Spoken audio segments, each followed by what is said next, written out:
We're getting this morning says Soludo DS High Court currently sealing shops of traders who did not mark attendance register on Monday. So this is currently the situation report coming from Anambra State as of today. That's about the 10th day of February 2026. This is what is happening currently.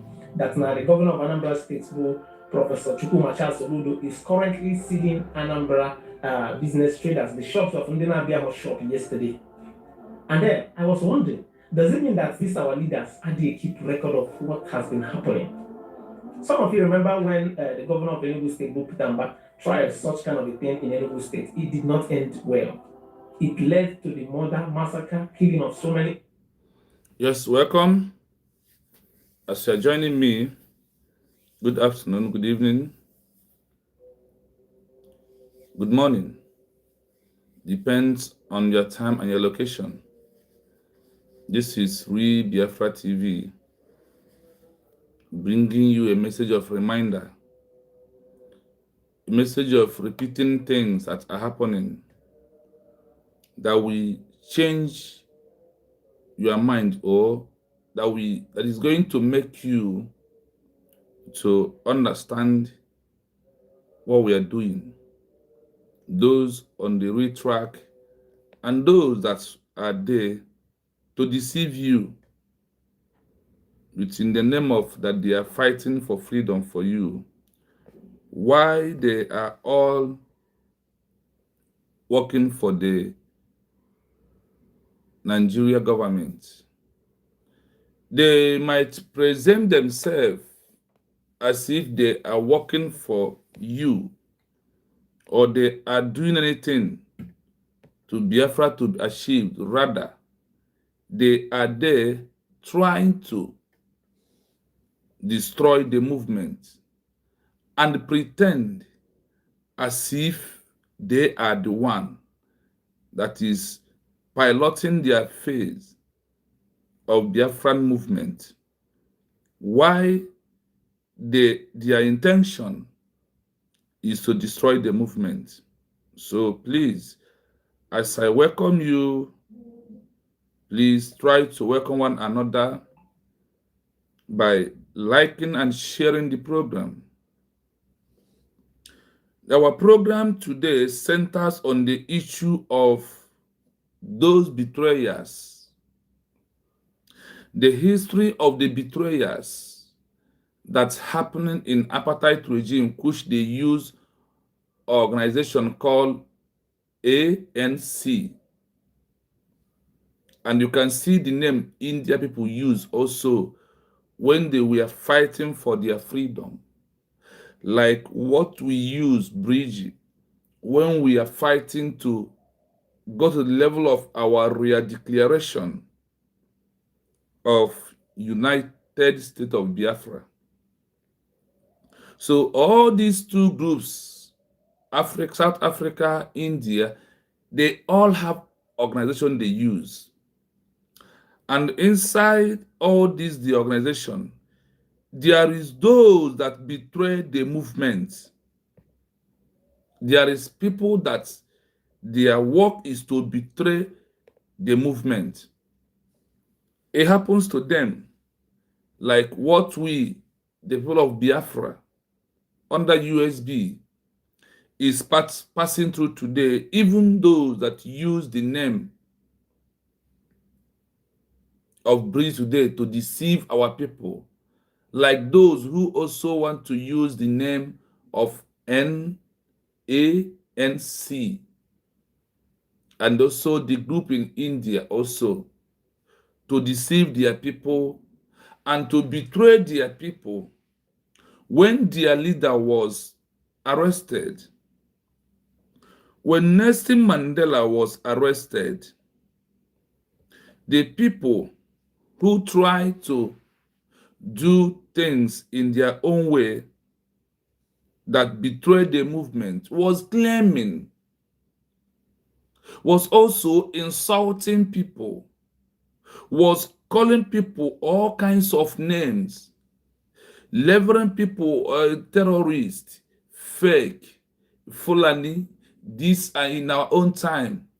All the whole thing that you are seeing, that we as the people of Biafra under USB is passing through today was what people passing through in the apartheid regime, which whenever you see ANC simply mean the organization they used to fight the apartheid regime. That is what it simply means. So in this conquest, in this movement that we're into, we want to learn from the history or educate ourselves from the history of those that such a thing has happened to them. And you can see the kind of wars, the war they was in against their people, and also their actions. So when you will use those actions to compare what you are seeing, then you may stand to tell yourself truth without someone to advise you. All these things are there to taught us a lesson or teach us things without saying a word. That is why we continuously bringing you all these histories of countries that's what we are passing through. They pass through that, and because of that they are passing through that, it does not stop the movement. It does not stop it does not end the apartheid regime. It does not stop India from being a country, despite the sabotage, despite the betrayal, despite all kinds of names that was being called those that are on the right track.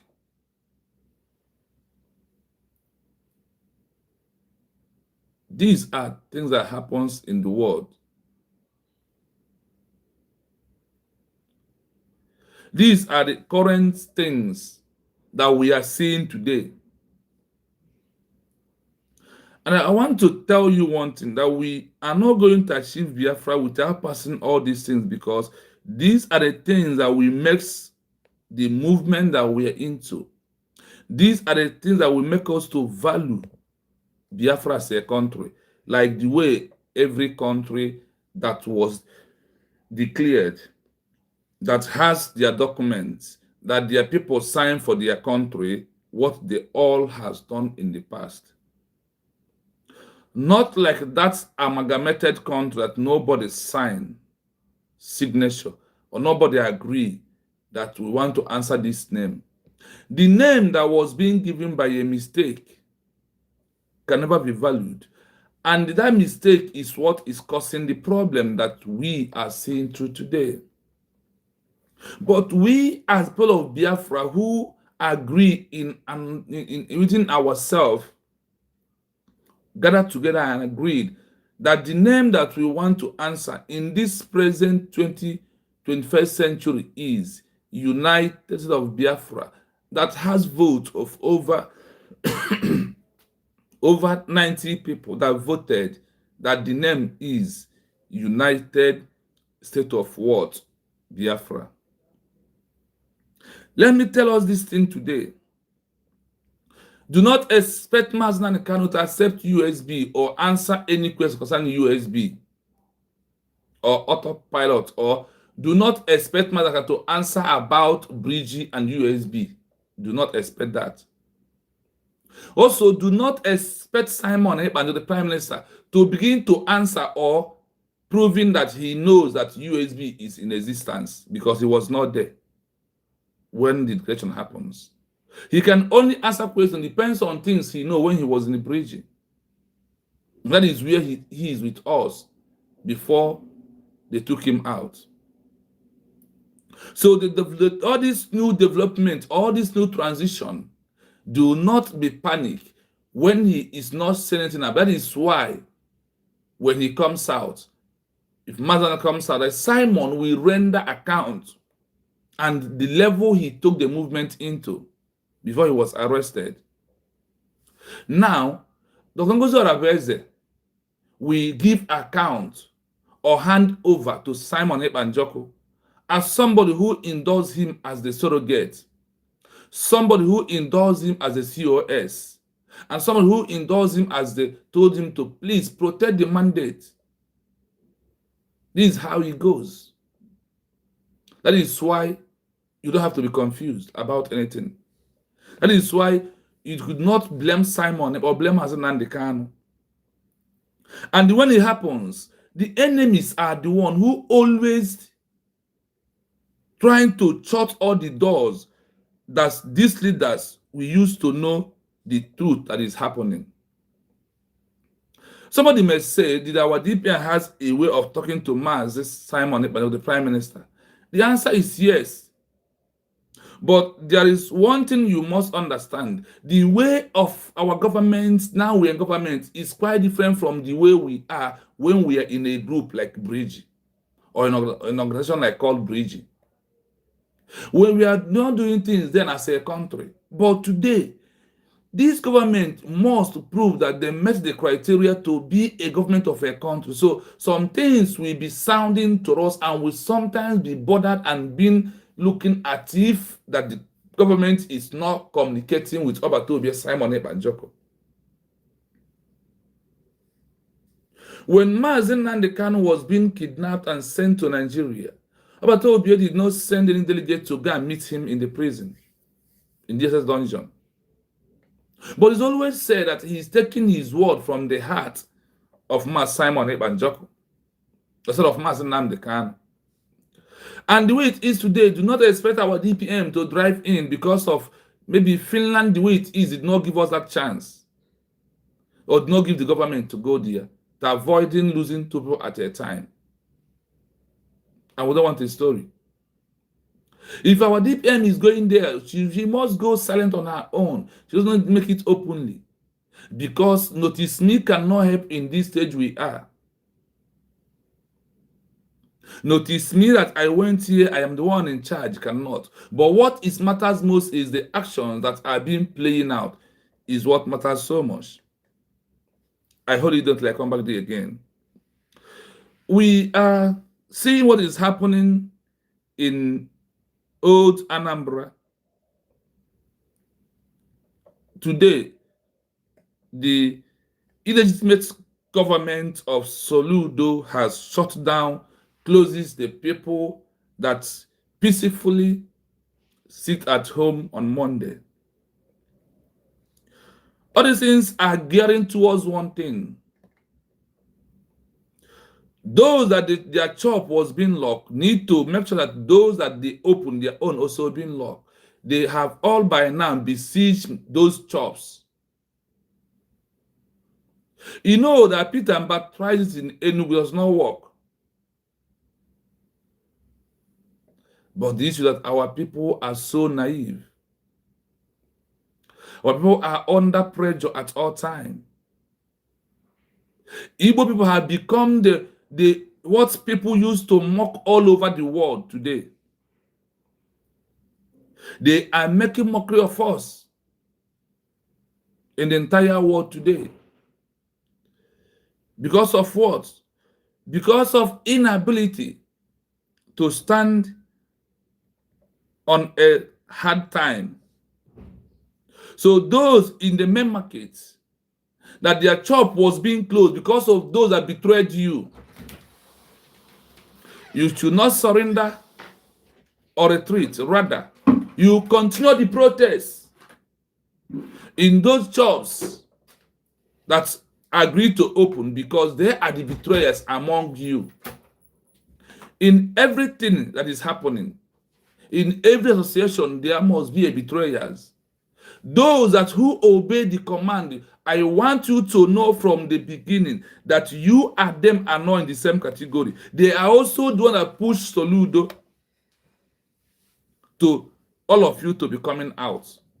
And now they have seen the chance and what they are looking for. They have proven to you that they are betrayer, that they do not never loved Mazen Nandekano, or they do not want Biafra as a country. These are the areas that you need to draw your attention. This is the area that you need to put your mind on it. But I urge you, as you join me, please touch the like button. Remember to like and share the program. There is a 3 dots on your right hand side. Click on that 3 dot, it will open. You will see like and share. Our message to our people in the homeland in Old Anambra is to remain resolute. Do not panic.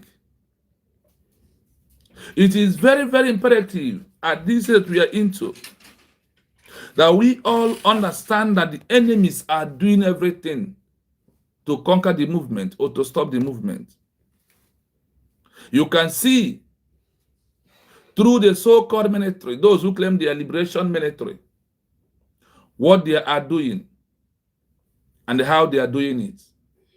When any military agree in any movement at all to dish out the oppressor's order or agree on it anyhow, they have compromised, and the world are seeing them as an enemy. This message goes to the so-called Angel Makeup that does not have a shame, that the ignorance that is not an excuse will destroy all of them in the due time. And also, in this 21st century, the world that we are into are no longer using military as a criteria for a new country to achieve international recognition. Rather, the world has moved out from that level. The world has moved away from such level. The world has made the law of having a new country become flexible. It's no longer the time that military is the key of what is the first step that will give you a sovereignty as a country. When your military starts taking instruction from the oppressors, they call them what? Rebel, betrayers, is what the world calls such a group of people. And today, in the movement of us, you have seen it clearly that they are all compromised, that they are all betrayers at this state that we are into. They have all compromised, they are all betrayers. We want to let everybody to know, for a new country was declared that are lacking international recognition. What we give recognition is not military in this 21st century. And the world sees any military that are taking order or citing anything partially to the oppressor that the people are fighting for. They have started seeing you as a collaborator of the old that are supporting the old country that your people are fighting to exit. Number one, seeing these men putting American flag, Israel flag, you are bringing a disgrace to the flag of Israel. You are bringing a disgrace to the flag of America because you are nobody. The world, how America sees you and your action is what you have to find out by yourself. How the international law sees you inside bush, keeping those two flags. Are you telling the world that America and Israel is the one sponsoring you in your ignorance and in your stupidity that you are inside bush claiming? Do you think that that flag you put there can save you? Do you think that flag will remove you on the criteria that international law is putting you on it? Do you think about that? Well, it is very understand that those groups that are dishing this message out or reading those concocted, map out written notes to their gullible ones are not from the office of the United States of Biafra by Dr. Ngozi Arabeze as the acting prime minister or as the vice president that are managing the movement because of the leaders are in insurrection. It is well open today that those people have compromised. It happens in the time of South Africa. It happened in the India. And they call all of them what? Those that they call them betrayer of a movement. So the people of Biafra, we must remain resolute that any order or any command, we are into democracy. We are into civil ruling government, not military ruling government. We are not into autocracy. We are not into military regime. Rather, we are into peaceful democracy movement. And that is why we have self-referendum. That is why is this peaceful democracy movement that we're into was the one that made the real declaration of the unity of Biafra, not by military. The people of the United States of Biafra are not in command or in control by any military, by any armed struggle, no, by any armed group. The answer is hell no. The world must understand that the USB government believe in democracy and the civil government, not military, not armed group, military group. We are not into that. Rather, we are into a very democratic civil government of that are ruling the people of United States of Biafra. No order is coming from the military of the USB. The United States of Biafra is taking order and instructions from the United States of Biafra government as the government of the people by the people. This is how we are after our real declaration, to prove that we are going to maintain the peace of the world as a country. Any order from any armed group, does not exist. And the order, once it's not coming from the United States of Biafra government, that order is meaningless. The issue of betrayal that is on our topic that are repeating.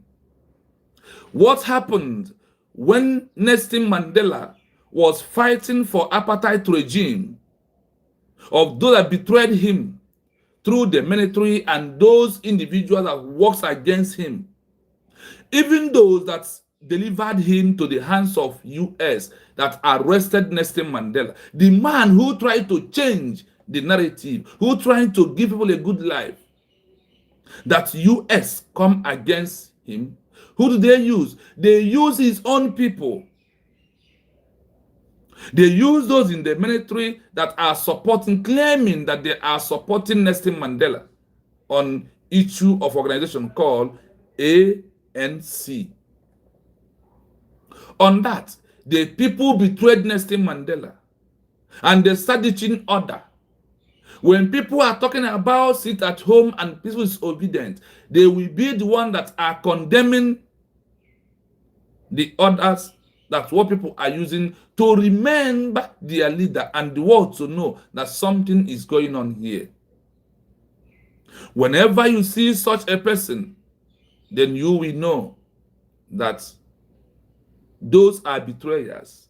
That is why our topic today is the history, betrayal history that happened in South Africa through ANC, and the history of India, Maghandi, that betrayed Maghandi, is today happening in USB after we have used Brgie to declare United States of Biafra as a country. That history is repeating today. That is why there is many sabotage. That is why there is enemies around us. That is why I want to clarify to the people of United States of Biafra to understand that we are not into military regime. We are not into military regime. We are not into autocracy by military. Rather, we are into democracy movement, which is a civil country that's are ruling the people. Any order that is not coming from the office that make declaration of United States of Biafra, that order does not exist at all, at all. So that is why we must adhere to instruction that is coming out from the office of our Deputy Prime Minister Dr. Ngozi Orabueze, no, and there is no way you will see Biafra military doing such a thing, except those that are betrayers and power grabbers and the money hungry making people that think that the movement is all about money. When you are fighting for a new country, if any group is taking instruction or repeating a word that is coming out from oppressor and dishing it out, they have been become betrayer, and they have compromised. This is pure truth. It has happened in many countries in the past, and today it's happening in us. So that history in the time of Nelson Mandela is repeating today in the new movement after our redeclaration. When you see Angel Makeup, when you see any of them coming out to, when they are talking, you look at them, you will see selfish and self-centered and ignorance and disobedient and the power grabber and the hunger that is buying them. That is why they compromise to give order that is coming from the office of Sonudo to the people of Biafra. The sit at home must continue. Once it is peaceful and from your heart, continue doing that. You are paying a price. In any movement of having a new country, there must be a price. The price is always painful and bitter. The price to have a new country is always painful and very bitter. But after that, that's why they said, after rain comes sunshine. When the rain or after the darkest night of the midnight, the sun will shine, the day will break. And when the day break, all that happens at night has been passed away. That is why I want you to know that we will not achieve Biafra without us going through torture, going through all this that's happening today in our life. I see you, Christy Biafra. Thank you so much. Good afternoon from here. I see you, Michelle. Thank you. I see you, Chigozie. Thank you so much. I see you, Triple M, and the Victoria Ogogo. Thank you so much. I see you. Welcome to the Hallowed platform. So please, as you join us, please like and share the program. Like and share. Thank you so much. Remember the code. I am a citizen of United State of what? Biafra. That is the code on this platform in this wonderful afternoon that we all must adhere to today. So it is very important that you understand where we're from. We are from that new country that are seeking for recognition. Jonathan Iwu, good afternoon and you're welcome. So we have passed through short message to people in the homeland in Onitsha that Soludo is closing and shutting down their businesses. We have sent you a direct message. Be strong. You see this darkest night, it will end very soon. It's going to end very, very soon into this movement that we are into. But I want to tell you, nothing good comes very easily. Everything good comes by pain and sorrow and hard time. That is why after the heavy rain, there must be a sunshine. After the darkest night, there must be a light at the end of the tunnel. That is why you must have in your mind to understand that this movement that we are into is not a child's play. What adult sacrifice have to do? Sit at home. Peaceful disobedience is among them. In this 21st century that we are into, nobody uses military to achieve a new country anymore. The criteria for you to have a new country recognition, military command, military structure is not number one. It's not in the verse 8 of it, in the verse 10 of it, in this 21st century, that they have made the law to be flexible. But we know the word, that despite being corrupt and all they are doing, we want to understand that there are things they said on the paper, but how can we do that when we determine that our own, that we want to achieve it, that we want to see and run this run and win it, that we must go through hard time, through pains, through sorrow, through agony, and a lot of sacrifice that follows this movement. Are you prepared for it? People of South Africa in time of Nelson Mandela, the apartheid regime, you know what Nelson Mandela went through and his people. 27 good years incarceration, and people were protesting, doing everything to make sure that they end the apartheid regime. And if what happens, there is no way the bad thing will win the good one. But in the first place, the bad will be coming out as if the bad is the best. But as time continues going, the truth will prevail. Once the truth comes at last, Hadino follows up. Stand on the side of the University of Biafra to avoid Hadino.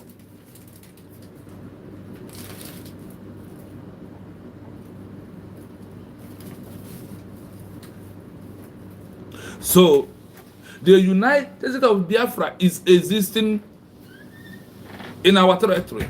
We are only seeking for recognition from any countries in Africa.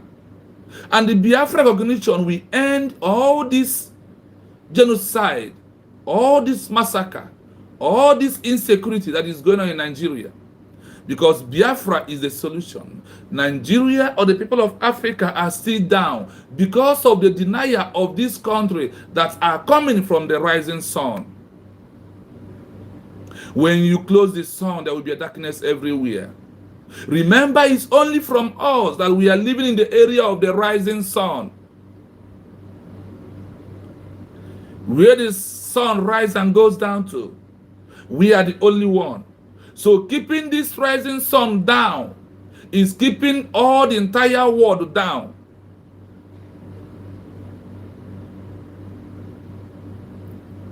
Keeping this rising sun down is keeping the light of Africa down. The Africa is down because of Biafra is down. Once the Republic of United States of Biafra has their freedom and become a country, all Africa will rise. Africa dies in Biafra, and in Biafra, Africa will rise. Remember that word. That Europe is strong today is because of America. And this America who fought their way out from the Great Britain, 1776.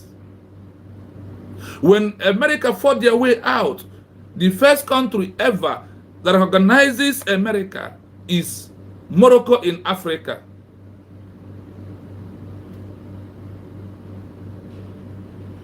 Thank you so much, a friend from United States of America, precisely Texas. Thank you so much. You can see what is happening in Nigeria. And today, Nigeria has been designated as a country of particular concern. Then we, as the Biafran people that was denied our country in 1967 to 1970, we are back again. That is why we re-declare it for the second time. We went to Helsinki, Finland on November the 20th, 2024 to make our official re-declaration that we have taken our country back. We are calling on all of you to talk to your government to grant us recognition. We are Christians country like you. We are the pro-America in the entire world. The world are suppressing us. African countries are suppressing us the way they are suppressing Israel today. And you know that America is the backbone of Israel. And we are that country who will stand with America if any country tries to attack America tomorrow. That is why we are calling on America people to urge their government to recognize this new country called United States of Biafra that was declared on November the 29, 2024. That's what we are asking to the world to give to us. We have what the world are looking for. We have oil, and we are ready to give it out. We have all kind of mineral resources that the world are looking for. If you know how people are treating Israel, trying to wipe away Israel, this is what we are passing through today.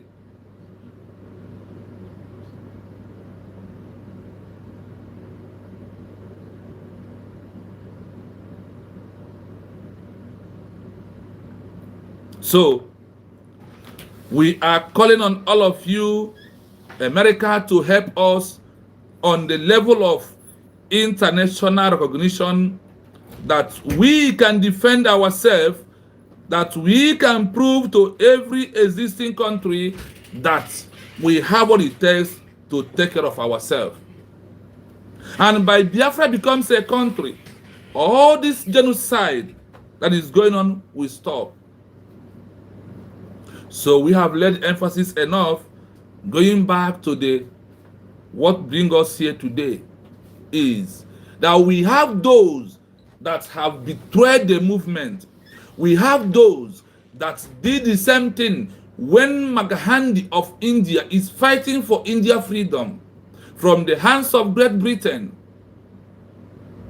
that their people betrayed him, that the people of also South Africa on the level of apartheid regime, when Nelson Mandela is fighting with ANC, people betrayed him. That is what the USB government is passing through today. We have many betrayers. We have many that have betrayed the movement that we are into today. But that betrayal did not stop. Like when over 548 people betrayed America, US, that they don't want America to become a country.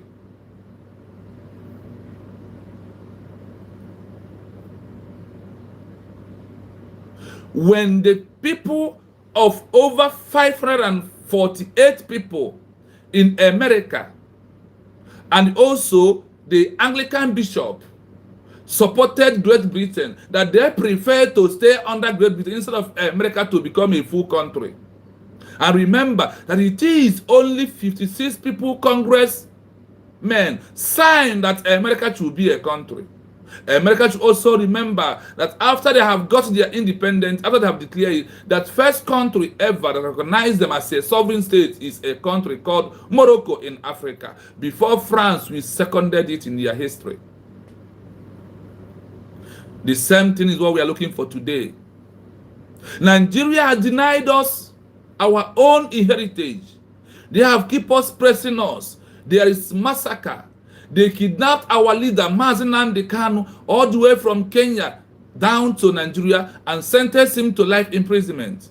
Nigeria also colluded with Finland and arrested our prime minister, put him in prison, also planning how to deport him to Nigeria, to deny him his citizenship in Finland. That is why we are calling to the international world for them to assist us to stop Finland, because the life of our prime minister is not guaranteed. Nigeria is a death sentence to every indigenous people that are buying his own citizens every blessed day. That is why America designated Nigeria as a country of particular concern. Remember also that in the history of international law, what leads to Nigeria to become a country of particular concern is what leads to people to have remedial external succession, which is what the people of Biafra has achieved today. Under the same remedial succession, external, not internal, that is where we stand on that mandate to make our declaration that we need our country called United State of Biafra as our own country. If America can look down to designate Nigeria on a country of concern, they should look down why we have always opting out, why we don't want to associate with Nigeria, why we don't want that name called Nigeria. This name also was being given to those that believe it with under force.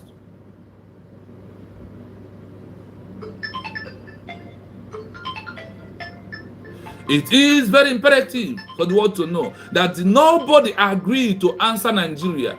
People, over 56 congressmen signed that America should be a country. Sorry, my people, 1 minute.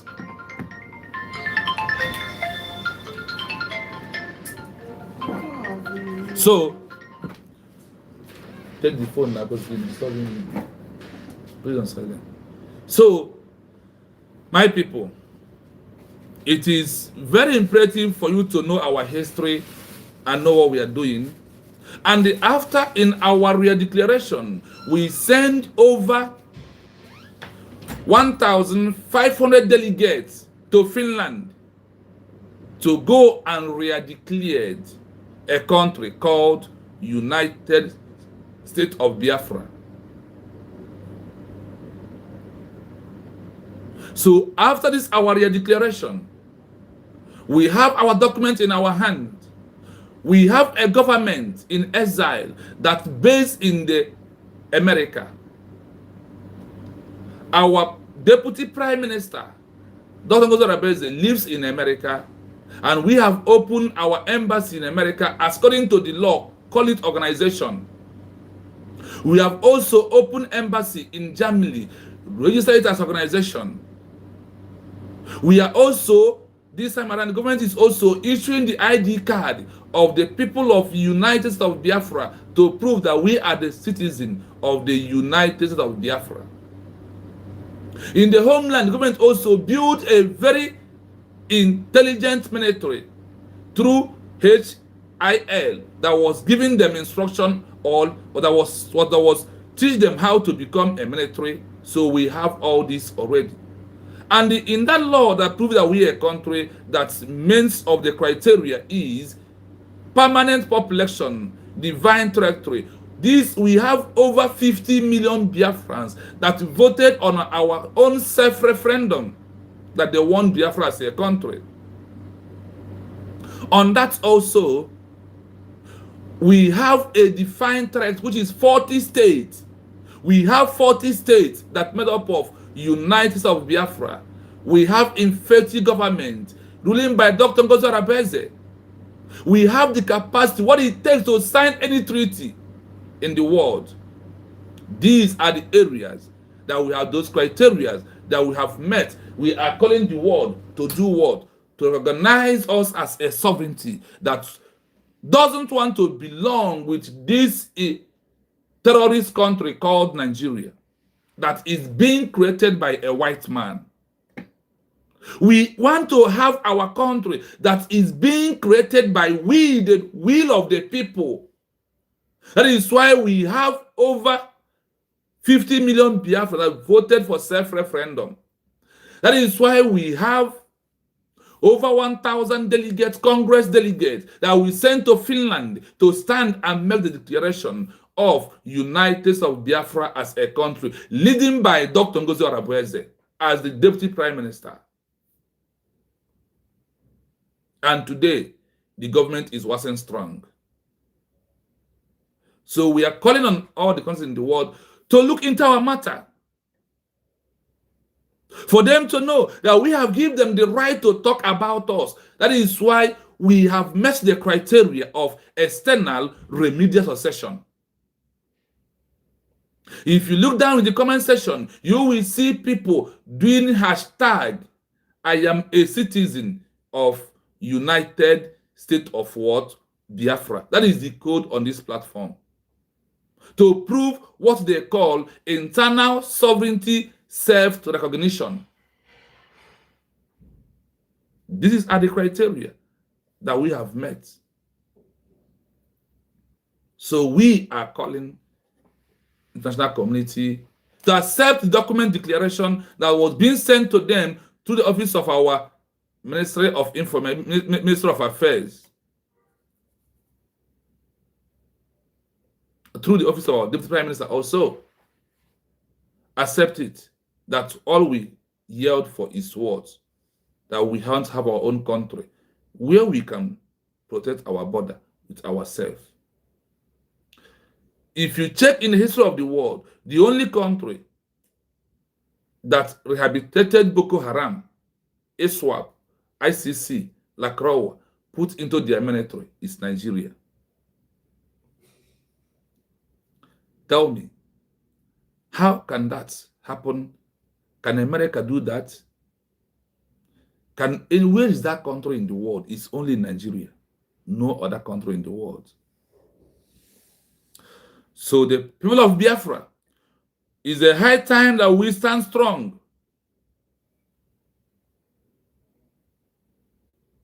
Anthony, thank you so much. Justice Ekwe, thank you so much. We have sent the message to the world, and we have sent the message on our people in the homeland for them to be strong and remain resolute. Know that the threat of Soludo is going nowhere. Prove to him that you are a Biafran. Prove to him that all you care for, that you want a Biafra as a country, no matter amount of those that are betrayers. No matter amount of those that are betraying, they cannot stop. It can only be delayed.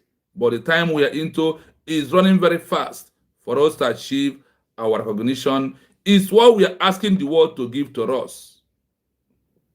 Only this, then you can see how everything will change. On this issue of betrayers, we are going to go deep today. Yesterday, we have touchlighted issue of what?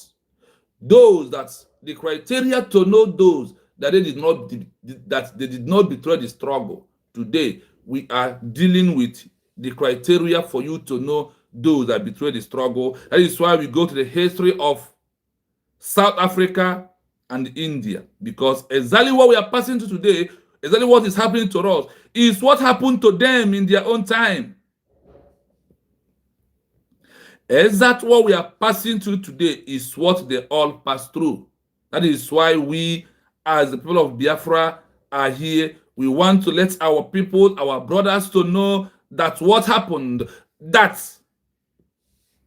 those that have betrayed, those betrayers, has no mission, only to remove your mind, to distract you from the movement, and also to steal from you, because they see the movement as what they can use to make money. I see you, Coach Use 042. Thank you so much, brother. You are welcome to this hallowed platform where we bring the reminder message to our people for us to learn from the past, because the present future lies in the past. Is it not true? No people never answer na ozo amara akpọ ozo ya lee egbe na ọgọmata ka esi akpọ ozo. The disciple also said that na ọ bụrụ na nwata amara ụzọ mmiri ya so mkpokoro eju ka ofu ebe mmiri dị. The same adage said also na ọ bụrụ na obi nwata ụzọ si ite na-ebi ụzọ mkpọmkpọ ite. The disciple says na ejeka m ije ka onye isi awụ ihe wee mara. These are our proverbs in our own country that we all understand what they simply mean. That is why we are bringing you the reminders of the past, for you to use them to compare what we are passing through today, so you can be strong to know that this thing that we are passing through today, that people has gone through that in the past. That is why this platform is very plain and very painful, very peaceful. That's the only thing we do is to bring this history, give you the audio. We do the analysis together, both the comment section and I myself. Dear Brother Collins, I can see you. Thank you so much for coming. Thank you. So that we should not be panicked, that we may understand that things that we are going through today, that people has gone through that in the past. That is why we must stand strong. That is why we must prove that we understand the importance of what we are doing. We have give ourselves Biafra. I want to know that. That number one, we have give ourselves what? Biafra. Because it's been taken. We have taken Biafra by ourselves. The only thing that we are asking the world is what every other country in the past has asked for. Like when Israel, when America was asking for that, people give them their freedom. That is why people give them recognition. So today, what we are asking the world is what? Official recognition that Biafra is what? A country that has come to exist in this world that we are living into at this stage. That is why we must stand. That is why we must remain resolute. That is why we must prove to the world how prepared we are. The time we are into has given us a leverage to prove to the world how strong we are. That is, this is not trying to cry, but rather it is the only time that we are going to take our country by ourselves and prove to the world that we have agreed that the name of our country is United States of Biafra. As you join me, please hit the like button. There is a 3 dot on your right hand side. Click on that 3 dot. You will see like and share. Once you share, please subscribe. Please see Biafra son. Thank you for always being here. Chidwe Manel, I can see you. Thank you for always being here. Thank you so much. The betrayer does not see us start, and the betrayer cannot see us stop. Betraying a movement cannot see us stop. That is the truth I want you to know. So, what we are passing through today is not something that we are the first people that ever started such a movement, but rather we join those that has passed through this movement. And when they are passing through this movement, I want you to know that they did not just pass through this movement, that they faces all these challenges that we are facing through today. And as we are facing through these challenges, it is a time for us to also look at the example, look at what happened to them, use it in our own case to move on with our life and stand strong on this time that we are into. The world are watching us closely to know how serious we are. The world are watching us closely to know how we can achieve this our country. That is what the world is watching from us. So, on this junction, we want to play a video first for you in old Anambra to be strong. People of Enugu did not succumb to Peter Mba. The amount of propaganda that came in never stopped them.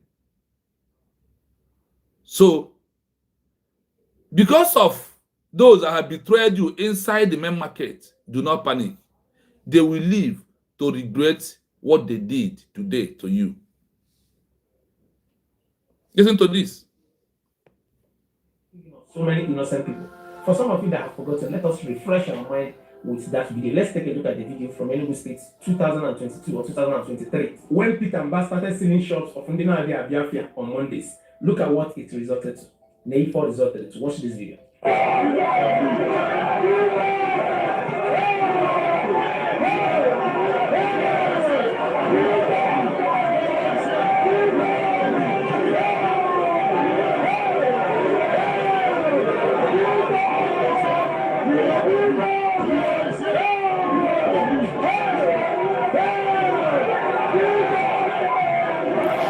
The sit at home of Peter Mba, what ended up is after they have killed our people. From that day to today, Peter Mba is no longer locking shop. He's no longer checkmating sit at home. This is what ended. Soludo want to suck the blood of our people. But that could not discourage anyone. Because if you don't fight for your freedom, if you don't stand strong, they will use intimidation of divide and rule. I want you also to know from this video that divide and rule is possible if you accepted it. People of Enugu did not accept divide and rule from Peter Mba. Rather, they stand strong. They never stop what they are doing. But what happened? They continue until they defeated Peter Mba. This is what happened in Enugu State. Let's continue before we go into, because what is happening today in Old Anambra in the main market also proving that there is a betrayers. Those who opened their shop yesterday, today their shop is open. You that number that did not open their shop, outline those that opened their shop. So you must besiege those shops and shut it down. You must besiege those shops, shut them down, because the power belongs to you. It doesn't belong to them that are open their business, because all of them that opened today, opened yesterday, and opened there, and who they allow them are the one that gives Soludo the power to be intimidating all of you. But somebody must carry it on his head. I hope some of you have seen the video. I hope some of you still have the memory of what happened in Enugu. Yes. When the government this main started market. of people This Anambra. the main market. Now, after this particular video, Kamaz Simon Ekpa his broadcast when he was saying something about the shop stealing of people. For some of us that have also forgotten, take a look at the video. Good evening, fellow Biafrans all over the world, especially those Biafrans in Enugu State. Look at the market where Peter Mba is losing 10 billion every Monday. It looks like pig farm. So I want some of you who are ignorant and fools, who don't understand that we are fighting for your future and for your freedom, to liberate you from people like Peter Mba. Now, this incident that happened kept me asking, does it mean that these our leaders are the result and outcome of what they are about to do? They want to try to please their masters, their fathers. I think yesterday afternoon or evening, after Mark said attendance, they started stealing shops of those that were absent. Look at the video. Look at the video evidence from Anambra State main market happening currently as people's shops are being sealed for missing or for not coming to market on Monday. Look at the video.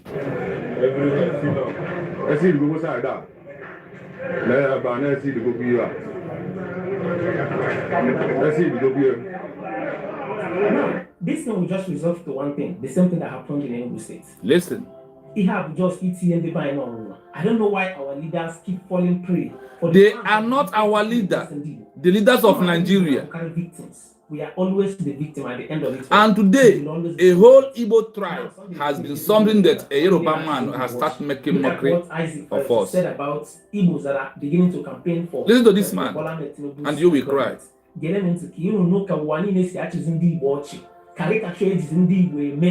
Just look at, just listen, watch the video. Go to read Isaac Fayose about Ndibo. Very, very painful.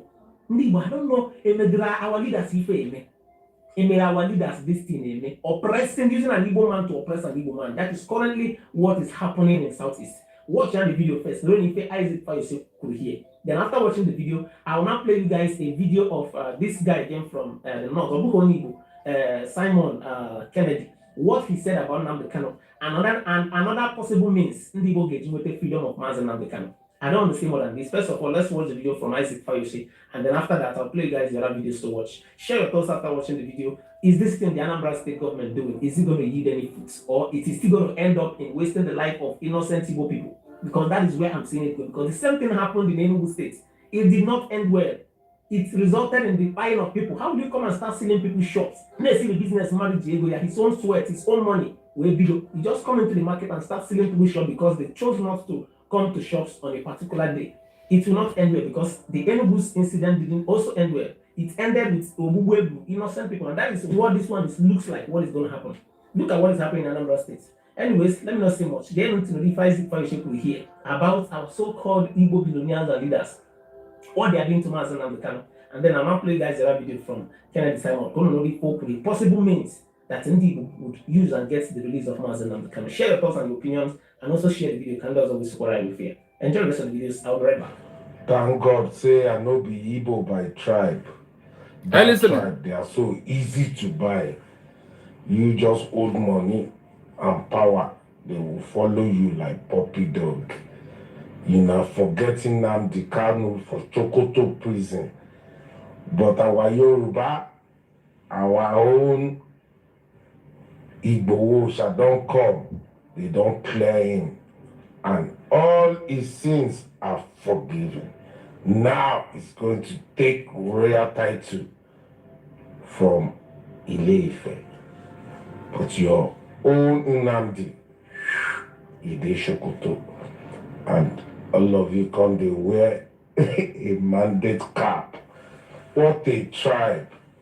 Thank God, say I know be Igbo, Opeo, Okastema, Yoruba, Jeje. Are you hearing it? I think why Igbos think they are Are you hearing it? This is what is happening in the main market. And this is why Biafra is never been restored. If you listen to our Deputy Prime Minister last speech through the fundraising, or before the fundraising, you will understand it clearly. Our people are very easy to buy. Our people are following only what the business, the money they can achieve, not freedom. They want to remain under shame, but let there be money in their pockets. When they move out from there, they will go and eat whatever the hungry is them, and they will come back, put their neck on that chain back. Imagine a Yoruba man. That is why they have the effrontery to write a history book that we all are going to be buying to our people in that contraction, if it continues existing, that where they remove the Igbo entire race history. And this book was start being teaching to our people from where? From JS1. Could they imagine such a life? Look at Yoruba man is thanking his God that he's thanking that he's not from Igbo tribe race. My people.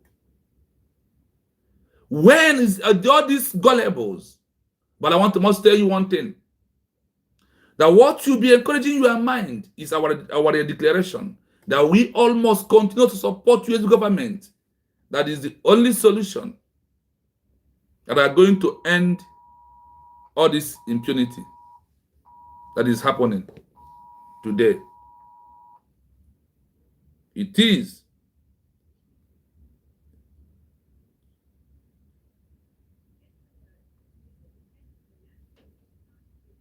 So, what we are doing today is very, very imperative that we as the Biafran people continuously proving to the world that we are not going back. What we are doing is our right. It is what? It is our inalienable right to do that. Let's continue. So I think why Igbos think they are marginalized is because they are so cheap to buy in the markets. When something is cheap, they feel marginalized. Tell me one Yoruba major person where they jail now. Even Sunday Igboho is out. Tell me one Hausa northerner or Fulani where they jail now. Will be strong, activist or whatever you want to call it. None. Even the bandits where they kidnap, where they do everything, they still get person where they speak. Are you hearing? Gumi. You go still speak, say my people, give them education. Now why they be like this? He go still stand for his people. But the Igbos, tell me one politician in Igbo land that you can compare with, one, just one. They are not even like this. Everybody scatter. Everybody want money. Do you hear it?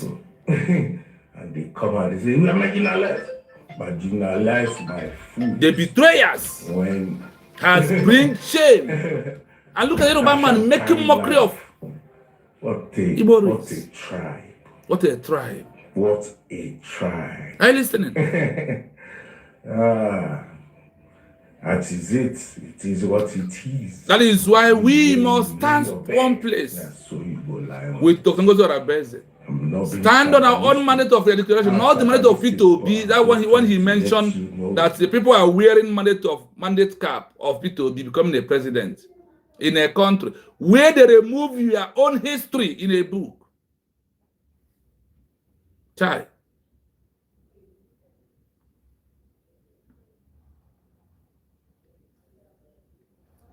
what we are passing through today is unimaginable. But because our people hell bent to destroy themselves, not us. Because in USB, nobody will destroy us anymore. We know our stand. We know what we want. And that is the area we are going.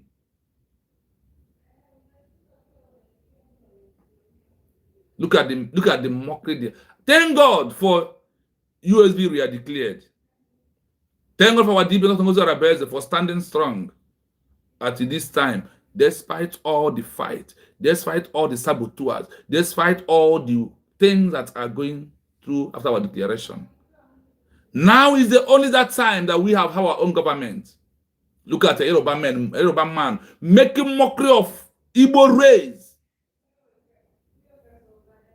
That's why they have the effrontery to write a book, remove us from the history line.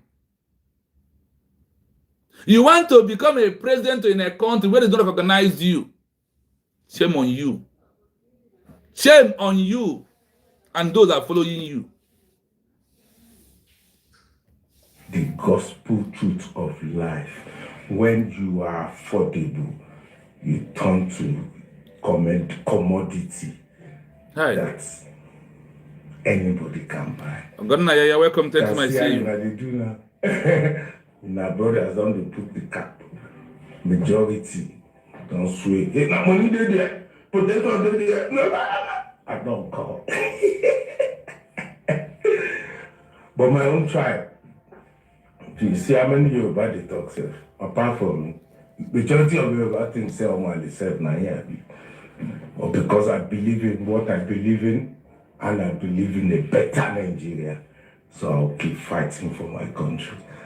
But the Igbos as a tribe, every man for himself, God for us all. Every man, every Igbo man for himself, God for them all. Have you people seen a 1 million march before? Have you seen where 1 Before million... we go into this, let us touch Ijele 118. I see you. Thanks so much for coming. When we are talking, those betrayers in the midst of us, despite making it difficult from us, you see this mockery of Yoruba man, you will not see them analyzing it. You can't see them analyzing this mockery of Yoruba man because they are the one that these Yoruba people used to mock us. Look at a man thanking God, that he thank his God that he's not from Igbo tribe. A corners are very cheap, that small thing that they will buy them over. That they have abandoned Mazi Nnamdi Kanu in prison. And they are wearing mandate of P2B on their head. And those are trying to be there. Soludo has compromised and also divide them inside the main market. Today, people open. Those that did not come out yesterday, their chop was sealed down. That is why I'm calling on all of you that 1 million march to hold on in main market. Those that their number, if their chop was being closed, outline those that their chop was being opened. All of you should besiege on any shop that is closed. Shut it down. That is how you take power by yourself. That is how you treat the betrayers inside the market first. This is how you must treat them. Because what you are doing, the law supported you. Peaceful disobedience is your right. Sit at home and I don't want to open my business today. It's your right because the government did not give you 1 naira to open the business. Rather, you out of what you are suffering. You are the one paying the government money. No benefit from the government to your business. And you want to go in. It called for 1 million march in main market, Onisha.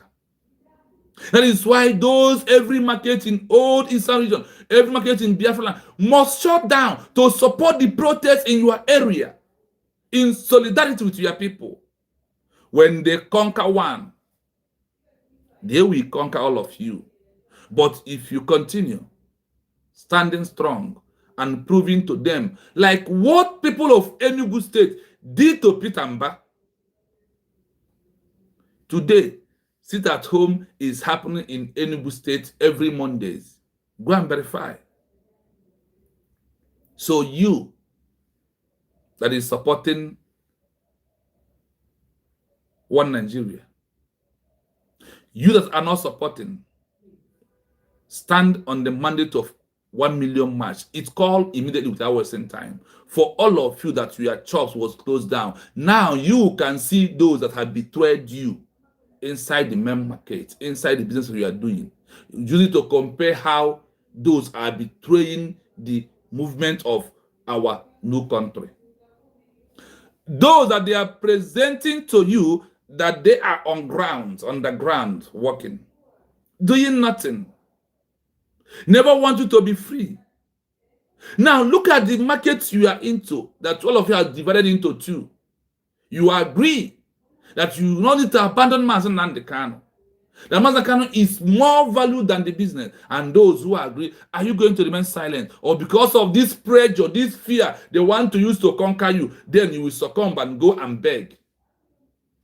All of you should stand up at this stage to take short salute those ideas down by protest. That is what you have to do. Open protest. Now that Nigeria, with their governor, was designated as a country of particular concern, CPC is your time, it's your right to do something. And all eyes of the world are on Nigeria. If you're a Biafran that want Biafra, that you believe in USB, they are declared. If you're a Biafran, it's a time to start up. If you are an Igbo race, it's a time for you to stand up. This laugh from a Yoruba man is a call up movement for you to come up. Prove to him that you are not a sellout. Prove to him that what he said is a lie. How can you do that? By protesting, standing against these people that have betrayed all of you, that open market on Monday. Shut their businesses down. Nothing will happen. Let's continue. People march for a cause they believe in. You never see, and you will never know the impact. But if I must tell you this, 1 million march in any part of the world, will attract a global attention without lobby, global attention. Tell them. And it shouldn't even stop there.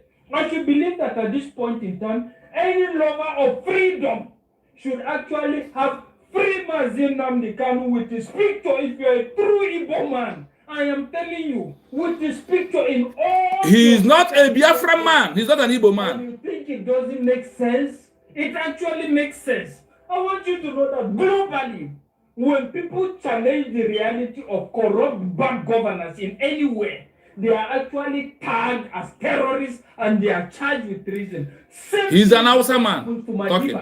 But what liberated Madiba was the fact that people that believed in his cause and his ideology actually stood till he was released. But I don't want the Igbo people to... The same thing I was saying on the history of yesterday. People of South Africa, under that regime, proving it to Nelson Mandela. By any cloth they wear, is Nelson Mandela. The government that handled apartheid that was under Nelson Mandela and give order to their citizens that everybody must wear your day-to-day cloth in your body, in your watch, in your cap, must have picture of Nelson Mandela. We cannot do 1 million march because of sabotage.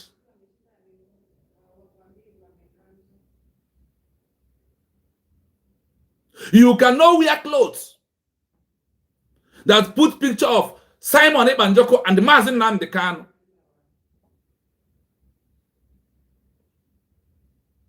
You cannot put a watch that bears their picture inside it.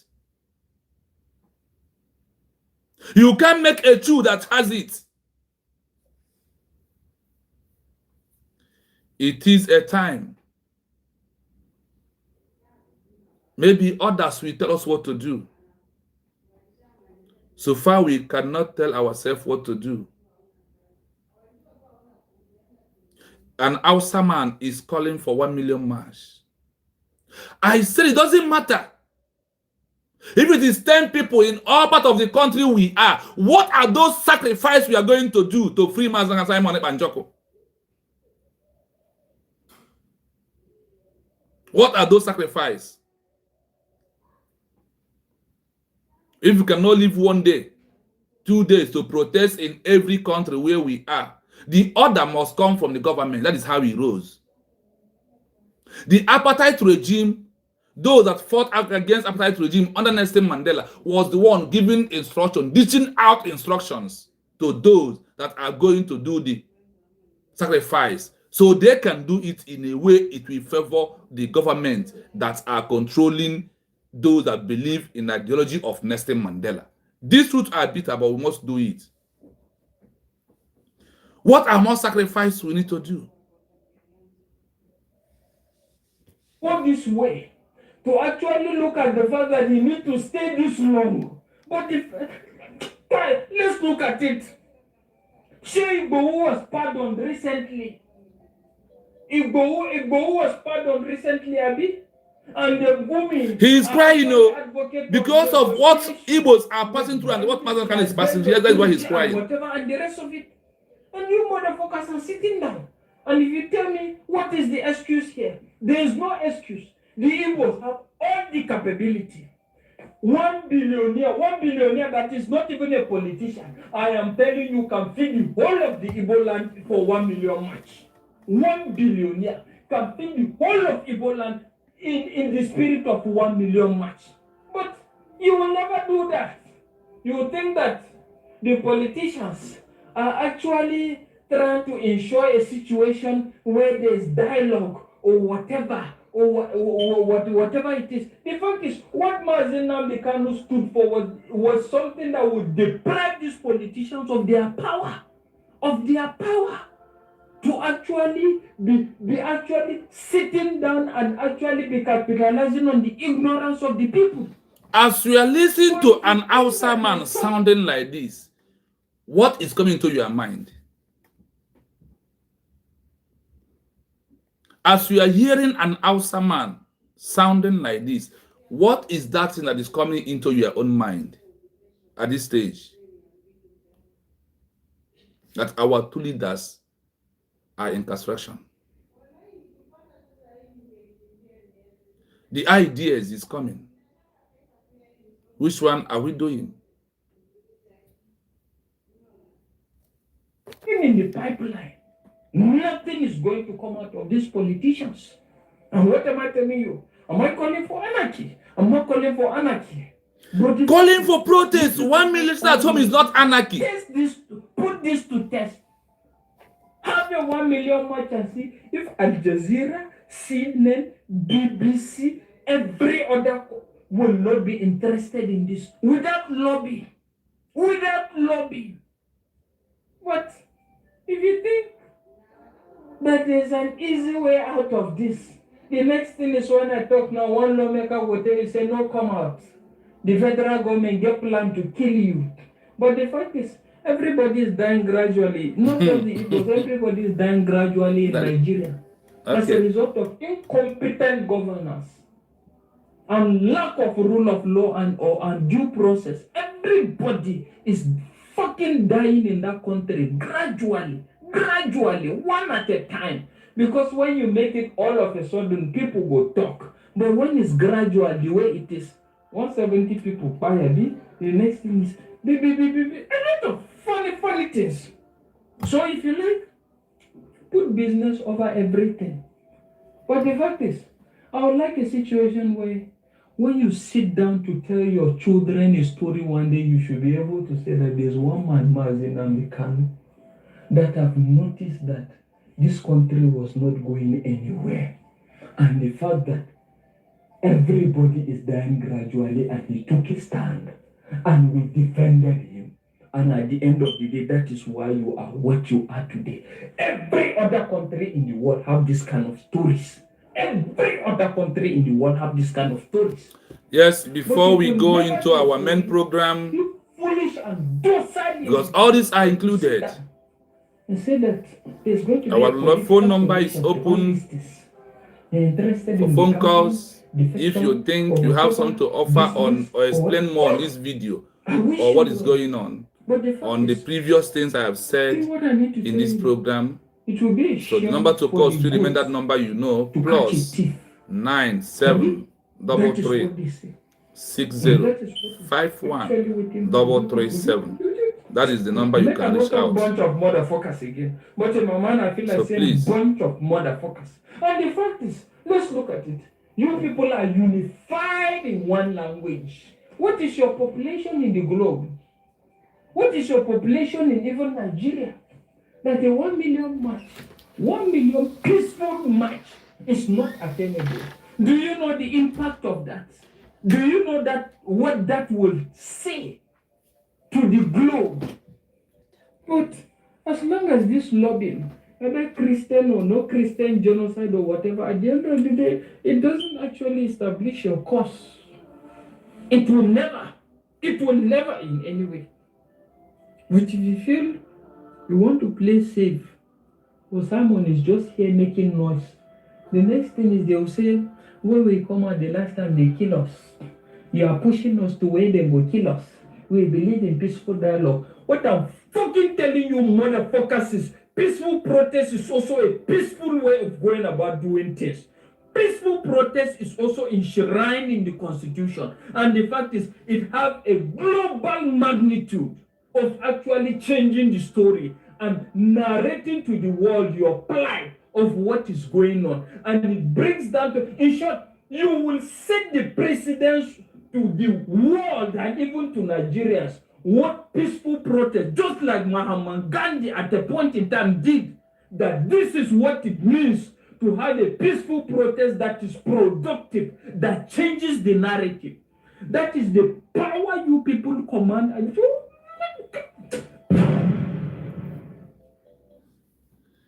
that is it. You heard it clearly from him. These are the things. What is weakening us is the betrayer among us. That is truth.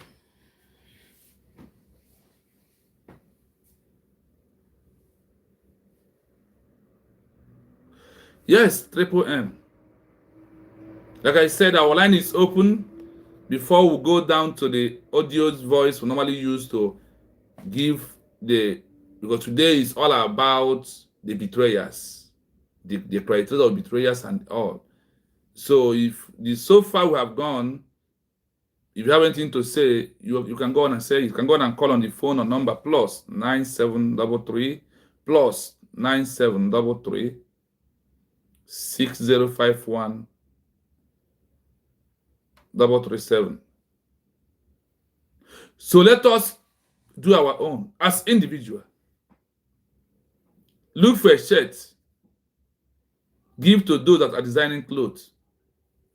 Then design Simon, Eba, and Malakan together. Wear it day-to-day programs. Wear it anywhere you go, even if you're going to work. Wear it. Put your uniform in your pocket. When you go to work, close to where you're working, wear your shirt on top. Even if it's just a t-shirt. Even if it's on the cap. Even if it's on the wash. Even if it was on your shoe. Because they said that people of South Africa make Maghandi a symbol of household. How? They printed their picture on the banner. Keep it outside. That is how you know in abroad, those that are supporting, those that have the same ideology with Nelson Mandela, that are under Nelson Mandela. Despite being in prison for 24 years. These people continue doing this on that 24 years he came out. These are all the things that they call it what? Media pressure. We all have to do something. On individual capacity. Putting my Simon Eba as I start my own process. Because I will not just be saying without doing it by myself.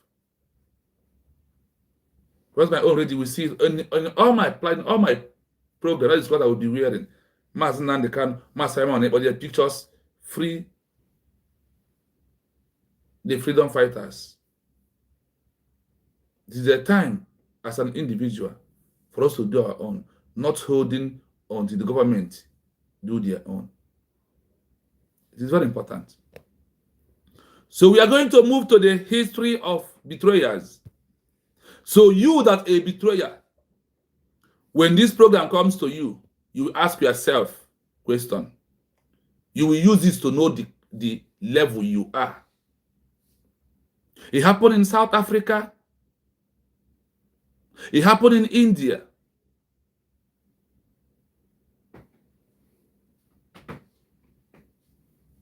So let us continue listening to this bunch of betrayers that we have today. That's exactly what happened in the time of Nelson Mandela is also what we are passing through today in our own movement. It's not going to be a child's play. So for you to know that despite their betrayers, that the real men who believe in the ideology of Nelson Mandela stand strong, they achieve it. Those that believe in the ideology of Nelson Mandela, that India must be a free country from Britain, those that stand with him, and those that betrayed him. All these things are in the history line. And today, those histories are repeating in front of you and I. Is where these histories are repeating.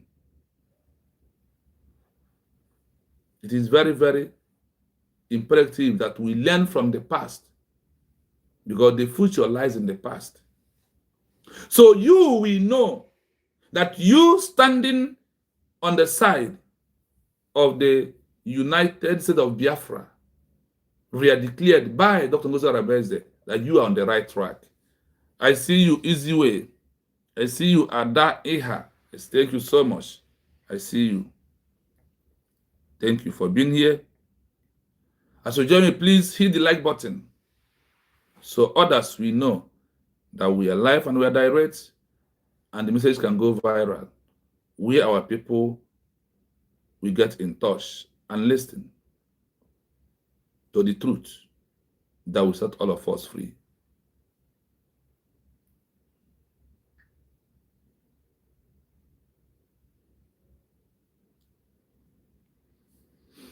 And there is one thing that we must understand. All these countries that fought for their freedom, there was a name that was used as an organization. India used INC. Is what India used. Today, India, are they answering INC? After the declaration, are they using that INC? And people are there under it, form another government. Yes, other people did that in India. That is those they call betrayer. Today, we use Brgie to declare, and people went back to having Brgie prime minister. The same history that happens. It happens in South Africa also. In South Africa, it happens. People betrayed ANC and from another group and try to put their own leader. But that was happened because of the South Africa apartheid leaders agreed to work with those people. And once they give the little money, they agreed to work with them. Those that betrayed Nelson Mandela, they even claiming that they are bringing lawyer for him. All that we are seeing today. Why are they doing that? To prove to people that they are in charge and for you to come and give them money. Why they are also deceiving all the Biafrans today? For you who want to be deceived. Because at this stage that we are into, the only thing I see is that the bed of December that must flock together. Those with a wrong mind will always stay on the wrong path. Those with on the right heart will always stay with the right heart and the right word.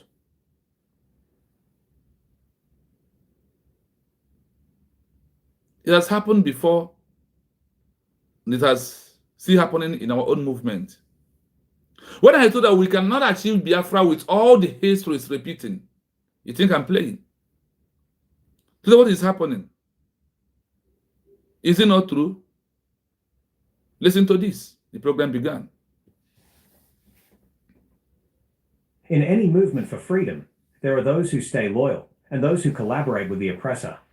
In Nelson Mandela's case, betrayal happened in two ways: through informants, spies who worked in secret, and through political rivals who openly cooperated with the government. 1. The secret betrayers, spies and informants. The most direct betrayal happened at the very beginning. Mandela was a master of disguise. He was known as the Black Pimpernel because he evaded the police for so long. The 1962 arrest. It is now widely believed that the US Central Intelligence Agency, CIA, tipped off the South African police about Mandela's location.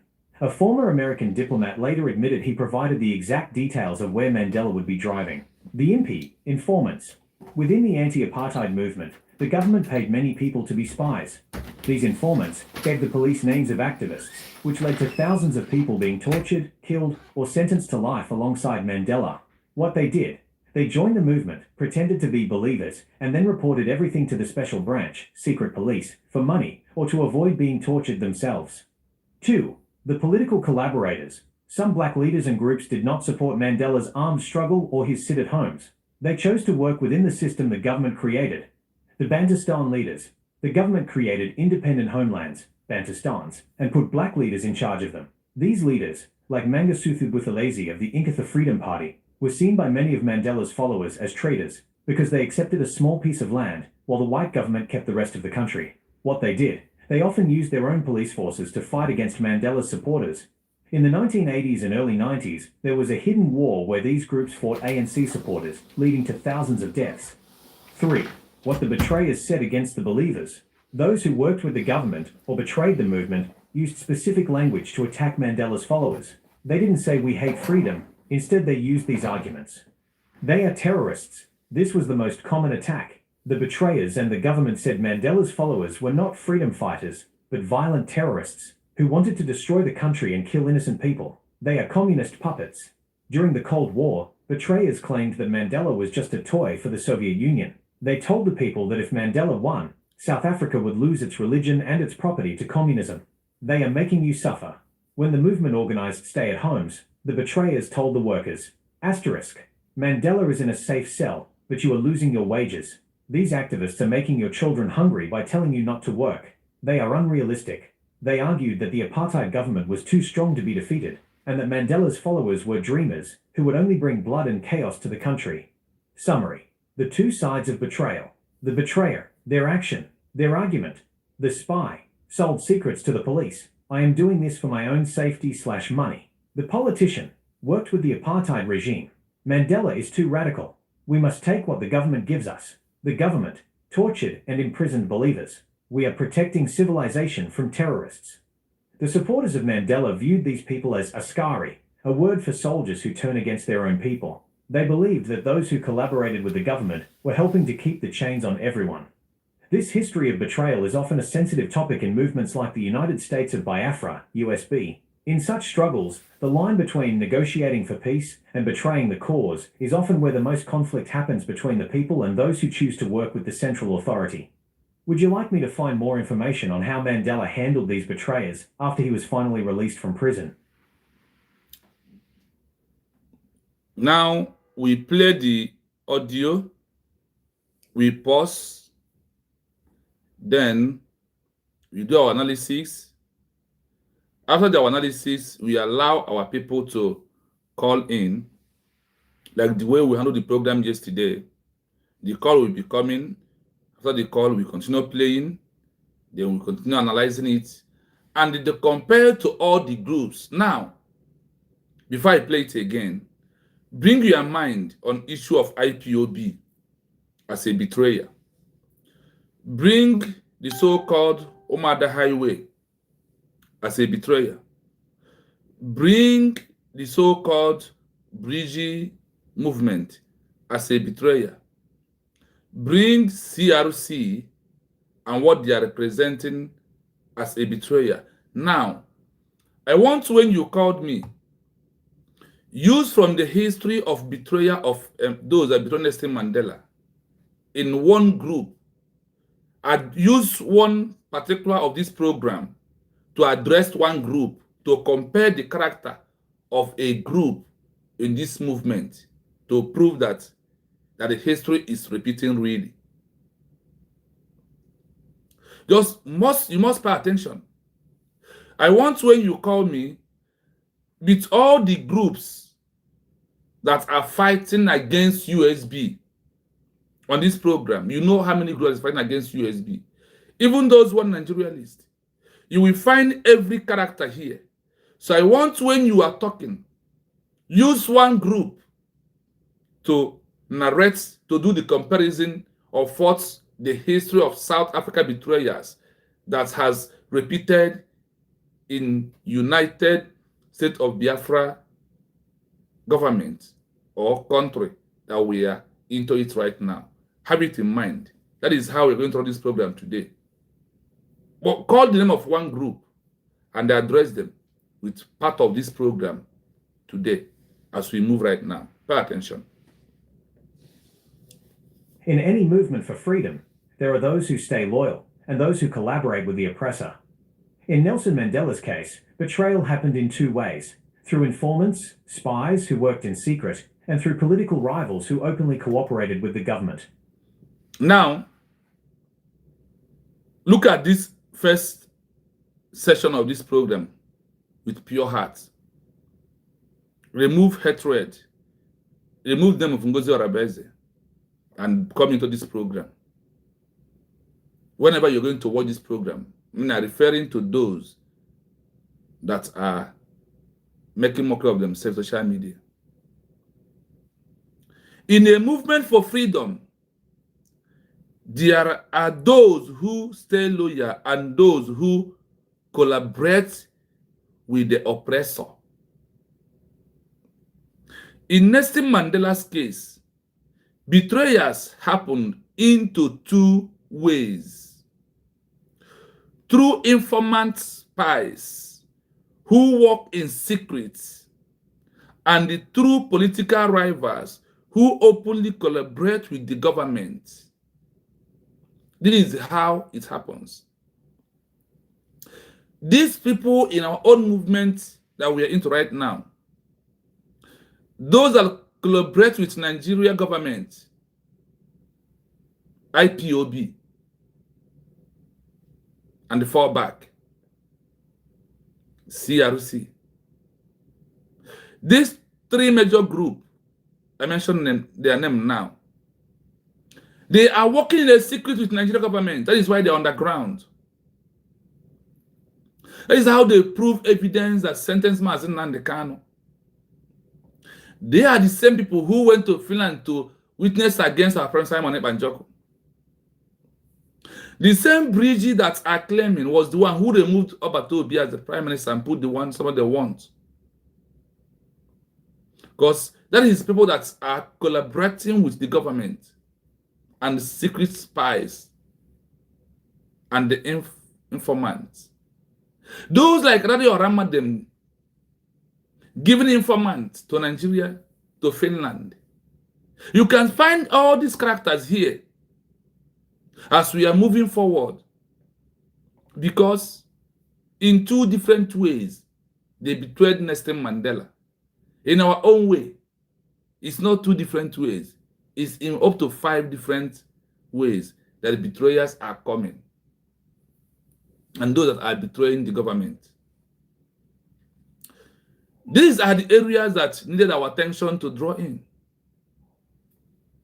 So you can see that what we are passing through today, that in the past, that people has gone through that process. But the question you might ask yourself, did they win the case? Did those that really stand on the truth that they want to end apartheid regime in the leadership of Nelson Mandela, did they win the case? Did they win the people's mind? The answer is yes. That is where you have to have a strong mind in this program we're running today.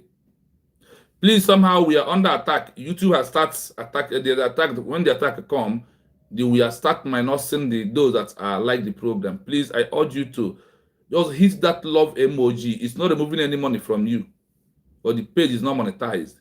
So just touch the emoji love. Then let them know that people are following you, because once they are not seeing it, and if there are people that are reporting the page, the attack will start from there. So please hit the emoji love. So from there, they will know that people are in contact or in love with what we are doing. So YouTube has really, the enemies are not reporting us, but we cannot stop. That is why we are praying for our laptop to be ready, so we can have a backup page immediately. So when they strike it down, they will use on that one to be selling. So please, it's very, very imperative that if you can give us just that emoji love, nothing more than that. It's not removing any money from you, please. Because we are on, look at it, we are on 35 subscribers. They have minus 4 people already. That's what they do. Let us continue. 1. The secret betrayers, spies and informants. The most direct betrayal happened at the very beginning. Mandela was a master of disguise. He was known as the Black Pimpernel because he evaded the police for so long. There is one thing I want to, I hope you are listening. I hope that you are listening. Number 1, the secret betrayer, spies, and the informant. The secret betrayers, spies, and what? Informant. These are the main people. That is how Ogenkere was a secret betrayer in this movement. The Sonabra is a spy in disguise. Chiamaka Ajero, all of them fall in this category. The most direct betrayal happened at the very beginning. Mandela was a master of disguise. He was known as the Black Prime Minister because he's invaded the police for so long. This is a guy, Nelson Mandela. He did a lot when he was fighting for his own people. He can invade police station and disguise himself. What happened? Listen to how people that are secret spies and informants betrayed Nelson Mandela. The 1962 arrest. It is now widely believed that the US Central Intelligence Agency, CIA, tipped off the South African police about Mandela's location. A former American diplomat later admitted he provided the exact details of where Mandela would be driving. The IMPI, informants. Within the anti-apartheid movement, the government paid many people to be spies. These informants gave the police names of activists, which led to thousands of people being tortured, killed, or sentenced to life alongside Mandela. Are you hearing it? The same people that are fighting, claiming that they are fighting for apartheid regime with Nelson Mandela, they are the one that government, they pay them money. What happens? They are the one that America did not just fly and get location where Nelson Mandela is and arrest Nelson Mandela. What happened? They use the spies, the informants, in the midst of those that are claiming, Nelson Mandela, we love you. You are our leader. What you are doing is good. Oh, we are the best. You are the best man. We are very close to you. Whatever we say, we are going to do it. What happened? They are the one that the government of South Africa used to accompany this movement. They are the one that exposes Nelson Mandela movement. They are the one that exposing how he changes his clothes, the kind of car he drives, and the area he always goes to. Got him arrested. Now, compare this to what IPOB did to Mazen Nandekan. Calling him down to Kenya. Coming out with the tiles, giving them the number of the tiles and the number of clothes he wear and his picture. They give him to those that grabbed Mazen, that kidnapped Mazen Nandekan in Kenya. Are you seeing that? So the betrayal thing did not see us start. And I want you to know that it's not going to see us to end. It's going to continue more and more. But one thing must be in the back of your mind, that those on the right track always win the case, like the way USB is winning this case. Do you know that as of this present 2026, that the only one government we have in exile is United of Biafra? The only one government the UN know right now that is in exile is who? United States of Biafra, USB. No other one. Professor AJ, you're welcome. Thank you so much. Odogwenugu, thank you so much. Bishop, you're welcome. Thank you.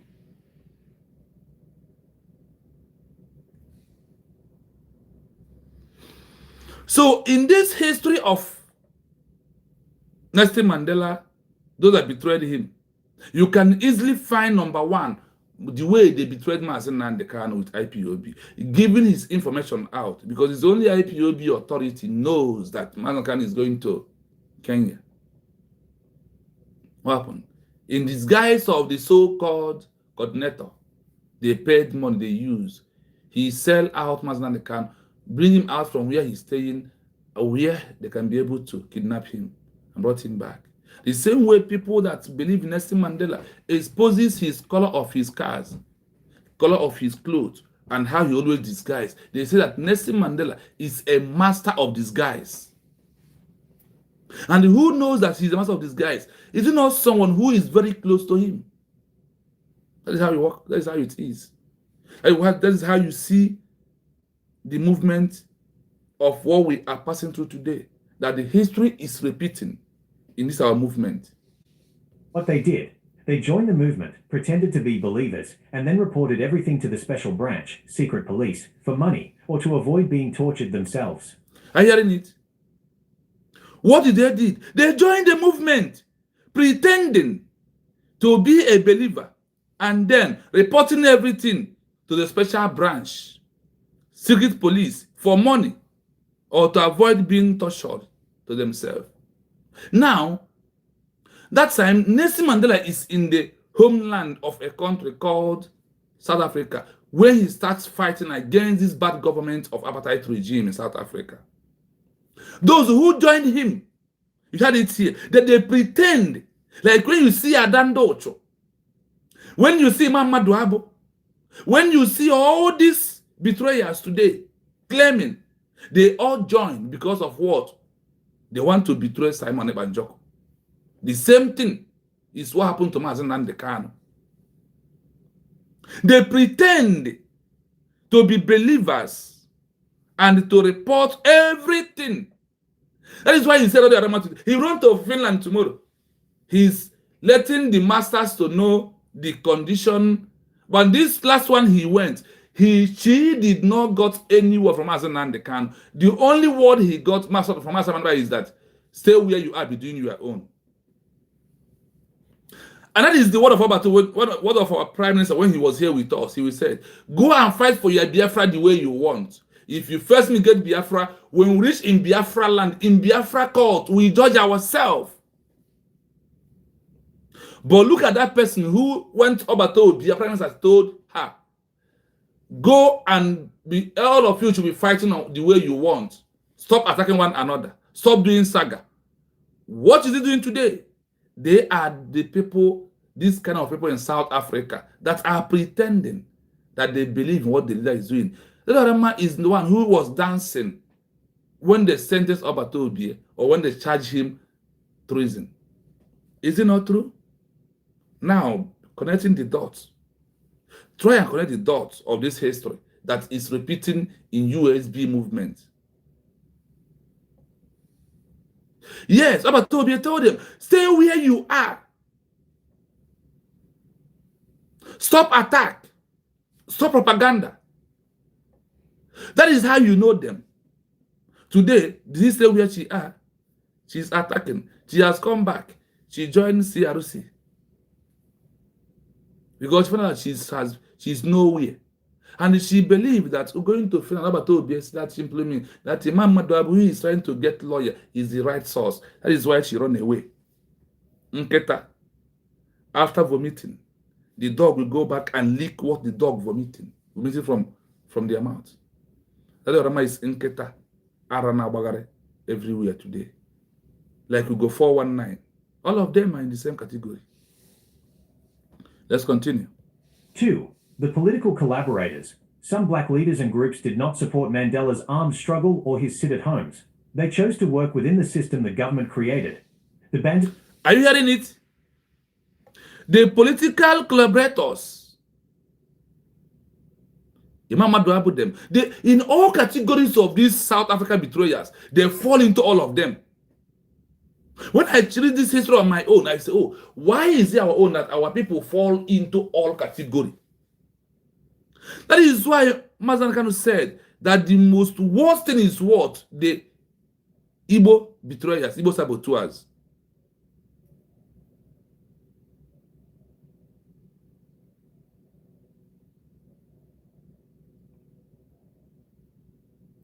The Igbo saboteurs are the worst. Because they will fall into all categories. They will be doing all kinds of things for them to please their masters and for them to get more money to put in their pocket. That is only why they are doing that. But they are going to be the one that we proving that we be acting that, oh, we love this Biafra so much. We want Biafra as a country. They are pretenders. They are secret what? Informants. That is everywhere. They are the one giving information out. Bantustan leaders. The government created independent homelands, Bantustans, and put black leaders in charge of them. These leaders, like Mangosuthu Buthelezi of the Inkatha Freedom Party, were seen by many of Mandela's followers as traitors because they accepted a small piece of land while the white government kept the rest of the country. What they did, they often... Are you hearing it?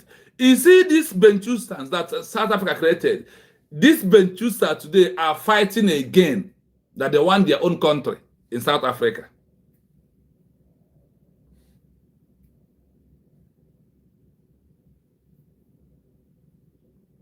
So you can see how the so-called military today and the IPOB, all of them collaborating together to support to stop it at home.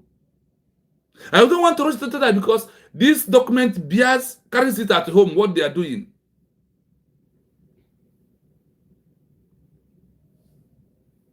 So when you come down, you see these Bantustas that South Africa government created because of the Nelson Mandela. These people today, they are still remain together. Now they are fighting to leave South Africa. They want to have their own country in South Africa. It's happening in South Africa.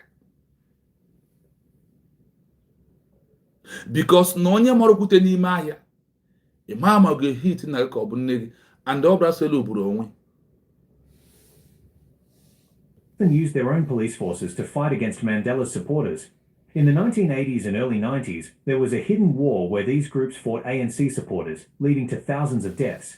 Are you hearing it? They fought against the men who believe in Nelson Mandela. Like you see Fallback, like you see CRC, like you see all of them IPOB fighting against USB re-declared. And those are, they also be pointing hand on those who believe in the Nelson Mandela's ideology. The same thing is what IPOB is doing today. The same thing is what Fallback is doing today. The same thing is what CRC is doing today, pointing hand on our people. Please, if you join us, please like and share the program, please. The like will increase, they will might not see it. So please just hit the like button if you can. If you just join us, there is a 3 dots in front of you. On that 3 dots, you will see like and share. Please endeavor to do that. What happened? They went ahead to fight against ANC, the organization that was being formed by Nelson Mandela to use and fight against apartheid regime. The difference of their own is that they are not fighting to divide South Africa. Remember that. But look at how sufferness, how they betrayed the movement that made it to last for 27 good years in prison. In terms of we that are fighting outrightly to exit from Nigeria. Do you understand? And I hope you can see the picture clearly. So you will know that our own sabotage, our own, those that are going to betray us are going to be bigger than those that are going to betray Nelson Mandela, because that one was only in 2 ways. Because Nelson Mandela want to remove the hands of the bad government from life of people of South Africa, not to divide South Africa, talk less of we that are fighting to divide, to exit Nigeria, like we have already exited November the 29th, 2024.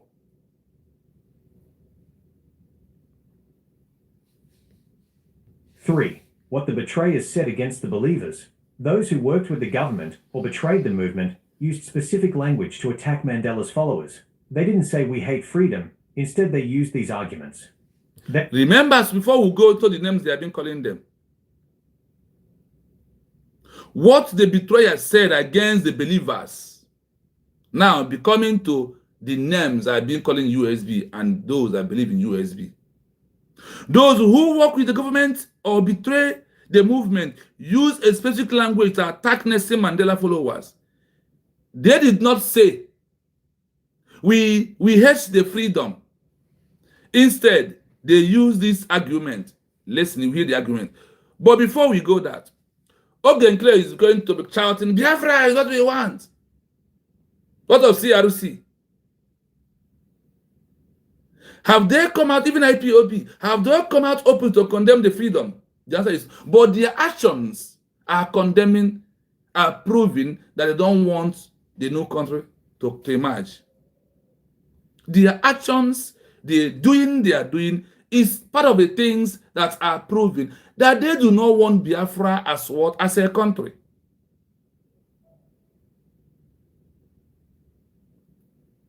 This is how it has happened before.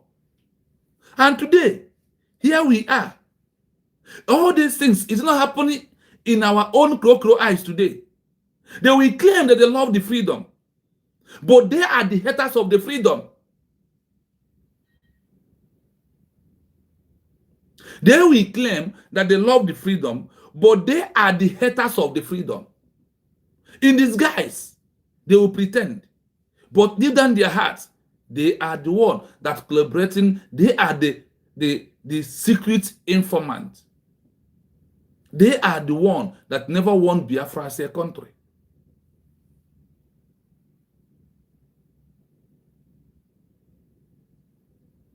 Please, if you are joining us, please, I want to hit the like button, please. There is a 3 dot in front of you on your right-hand side of your screen. Look at that 3 dot. Touch it towards it. We open. You will see like and share.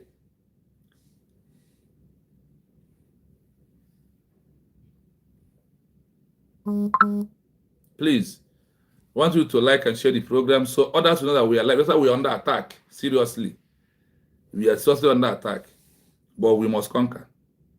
Now, listen to the name calling and the argument, those that are pretending that they love the freedom, that they did not hate the freedom. Now, listen to the argument they are using against those that are fighting real just cause with Nelson Mandela. Listen.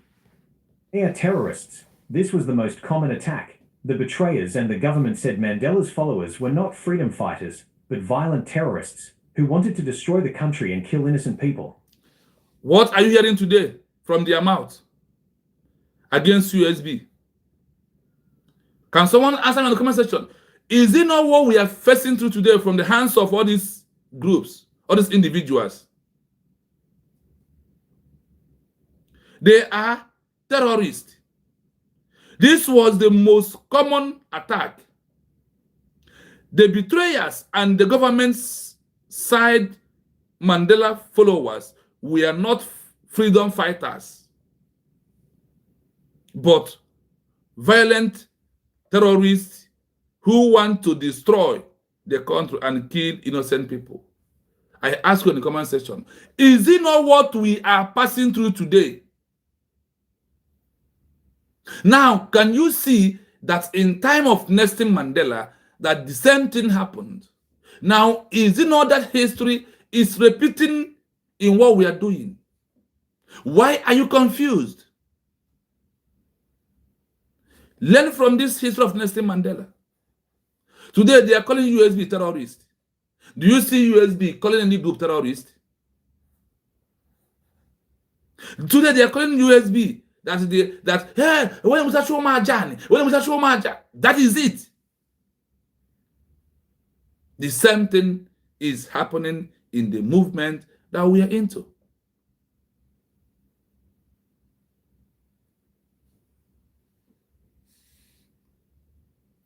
They use this argument. They are terrorists. This was the most common attack. So the terrorists you are hearing did not start today. They called men that was standing on the side of Nelson Mandela, really. They called them terrorists. Like what IPOB was calling our President Simon Banjoko. That is exactly what you are seeing here that is happening. It happened in the 1980s to 1990s. Today, it is happening in front of you and I in this 21st century. The history is repeating. Have you seen our government open mouth to call any individual terrorist? Have you seen them calling people that they are creating violence, trying to kill our people? All these name callings, all these bad words are what they are giving to the government of the USB, like those who believe in the mandate of what Nelson Mandela stand for under ANC.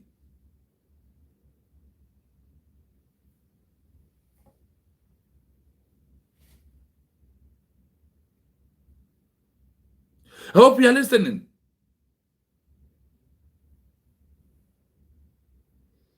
So when you look at all these name callings, where it's coming from?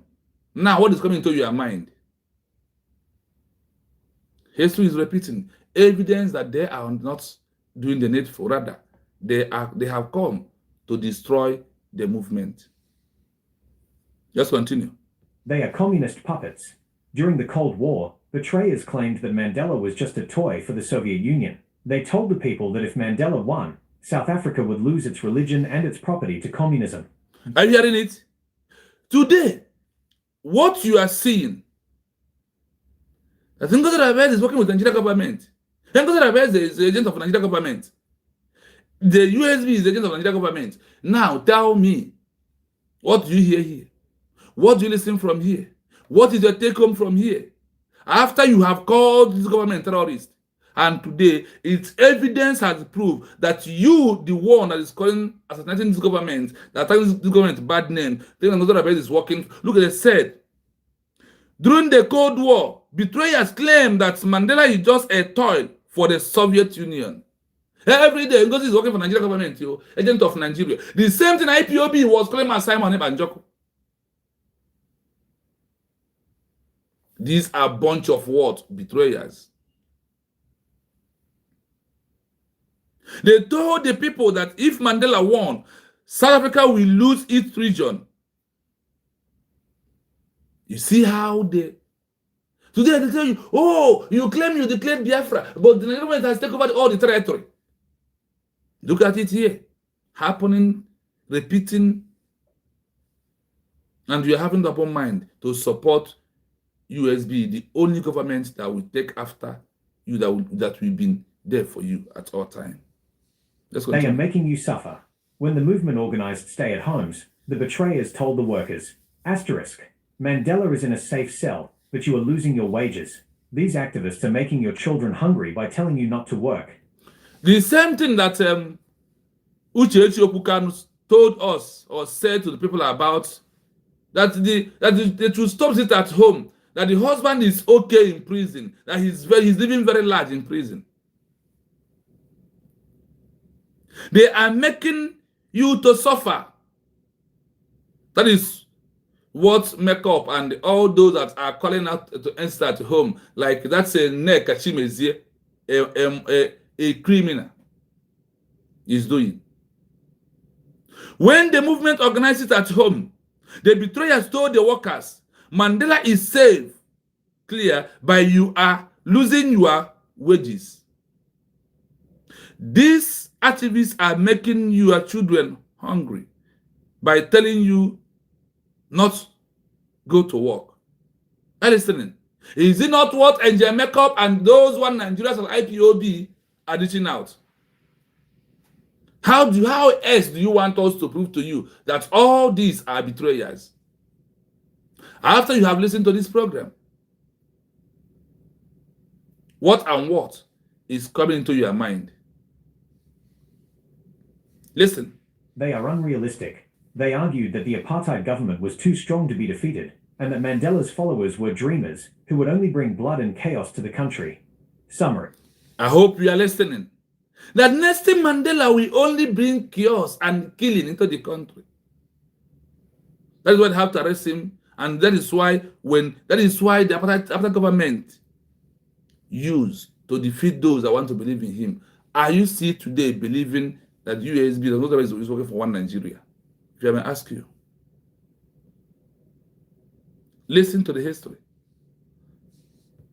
The two sides of betrayal. The betrayer, their action, their argument. The spy, sold secrets to the police. I am doing this for my own safety/money. Listen. The politician, worked with the apartheid regime. Mandela is too radical. We must take what the government gives us. The government, tortured and imprisoned believers. We are protecting civilization from terrorists. The supporters of Mandela viewed these people as askari, a word for soldiers who turn against their own people. They believed that those who collaborated with the government were helping to keep the chains on everyone.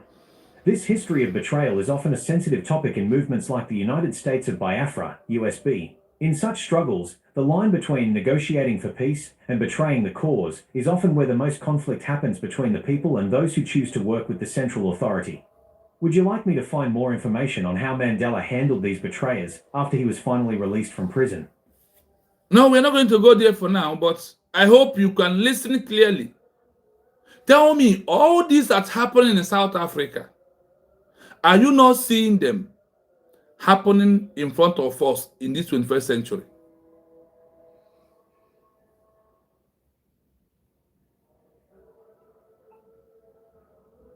Yes, gentlemen, thank you. No, my sister, we can't give super chats. Thank you so much. It's not my monetized page yet. It's not monetized page yet. Just now that we are under attack, the only thing we ask you is to like the program, hit on the like button and share the program. Then give us love emoji for YouTube to resist the attack is much. So the attack to be, for them to see that people love the program. Thank you so much for doing that. Like I said, this is our first session today, and we have gone to it to the end. And you can see that those that believe in Nelson Mandela, they continue on what they believe. They never listen to those that collaborated with the government of apartheid regime. Now, in the history of betrayal, it's often a sensitive topic in a movement like the United States of Biafra. Now, they do hear when they say the comparison in this 21st century, the USB they are declared, they see all the sabotage. The world has seen everything. See, when research makes me to understand, there is a free app that record everything when a new country is being declared. That free app, they will use their hand to separate it together. These are the legitimate people, and these are the wrong people.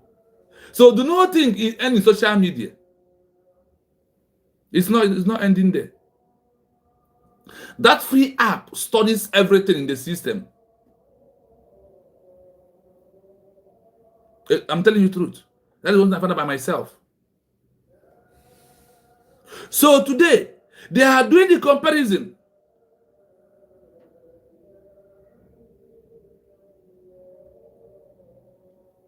Yes, today, the Nelson Mandela is the most greatest leader everybody is calling. Well, that was a president tag terrorist. They call his men terrorists. They tag all his name, all manner of names. Look at it here today.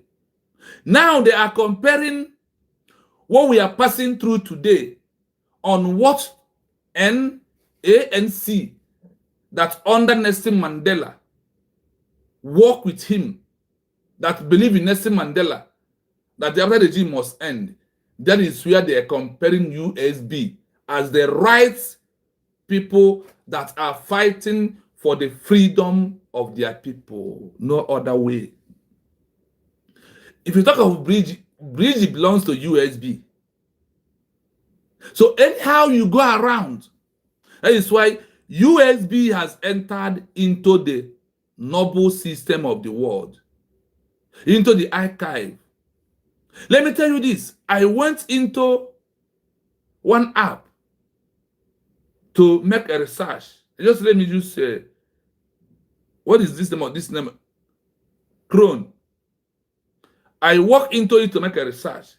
Do you know that this guy they call Basio Koma or something was writing on that app that he was the one that declares Biafra. That Ngozi did all the announcement. My people, try and be checking apps because we must write our history. The first information in the chroma that goes in is that him was the one who declares Biafra, who did all the readings. That Ngozi was just organizer. Because what the app keep is the first information. It takes me from 5 days ago to rewrite and post evidence in Chroma. So that is why they release. They say thank you for helping us to give us the verifying first-hand information with evidence that the declaration was being done by Dr. Ngozi Arabeze. Go to Chrome, I'm telling you, go and check.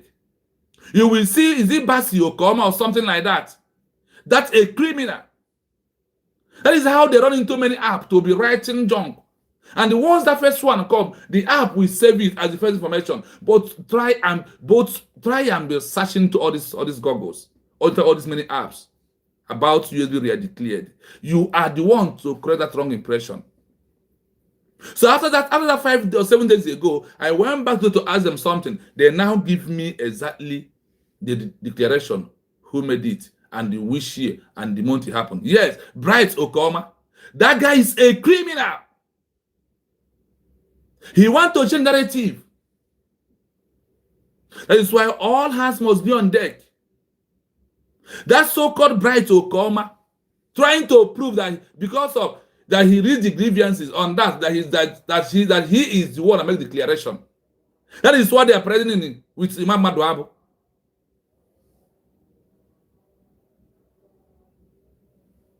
So we all must be doing our needful. We must be helping to create this impression. I told you, Chrome, what are they calling it? That is where I find it out by myself. That is when I walk in there, I said what? Look at the app I'm talking about. You will see it here. That is the app. That one that's near Facebook. That is where he's writing jargon. I went on the other app. Twitch. When I go in there, Ogenkre was claiming on that one, with Truth and Akwarawa, what they put, that Biafra was declared December 2nd. That one take me more than 7 days to control. To bring, because they asked me to bring evidence of the picture. I bring the video of registration, post it in that place. I drag them there. That is why they now rearrange their own also. Now they say, yes, this is a pure truth with evidence that Biafra was declared by November the 29th, 2024. These criminals are not sleeping, you. So don't go and sleep.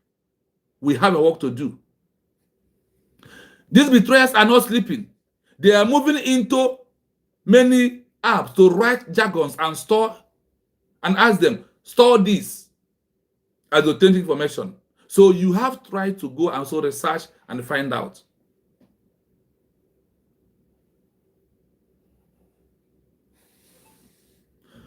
So on this junction, we are going to leave our line open for this first session before we go into the second session. As I'm playing the first session for us to understand, for those who are just joining us on this issue of betrayers history that's happened in South Africa and India that is repeating in Biafra movement. So the number to call still remain +9733605137. Again, +973605137.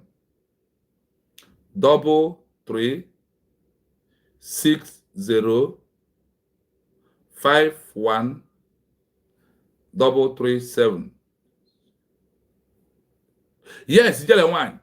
It takes me 5 days to be writing to remove that thing that this Bright Nokoma wrote in there. I told sometimes if sleep will disappear when I see such a thing until I make sure that the message change. We must change the narrative. Sometimes you got some app, they will be claiming Brgie, Republic of Biafra government is like Brgie. We are trying to correct everything. That we have moved, that we use Brgie as an organization to make a declaration of the USB. That now that we have transitioned from Brgie to our address is United of Biafra, Brgie in the brackets. We must be doing all these things. Because it's changing the narrative.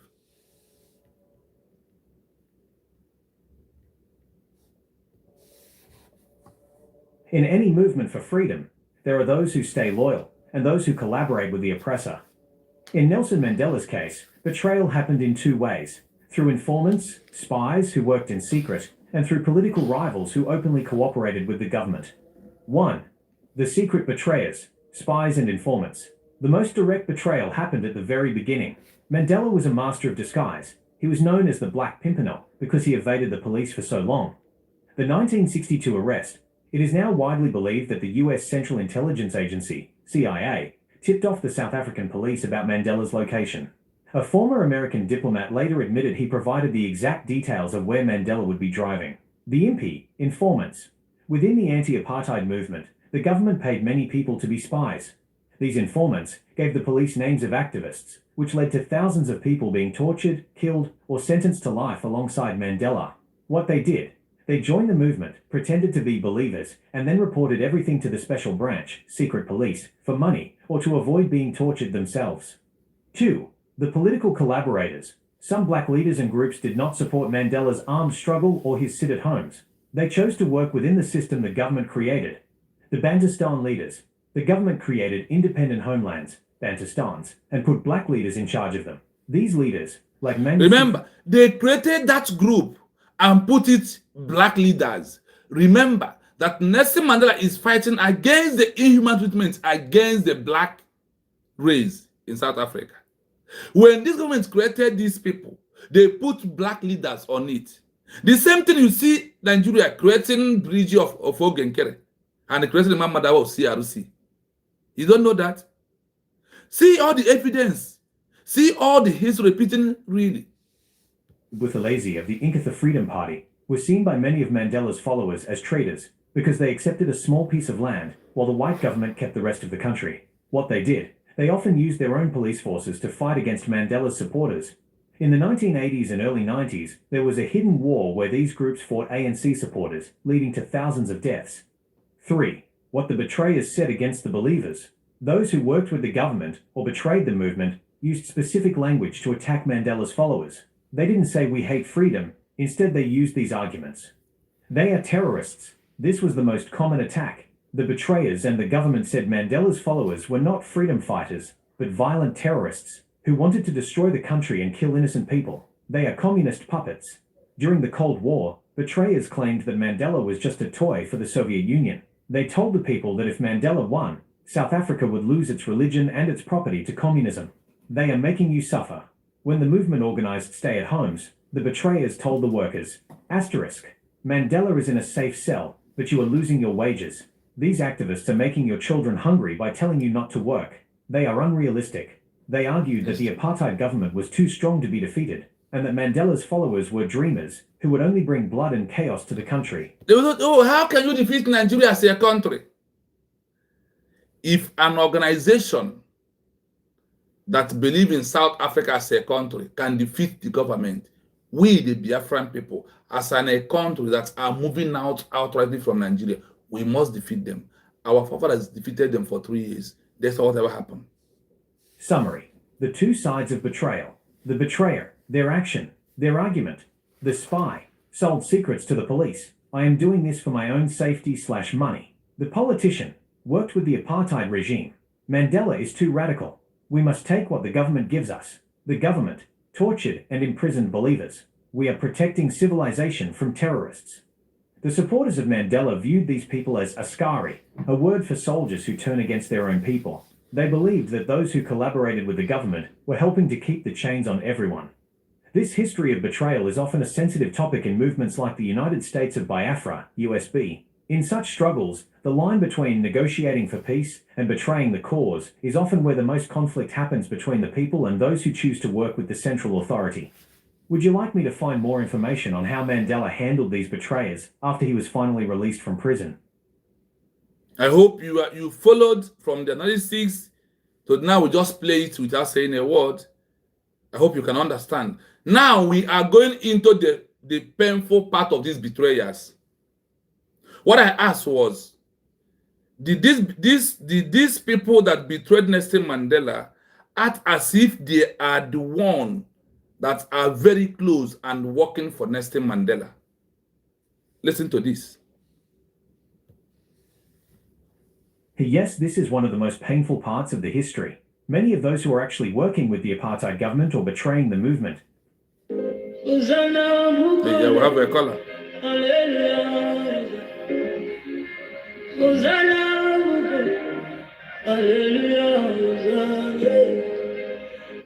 Yes, so get a one. Good evening from here. You're welcome to the program. Good afternoon from my side as well. Thank you. You're welcome. Yeah, all of the world watching. Good afternoon, good evening, good morning. Depending on your time zone, you can see this kingdom can walk no. I hope you are listening, and I hope it's making sense a lot. You are connecting the dots. Everything is making sense now. Chino, once again, thank you so much for all you do and the time you are giving to this our freedom. It will never be a waste. This freedom must surely come, and you will hit your chest and said you were among those who did it. See?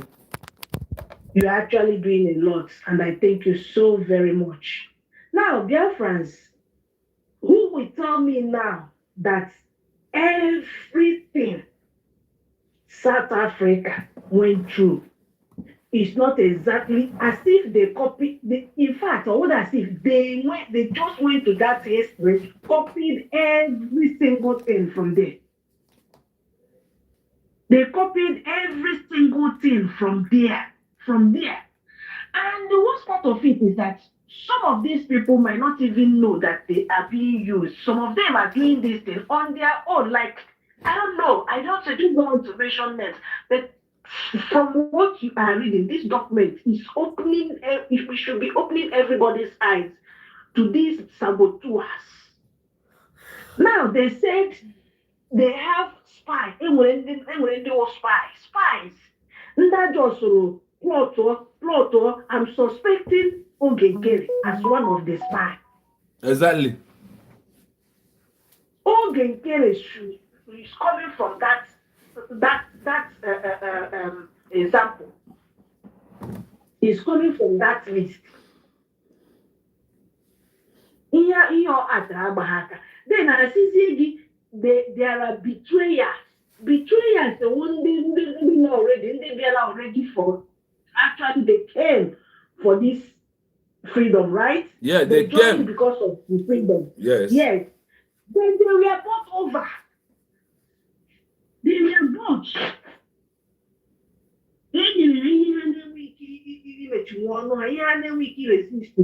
Then they betray their leader. Or betray the people that are working with. No, I can't see me. Share in this category. Exactly. Yes. Time. I see the informant. Yes.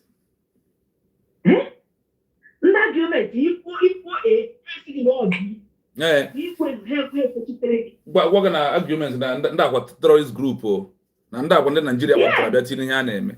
Go 247. Yes. They say no, they're even I don't want to in that category because what exactly you push you out. Yes. Too much dictation. In the honor to come who can dictate again. You cannot work well with those people. And thank God that Mandela went through all of these things and they still came out victorious. Yes. We are going to support. With him under the original NSANC, they succeeded. Yes.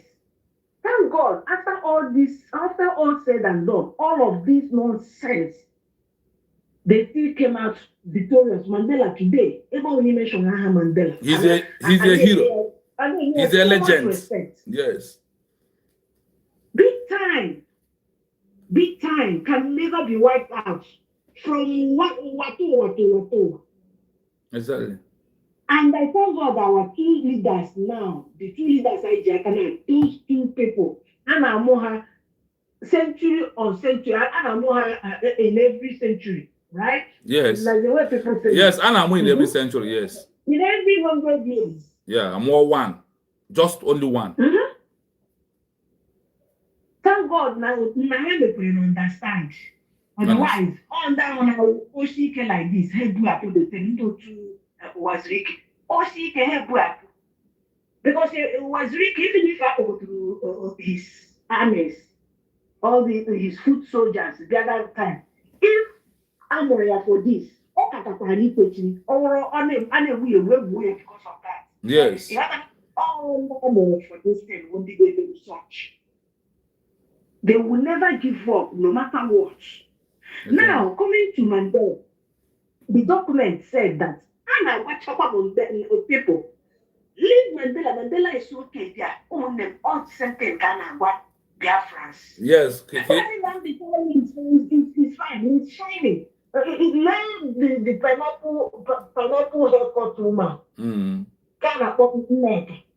She said it. Mama, she went to visit President Mandela. That President Mandela is looking handsome. He's looking. That is a you know what we say.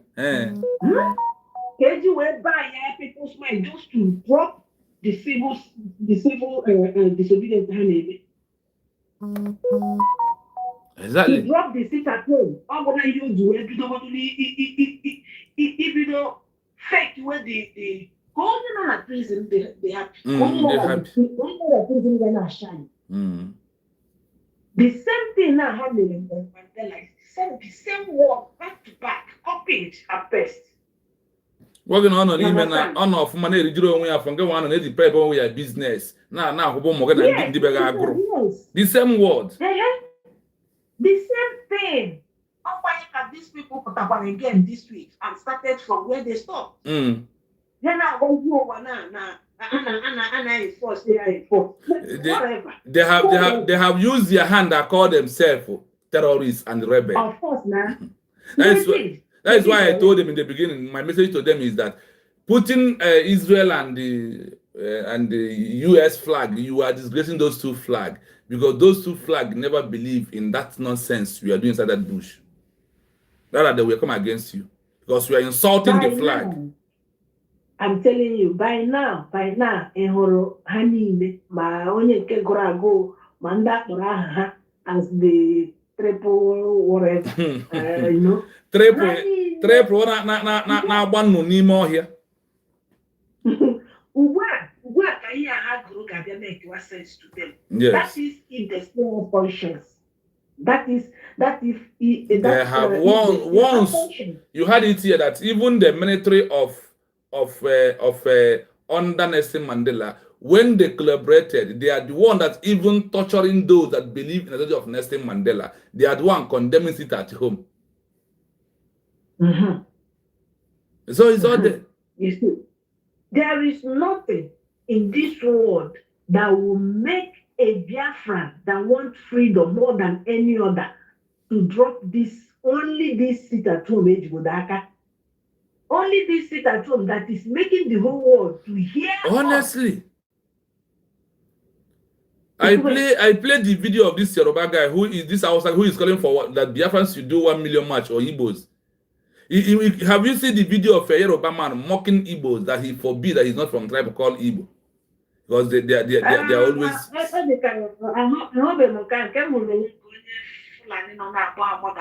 Yes. No, I played the video of that Yoruba guy here in the beginning. I play it before we go in. Yes. It has gotten to that, my dear brother. Yes. So every time the June people that is so big this time around. There is How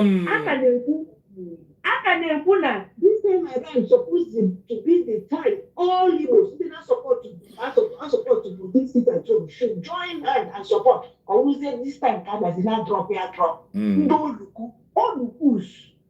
Many new competitors betrayers all over the place. Eh? Hypocrites. Look at how he is on that thing he's reading. Look at how he dressed.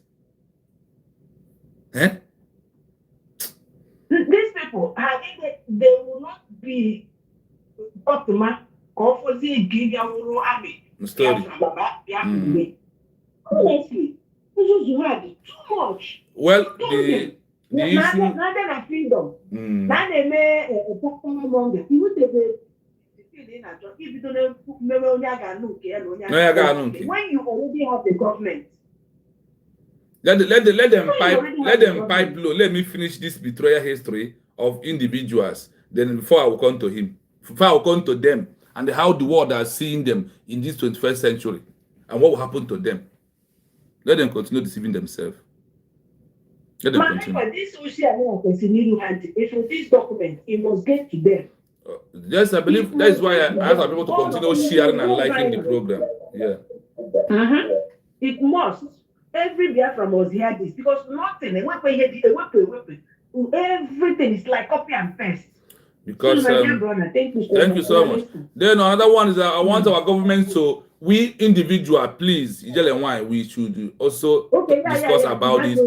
Having polo on our day-to-day wearing. That is what South Africa did in abroad. Some of them print banner keeping their Nelson Mandela in their doors. So once you from outside, you will see it. During that time, 2021, 2022, the motto before may change here. Yeah. Banner, our banner sticker. Sticker magazine on the car.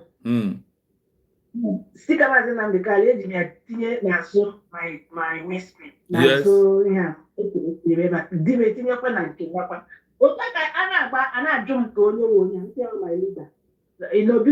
story. Yes. So yeah, it's a good thing to do. We must continue, honestly. After yesterday, I started checking what will cost me for me to have my own on face cap and clothes, which I will be wearing on my program. It's very all these things they call it media pressure and the attention of the world about this leader who was in incarceration. So let's all Biafrans as individuals trying to have polo that bears picture of Mass Simon Ekpa and proving on the down what happened to them is very important because of the sabotage, the government cannot lead 1 million march. It might look like a child's play. Yeah, so that is the only thing on my work or pay for this seat at home. Yes. Let's stay on my work. This people grows in. But anyway, we shall see. About this freedom. Okay, Mandela. South Africa with Mandela. Yeah, put that today.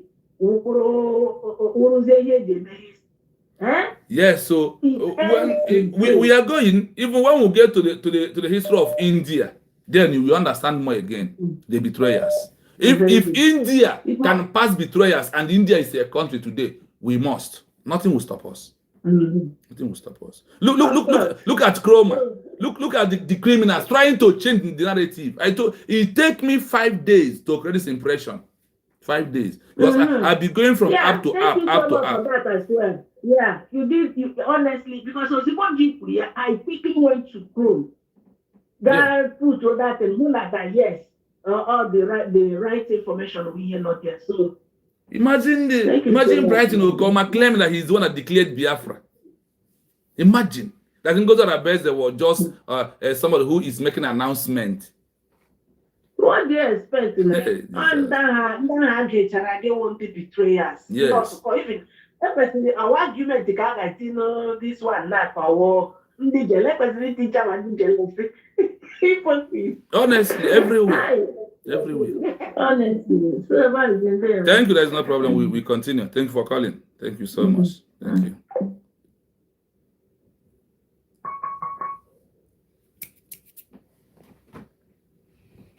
Yes, we have a 1 missed call.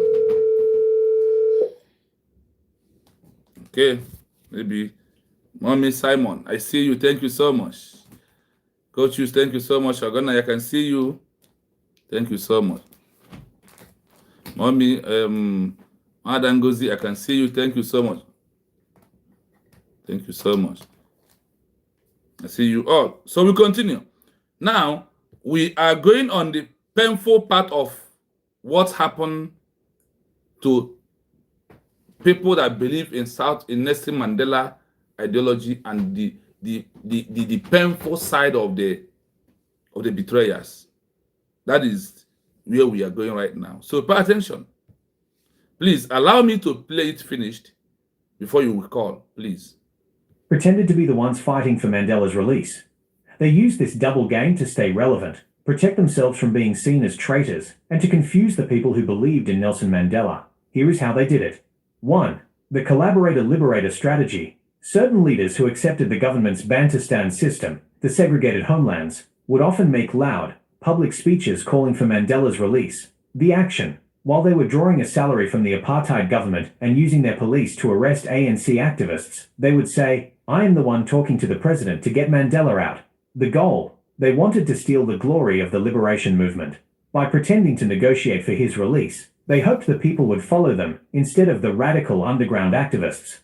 2. Spies pretending to be diehard supporters. In the underground movement, the most dangerous betrayers, informants, were often the ones who acted the most dedicated. The action. To avoid suspicion, a spy would often be the first person to suggest a sit at home or a protest. They would carry the loudest Free Mandela posters and lead the songs. The deception. Because they were so active in the campaign to release Mandela, the other believers trusted them with secrets. They used their support for Mandela as a mask to identify who the real leaders were so they could hand them over to the police. 3. The government's reform propaganda. In the 1980s, the apartheid government itself began to act as if they wanted to release Mandela, but claimed they were forced to keep him in prison because of the people's violence. The lie. They told the world, "We want to let him go, but his followers are too violent. If the people stop the sit-at-homes, we can release him." The reaction. They tried to turn the people against the movement by making it seem like the activists were the ones keeping Mandela in jail rather than the government that sentenced him. 4. International middlemen. Some foreign leaders and diplomats who refused to put sanctions on South Africa, like Margaret Thatcher in the UK, argued that they were doing more for Mandela than the protesters were. What they said. They called Mandela a terrorist in public, but told the activists, "We are using quiet diplomacy to get him released. Your sit-at-homes and boycotts are just making the government angry and delaying his freedom." The reality. The people didn't believe them. They saw quiet diplomacy as a way to keep doing business with the oppressors, while Mandela stayed in a cell. Why the believers didn't fall for it. The people who truly believed in Mandela's vision developed a way to tell the difference between a true supporter and a pretender. Consistency. True supporters demanded unconditional release. The pretenders always had conditions, e.g., release him if he stops the struggle. Risk. True supporters were willing to go to jail or lose their jobs for the cause. The pretenders were usually getting rich or staying safe while negotiating. Source of authority. The people only trusted messages that came through Mandela's family, like Winnie Mandela, or his trusted lawyers. In your context with the United States of Biafra, USB, this is a common challenge for many movements, distinguishing between those who are truly committed to the cause and those who are using the cause's name to gain power or protect their own interests with the central government.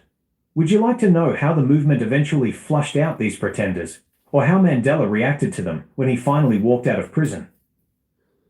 I hope you listened carefully, and I hope you followed me on the reading, because it's getting more interesting.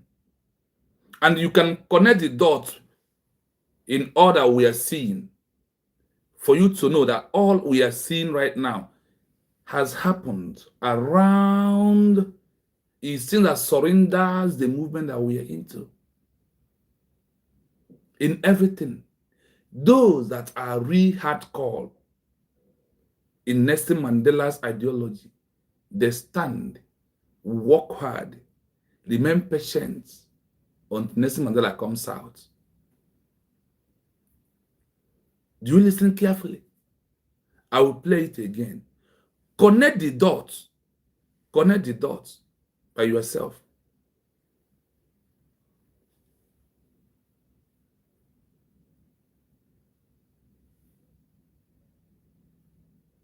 Yes, this is one of the most painful parts of the history. Many of those who are actually working with the apartheid government or betraying the movement pretended to be the ones fighting for Mandela's release. Are you hearing it? Yes, this is one of the most painful part of the history. Many of those who were actually working with the apartheid government or betraying the movement pretended to be the one fighting for Mandela's release. Ask of those who are running to Finland all the time. And they never believe that Robert Obier said that declaration will happen. And that declaration happened. And they are all against that name that even Master Simon adopted to us before they arrested him. Use and connect the dots here. This is the area, this is the most painful part of it. They will be running to Finland. We are the one getting information. We are the one with Robert Obier. What do you know about Robert Obier? What do you know about Simon Eba? That is how they behave. You know about Adandocho, Chika Merike, the pretender that in the midst of this movement, who has told us openly, who come to destroy Simon Eba. Because if someone tells you that if Simon did not bring Biafra, that he will sabotage it, he come to sabotage that leader who is in the movement. Because if you believe in that leader, you're supposed to believe in his words. Once any of his words are accomplished, you must be happy. Let's continue. They use this double game to stay relevant, protect themselves from being seen as traitors, and to confuse the people who believed in Nelson Mandela. Here is how they did it. They use this double game to stay relevant, protect themselves from being seen as a traitor. And of course, the people we believe in, the people who believe in Nelson Mandela, here is how they did it. These betrayers that in the movement of Nelson Mandela will be the one presenting everything, doing as if they are in love with Nelson Mandela. Today, where is Imam Madu Abu? Sorry, where is Benjamin Madububu today? Where is Ifeanyi of the most trusted? Today, where is Chinasa Woru and all of them? Where are they? Those claiming love the man and the Kano. Those claiming the man is giving the information. Today, where is Wema Powerless? Check and connect the dots. Then bring it from Brgie to bring it to 4 back gangsters and to CRC company. Connect the dots with what we are hearing from them. Connect the dots with what we are hearing here. You can find an answer by yourself. Let's continue. 1. The collaborator-liberator strategy. Certain leaders who accepted the government's Bantustan system, the segregated homelands, would often make loud, public speeches calling for Mandela's release. Are you hearing it? The message is clear. The history is clear. And today is happening in the midst of us. The collaborators' strategies, creating a loud creating leaders who accepted the new government that the apartheid regime leaders created, called them Benchu stars. They created leader there. They used what? Today, yes, where is the shade one now? It don't disappear. So this new MTT that are black people who Nelson Mandela is fighting for. The government of the South Africa, the apartheid regime, the whites did what? They created a new government. In the movement that we're into today, who is the new people that was being created? Is it not Fallback and the CRC? Can you see the connection? Can you see the dots? Can you see the comparison? And you ask yourself, you that are still on the wall that do not believe USB, is not the high time you believe USB, that this is the real government of the people. This is the mindset of Abattoir to re-declare United State of Biafra. The government of South Africa created a government created this group and give the leader a black man. Today, what are you seeing the moment that we are into? Who is electing new prime minister today? Check and do the connection by yourself.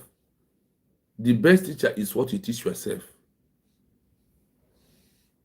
They will come out in the homeland. They will loud their voice publicly, speaking, calling, free Mandela, release Mandela.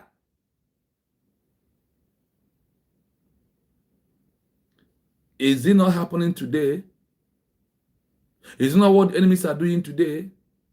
Is it not what these betrayers are doing? Ask yourself question.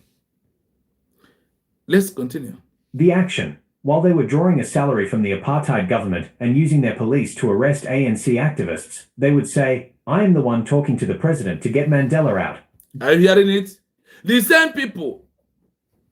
They will use apartheid police government, to arrest those on the ANC that stand strong for Nelson Mandela. Those that do not deviate.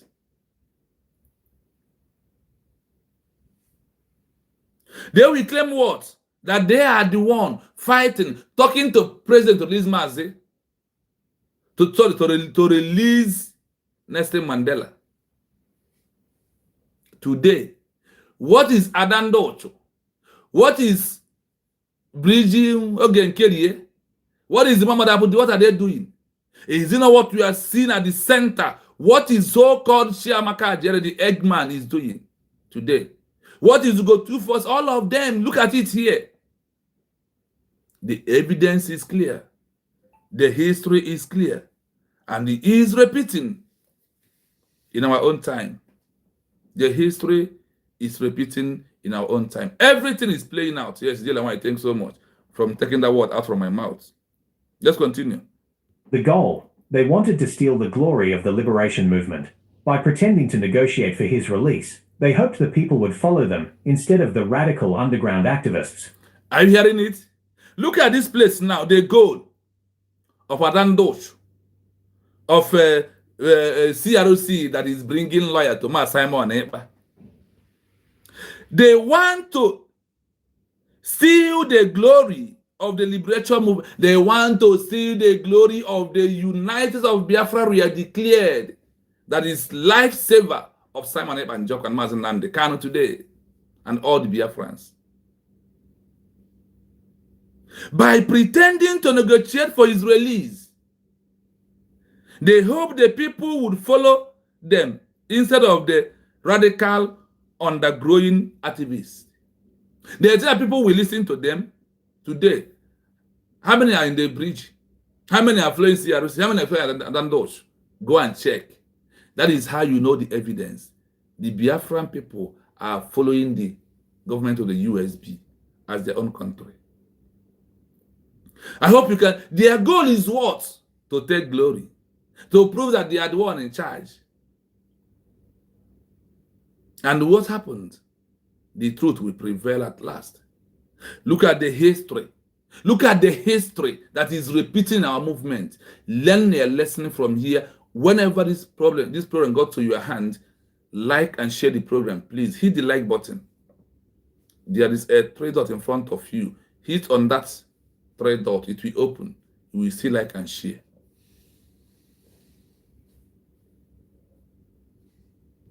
Two, spies pretending to be diehard supporters. Listen to this number 2 headline. Spies pretending to be a die-hard supporter. Adandosh.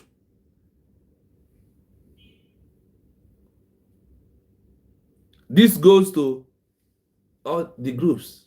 They're all supposed to be a die-hard supporter of Simon Ekpanjoko. IPOB, die-hard supporter of Mazen Nandekano.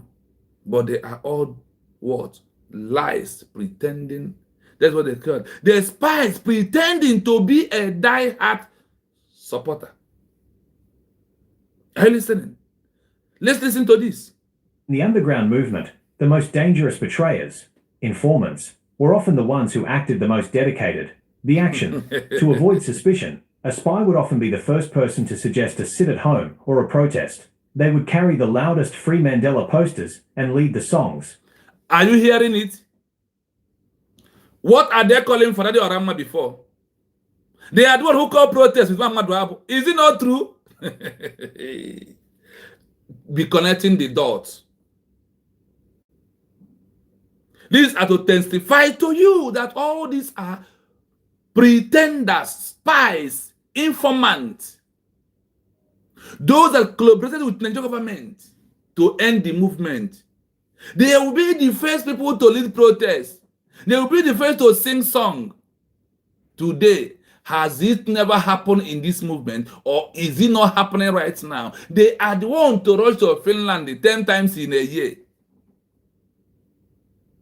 They want to do damage control. They are pretenders. They are betrayers. They are spies. They are informants. That is who they are. That is who they are. Take example of the history of South Africa. The action to avoid suspicion. A spy would often be the first person to susgate a sit at home or protest. They would carry the loud Free Mandela protest and lead the song. What are you seeing? Is it not what is repeating in the history of the BUSB movement today? That we are seeing all these individuals moving around, what they are doing. They make highest noise.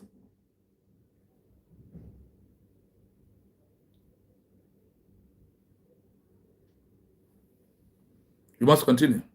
The deception. Because they were so active in the campaign to release Mandela, the other believers trusted them with secrets. They used their support for Mandela as a mask to identify who the real leaders were so they could hand them over to the police. Are you hearing it?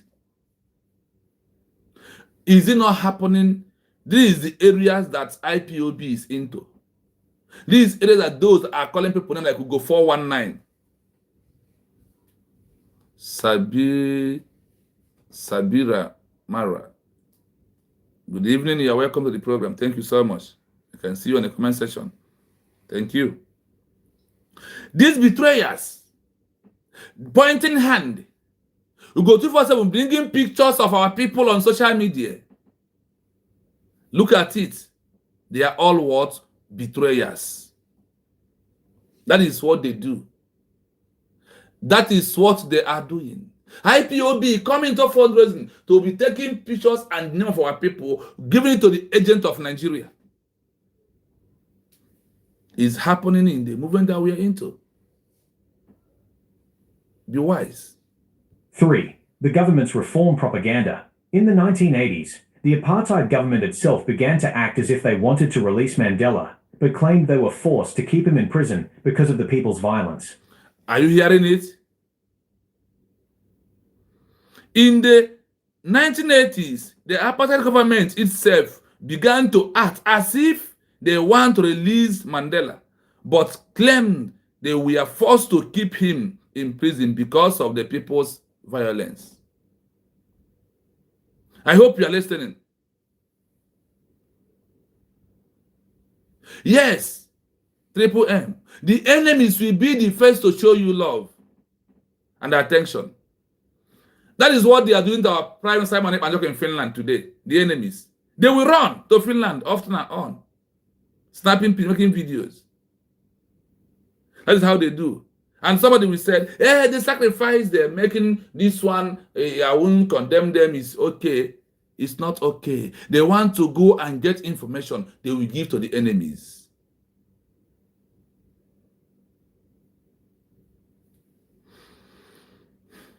The lie. They told the world, asterisk, we want to let him go, but his followers are too violent. If the people stop the sit-at-homes, we can release him. Are you hearing it? The promise they made to Emmanuel Kano, that if you tell your people to vote for Tinubu regime, if they vote finish, they are going to release Mazen and they can. Have they released them? Today they must mastermind on the houses at home. And the betrayer old fools in the bush that are disturbing the peace of animals every day are there giving order from the bush. The Biafra movement were into as passed to give order from the bush. Umokoko. Look at it happening. They lie. They told the world, we want to let him go, but his followers are too violent. If the people stop the sit at home, we will release their leader. You see? It's happening today. In Memake Chuanisha. That's why I ask you to stand strong. To know that what you're doing is you are right. For you to know that all that you are doing is your right to do that. I want to share the program because I can get this information and keep it to myself. But it takes my time to sit here to analyze it to you, for us to know it.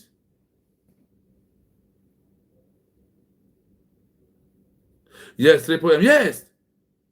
We have seen it all. It leaves our people to open their eyes to see it happening today. Yes, so that is it. If you come to the program, first thing is to like the program and share it. Touch the like button. Let the message go viral. So it goes to the platform of audio CMEs.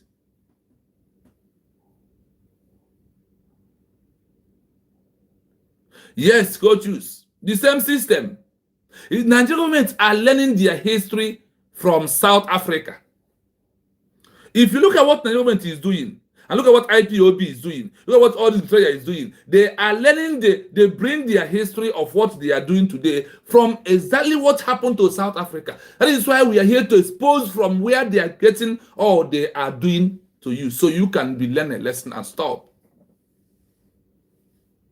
So that is why I know that my time to do this research is not in vain.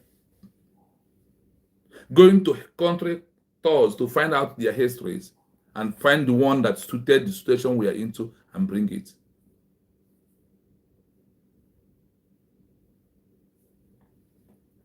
This is the enemies learn all the additional to us from the history of the betrayal of people of South Africa, of that regime. But there we know that we are more stronger than what they think. The reaction. They try to turn the people against the movement by making it seem like the activists were the one keeping Mandela in jail rather than the government that sentenced him. You see? Telling you that, oh, go to the base and he sits at home, oh, Nama Simon Eban sits at home, his wife's massacre is in prison. Can you see? All these are planned. All these are that this is what the enemies brought out. This is how they learn to do what they are doing. Learn and be strong on the side of the truth. United State of what? Biafra. The reaction. They tried to turn the people against the movement by making it seem like the activists were the ones keeping Mandela in jail rather than the government that sentenced him. 4. International middlemen. Some foreign leaders and diplomats who refused to put sanctions on South Africa, like Margaret Thatcher in the UK, argued that they were doing more for Mandela than the protesters were. You see this UK that denied Biafra. You see them. Anywhere you see UK, they will never support something good. Because they eat from the evil and bad. That is where they are eating from. Look at it here. They refuse to support Mandela.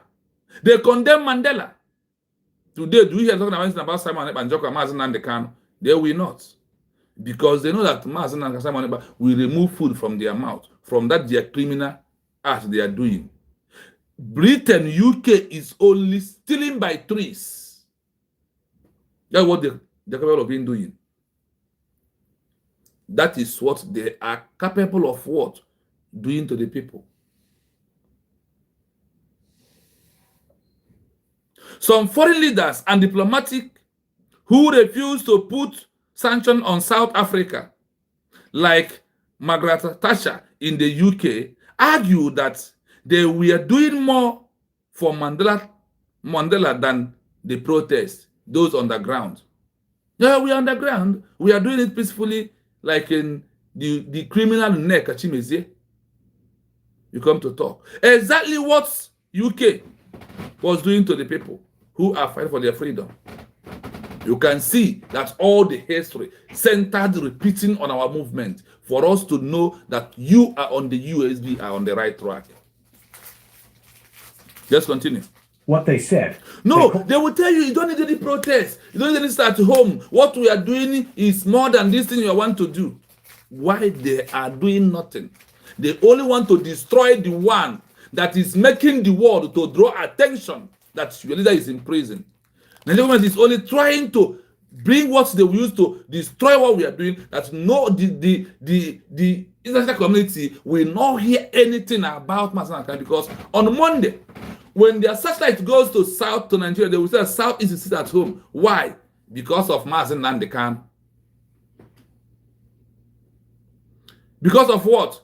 Because of Mazen Nandekano. They want to silence everywhere. And the gullibles have joined them. Betrayers have joined them to do that. We should not succumb on such thing. Called Mandela a terrorist in public, but told the activists, we are using quiet diplomacy to get him released. Your sit-at-homes and boycotts are just making the government angry and delaying his freedom. Are you hearing it?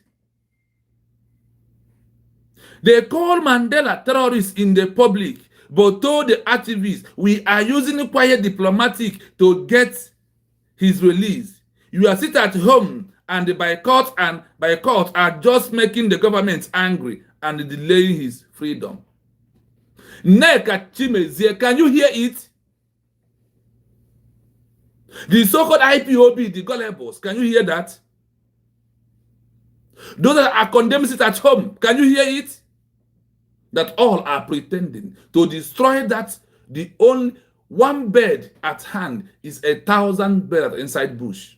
The only one bird we are using to kill, only one stone that we're using to kill everything. This one stone sit at home proving self-referendum. This one thing proving that people believe in US government. This one thing proving that people want Biafra, that they love Mazen Kano as their president. You want us to kill it. Chai. Who did this to these people inside the bush? Well, anybody inside the bush must act like animals inside the bush, like where they are. The way they are condemning it at home. You had it here. That is where the government learn what they are doing. Don't know that the enemies might be reading what people did in the past on this situation. They read to imply it. So I am giving it to you to know that once you see it, reject it. Know that the history is repeating. You have two history, bad and good. I have yesterday give you the good one. Today I'm giving you the history of betrayers. It happened in Africa. It's also happening in Congo. But we are not going to go there. I hope you are paying attention and you are connecting the dot by yourself. The reality, the people didn't believe them. They saw quiet diplomacy as a way to keep doing business with the oppressors, while Mandela stayed in a cell. You hearing it? Do we believe the substitute at home? The answer is no. Because we know that it's not coming from the leader, from the mouth of our leader. Even if it is coming, it's under duress and pressure that he used to say that. So that is why you must understand, like people that believe in the death of Nelson Mandela, they never accepted any instruction coming from anybody who visited their leader, Nelson Mandela, or from the government, or from any human being who want to play that he's a mediator. Even for the lawyers, they refuse to listen to any of them. They continue on what they are doing. Let's continue. Why the believers didn't fall for it. The people who truly believed in Mandela's vision developed a way to tell the difference between a true supporter and a pretender. Are you hearing it? Consistency. True supporters demanded unconditional release. Consistency, like what we are seeing from our office of Dr. Moses Rebels, the government of the USB. Not falling back, not stepping an inch. Focus on the mandate of the declaration to protect the Biafran people. The pretenders always had conditions, e.g., release him if he stops the struggle. Risk. True supporters were willing to go to jail or lose their jobs for the cause. The pretenders were usually getting rich or staying safe while negotiating. Source of The authority. true Biafrans in the homeland, their chop was locked. The true Biafrans in the homeland, their chop was locked till today. Because of what? They believe in the ideology of Mazen Nnamdi Kanu and Simon Ebanjoko, that Biafra is the only solution. That is why their chop is being locked. They did not commit any crime. The risk. True supporters demand unconditional release, like when you see our DPM and every Biafrans that believe in the ideology of Biafra as a country. They pretend always had condition. Those pretenders always had a condition. E.g., release him. He stopped the struggle. We will release him. Are you hearing it? Is it not what Nigerian governments our propagandists are doing today? It's not what they're telling us. You must be careful and follow the government of the USB. Risk. The true supporters were willing to go to jail or lose their jobs for the case. The pretenders were usually getting rich every day or staying safe with their negotiators. You see Ogenkere, they start wearing suit, using iPhone. You see Shiamaka Jere, you see Adandoch having flight to go to Finland. Look at it here. The history is repeating in all corners of what they are doing, like what the betrayers did in time of Nelson Mandela.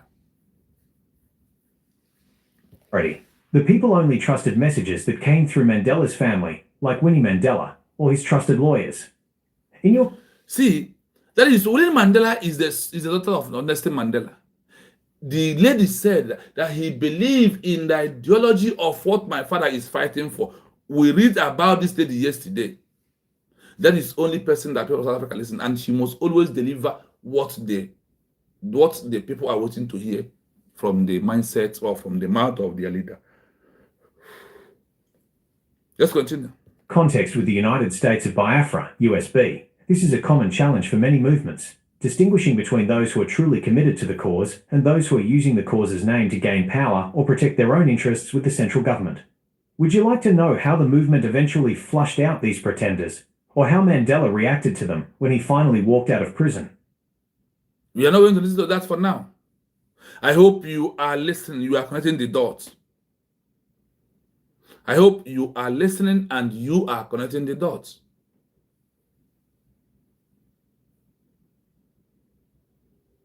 What is going into your mind? All that is happening here, do you think that is happening in the movement in this our movement right now?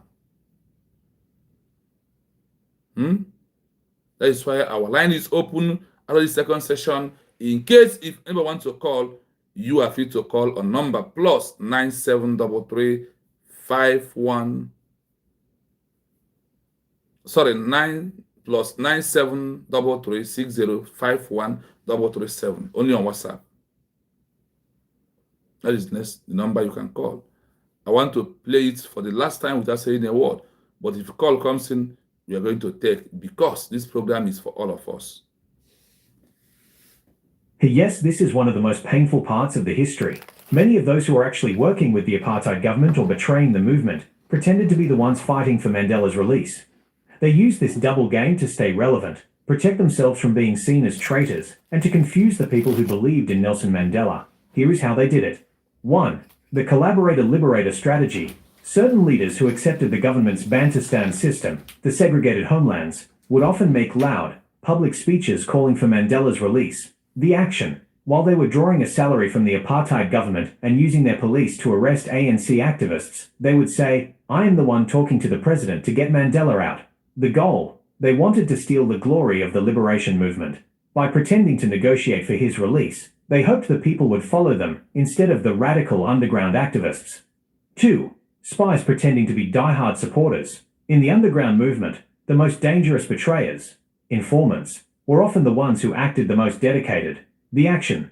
To avoid suspicion, a spy would often be the first person to suggest a sit at home or a protest. They would carry the loudest Free Mandela posters and lead the songs. The deception.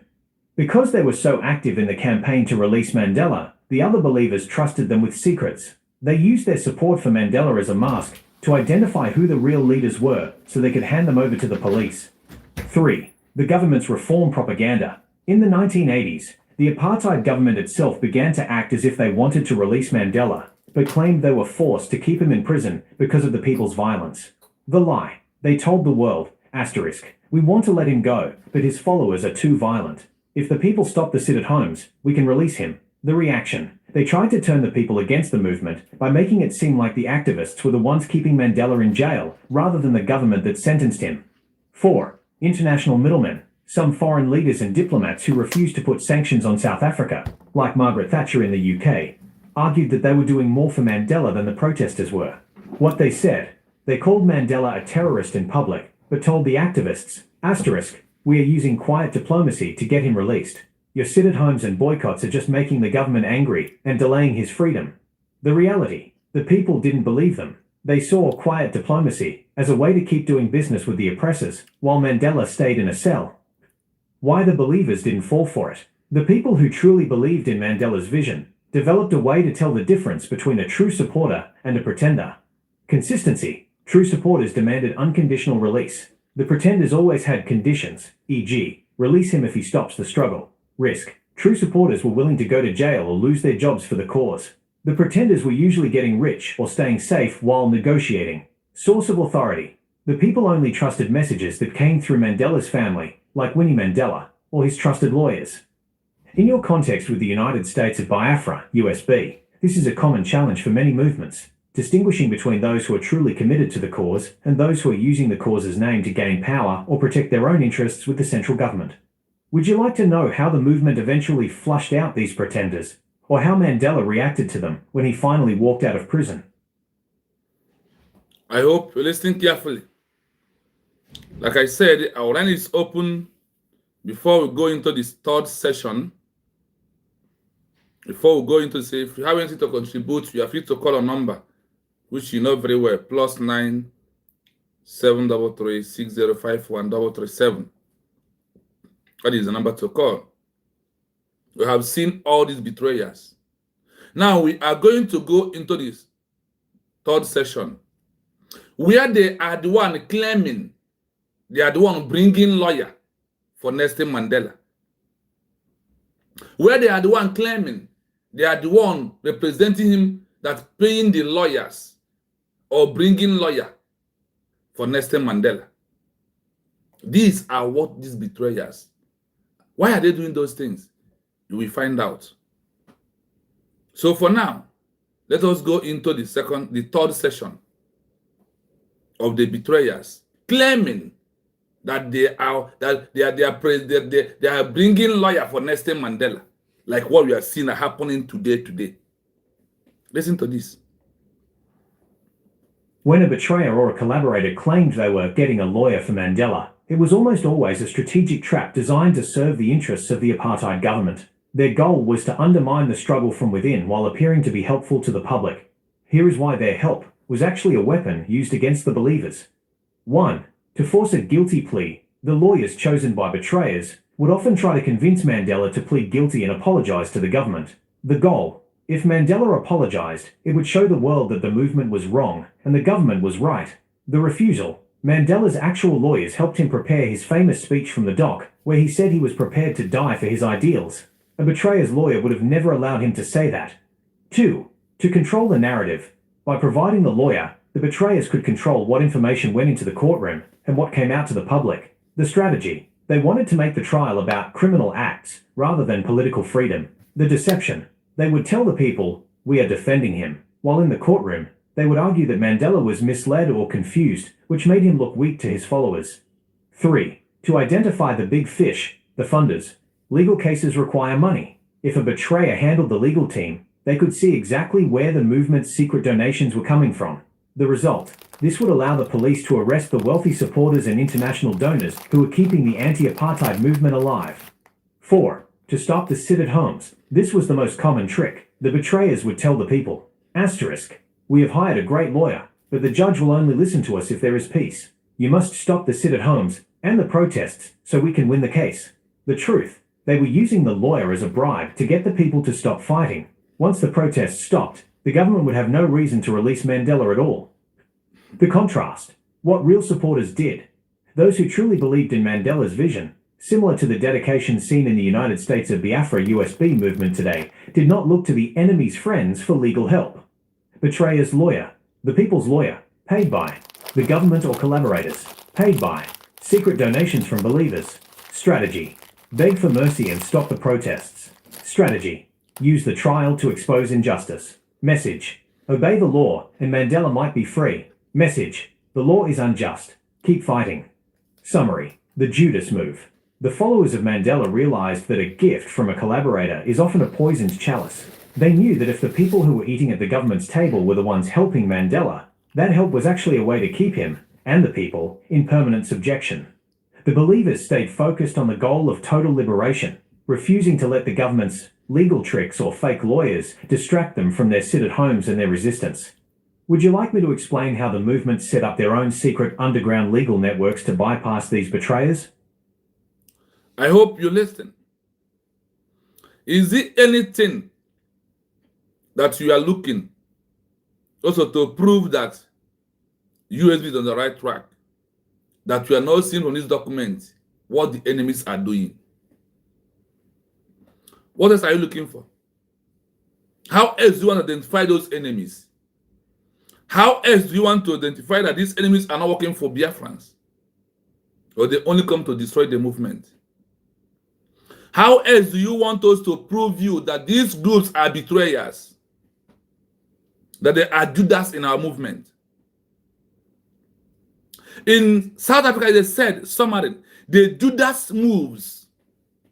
The Judas in the movement moves, because South Africa is a Christian country, no matter what. They understand what Judas did to Christ. They call it here, summarizing, the Judas move. The betrayers. The betrayers everywhere. Look at when you listen to this history of South Africa. If you are having 1% doubt on the USB, you're a betrayer to yourself. If you are having 1% doubt to US government, you are a betrayer to yourself. Not to Mazda, Saman, and Joko. Let's continue. Again. When a betrayer or a collaborator claimed they were getting a lawyer for Mandela, it was almost always a strategic trap designed to serve the interests of the apartheid government. Their goal was to undermine the struggle from within while appearing to be helpful to the public. I hope you are hearing it.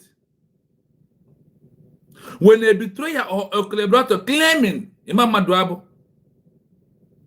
and all the groups, they were getting a lawyer for Mandela. When they claim they are getting a lawyer for Simon Eba, and in the movement of country to country, No lawyer has right, without having license of that country, to go and defend someone in the court. They bring it to get money from the people. Are you hearing it? They are doing this to get money. And the only evidence they will use is to proving these betrayers. They want to get from Simon Banjoko, a high reputed lawyer. Don't mind them, they are criminals and fools. They are betrayers.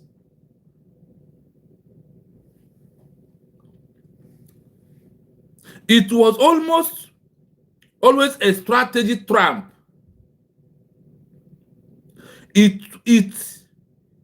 It was almost a strategic trap designed to serve the interests of the apartheid government. Their goal was to undermine. Have a color?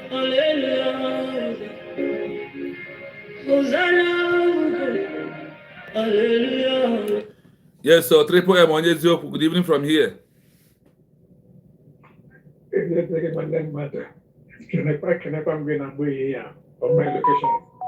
Thank you so much.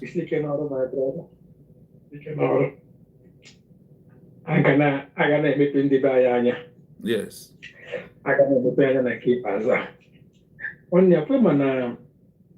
O nwere ilu ndị Igbo na-atụ sị onye gburu mmadụ n'aka ebu ụzọ abịa mgbori akwa. Na so ibi. Na so. Na so ibi. Mana onye ọjọọ ga na-eme gị ihe, and onye ọjọọ ahụ ga-anọrọ nga ahụ na-esho gị all man of love nke ga-abụ onwedị ihe ị ga-echegbukwado echewe n'obi gị. Ị ga na mmadụ ga-agba gị na ọ bụ onye a na-eme gị ihe a na-eme gị. Ị ga-asọwashi na onye a dị nice to you, no one are kind to you. That's how they roll. That's how they roll. Because they will always pretend to try to be at the forefront. No how much or grandmother, no how much or here. If fact, the one thing if the people not around that some or even no this destination and also na be when it provided na so. Any day, mepere gị anya, confront ya agba ọsọ, and ya agba ọsọ, your sickness ebie. So, ị na-anya na, ọ dị ka ihe kwuru na ndị ọjọọ gara eteki eme survey otu ha si bring ihe anyị na-eme down. Yes, nwanne, otu history. I na-make history. Enwe good history, nwee bad history. Ọwụ ya. Yes, so you. Ngụnwa nọ na-emekwa your research na history ka ga-esi wee nwere onwe anyị. Ndị ọjọọ akwa nọkwa na-emekwa eme research otu ha ga-esi ebere dịkwa ihe a na-eme dan. Exactly. They follow that same route, but the question is, at the end of the day, who let her have the day? So, despite whatever thing they are doing now, they justify the means because so when you now, at the end, going by their history, the place Hana end the Eba in the South Africa, yes, now. So let them be rest assured that you also history and the other thing South Africa and the time even I want to myself and we know why South Africa because during the time of South Africa they should have the kind of the qualities I want and the Jinakana here. No. Maybe can have the last like that. Even as we speak now, my little man say coming of Biafra will be the last miracle on the earth. People cannot change with that last miracle game. Oh my, that last miracle I mean, oh yeah, that is the generation I mean. They wouldn't make that thing. One day, we think I name and one I made the generation again. No more. Yeah, on your book, you may a bet. No more. So that last miracle I made. And the here is a when you see now the whole documents, no excuse anymore. And do you know that there is only two ways to prove a new country? either you declare or you permit, you have a document of charter to UN. Now on this charter, yeah, what you are doing is belonging. So we that, and they say that among all, that the one that is the most authentic one is the declaration document with evidence of the new country. And in the Nigeria. And that is, we have all in our hand. So the only thing I make is now, the only thing I make is now, how delay Geziaye, then can this guy we can do more, even the wages is can have no more. Man, I want no about who repair around here. Only we can, only only para for either Pachapa, you can put on gone. You can't allow H.O.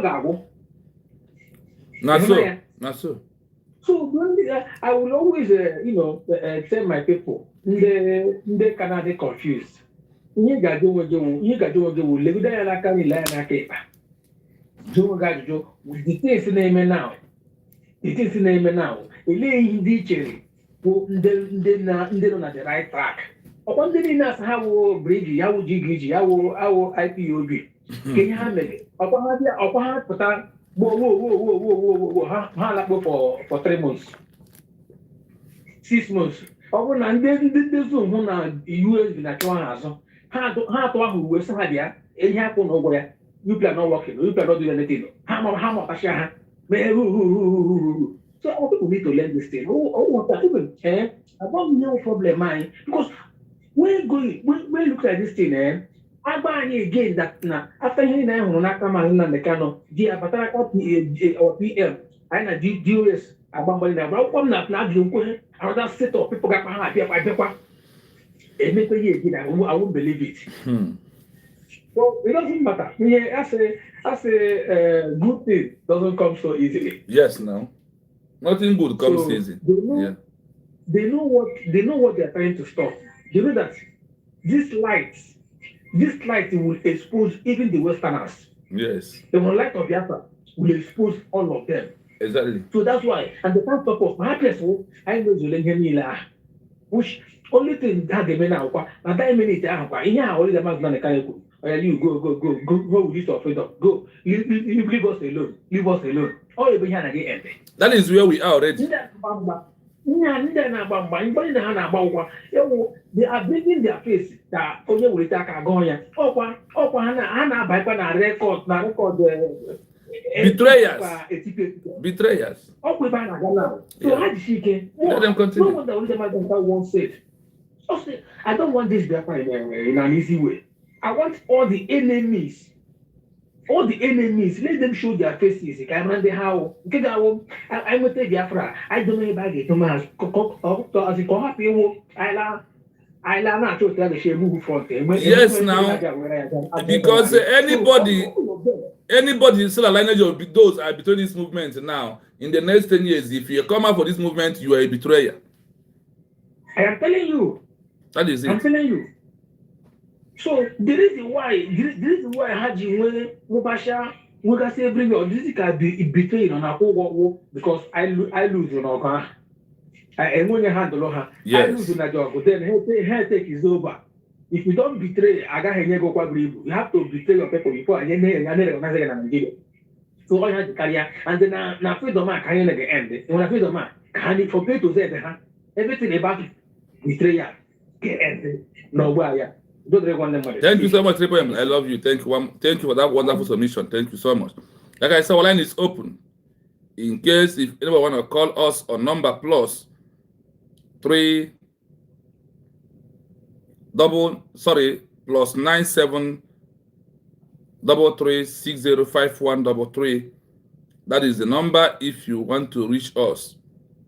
That is the number you can use to reach us. It is our own movement that we are talking about. Look at all that has happened in the past. When you talk about Nelson Mandela, this is what Nelson Mandela passes through. The most painful part of it is that this enemy are the one who is going to claim they are bringing lawyer to Nelson Mandela. And the question is, why are they bringing lawyer? Why?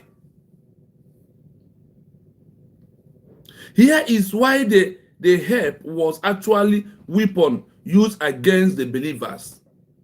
This bringing lawyer of Imam Madwab and their group. Lawyers cannot go to Finland. Lawyers can only talk to someone on phone. And imagine how many dollars they want to pay him. Business.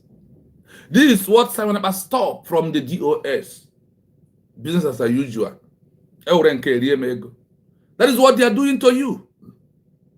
That lawyer in the jurisdiction does not have right to stand in court to defend Simon Ekpa Njoku because he does not have the license of Finland.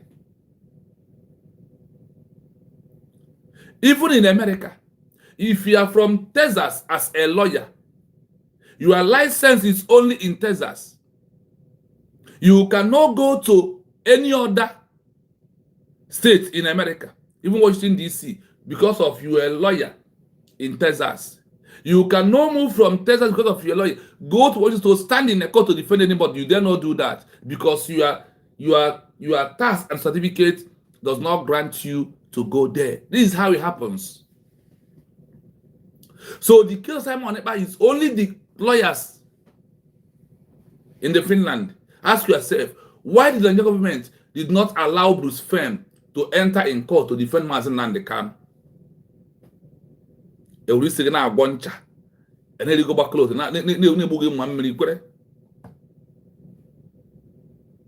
Ask yourself, why did the Bruce Fem cannot even be in Nigeria? He cannot smell in the court to stand for Mazen Nandekan. That should teach you a lesson of these betrayers. They are claiming they are bringing lawyer to defend Simon Ekpa. It's just to use you and make money. And the matter remains 2 months to go. That is now they are bringing, even 1 month to go or 2 months to thereabout. That is when they are bringing lawyer. What did lawyer knows about Simon Ekpa? Nothing. Just to draw attention, just to make you to deviate, just to make you to look like they are in control or they know what they are doing. Nothing more than that. Notice me. Here is why their help was actually a weapon used against the believers. 1. To force a guilty plea, the lawyers chosen by betrayers would often try to convince Mandela to plead guilty and apologize to the government. Are you hearing it? What the lawyers betrayers will do. This is their lawyer. Is he going to tell Simon about what? To stand for fighting for Biafra? Can you imagine? My people reason. It is very important you reason. It is very important you learn from this history of Nelson Mandela movement that happened in South Africa. The goal, if Mandela apologized, it would show the world that the movement was wrong and the government was right. Are you hearing it? This is what the lawyers, these betrayers bring to Nelson Mandela want him to do. And when Nelson Mandela, what of those like Owazrike leaving the movement since all this while? What of those that has died because of the movement? It's not everything that glitters is good. Learn from here that the goal of these people was never meant well. They want to destroy the movement. That is why they're getting those lawyers that we asked Obatobi or Maznakan to beg Nigeria. And the begging, that means that the government is right. It's all this while. Learn a lesson. Usual. Mandela's actual lawyers helped him prepare his famous speech from the dock, where he said he was prepared to die for his ideals. A betrayer's lawyer would have never allowed him to say that. 2. To control the Do you get something in here? Mazen Nandekan will tell you what? Biafra or nothing. That I am dead without Biafra. And anywhere he is, they stand with the word. Those like Fanny wanted him to go and beg the Nigerian government. He told that he can never beg oppressor. Happened to be in Nigeria. These are the things that we need to carry in our mind. That is why I'm bringing you all this history to refresh your mind, to focus, to leave all these enemies once they are coming. Now let us control. How? Number 2, to control the narrative. Listen. Narrative. By providing the lawyer, the betrayers could control what information went into the courtroom and what came out to the public. The strategy. They wanted to... Do you hear something? This is why Imam Abu them trying to block everywhere that our PM was used gets the vital information he needed. They are doing it to block everywhere. But God passes them because government is a government. Individual is an individual.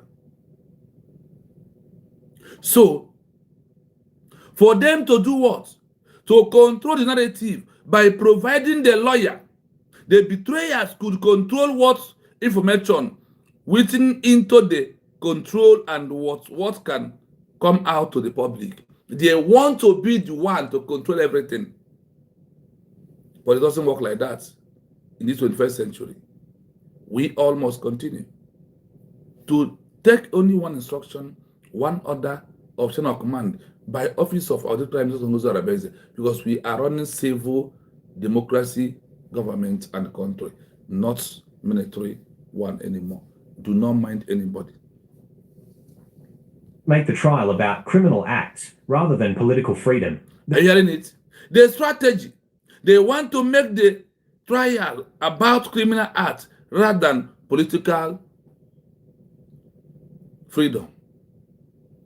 Do you see why these people never meant well? We must continue. The deception. They would tell the people, we are defending him, while in the courtroom, they would argue that Mandela was misled or confused, which made him look weak to his followers. Are you hearing it?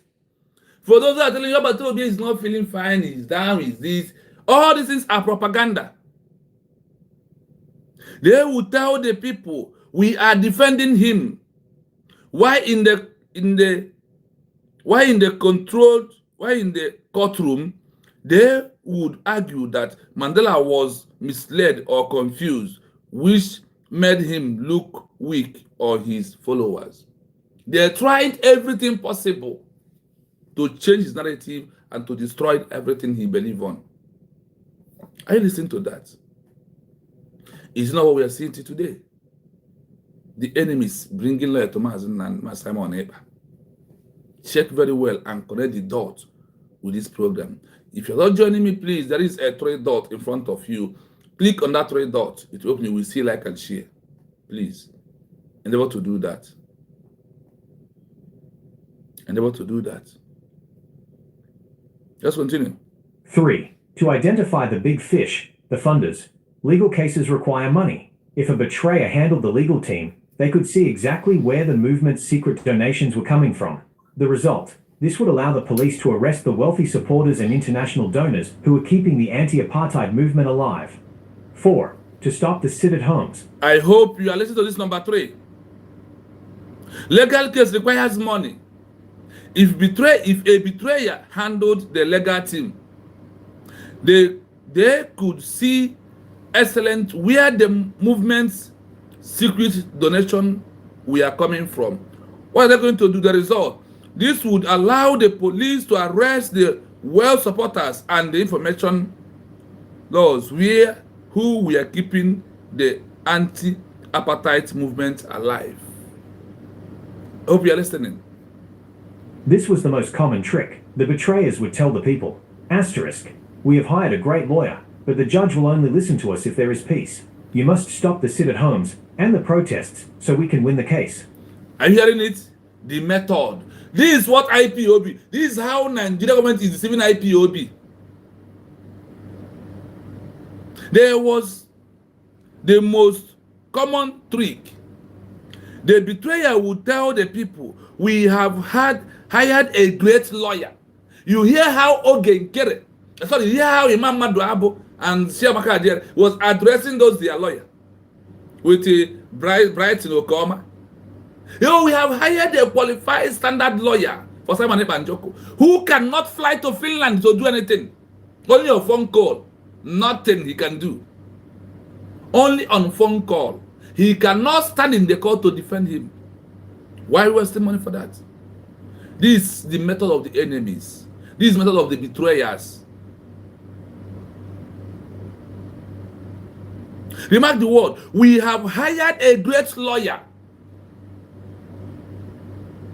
But the judge will only listen to us if there is peace. You must stop the sit at home and the protest so we can win the case.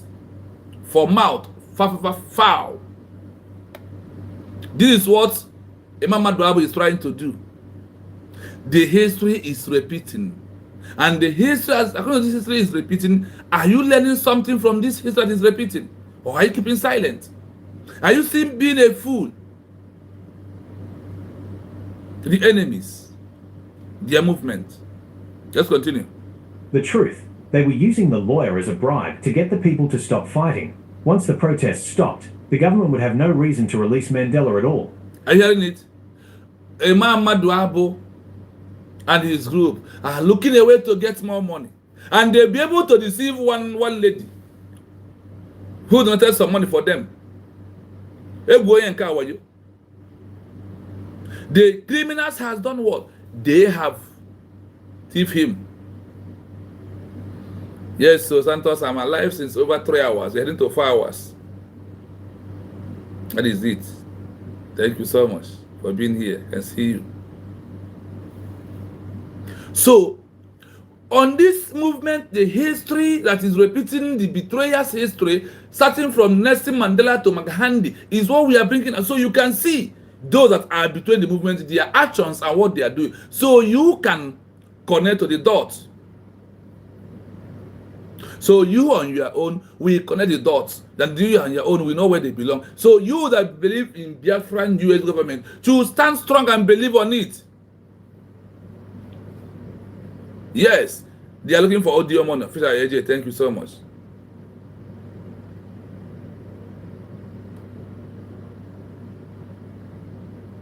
Because they want any possible means to destroy the movement. This was the most common trick. The betrayers will tell the people, we have hired a great lawyer.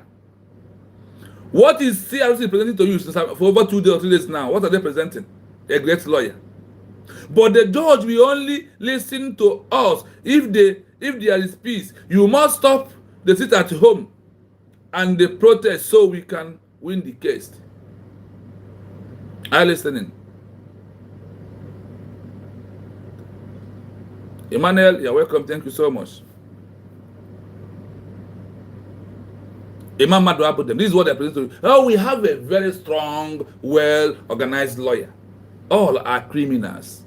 They never meant well. They only want to we're not looking for a way to steal you. Once the money is not coming, they will bring something. When you see a white man, they will go and donate money. Sorry for you. The contrast, what real supporters did.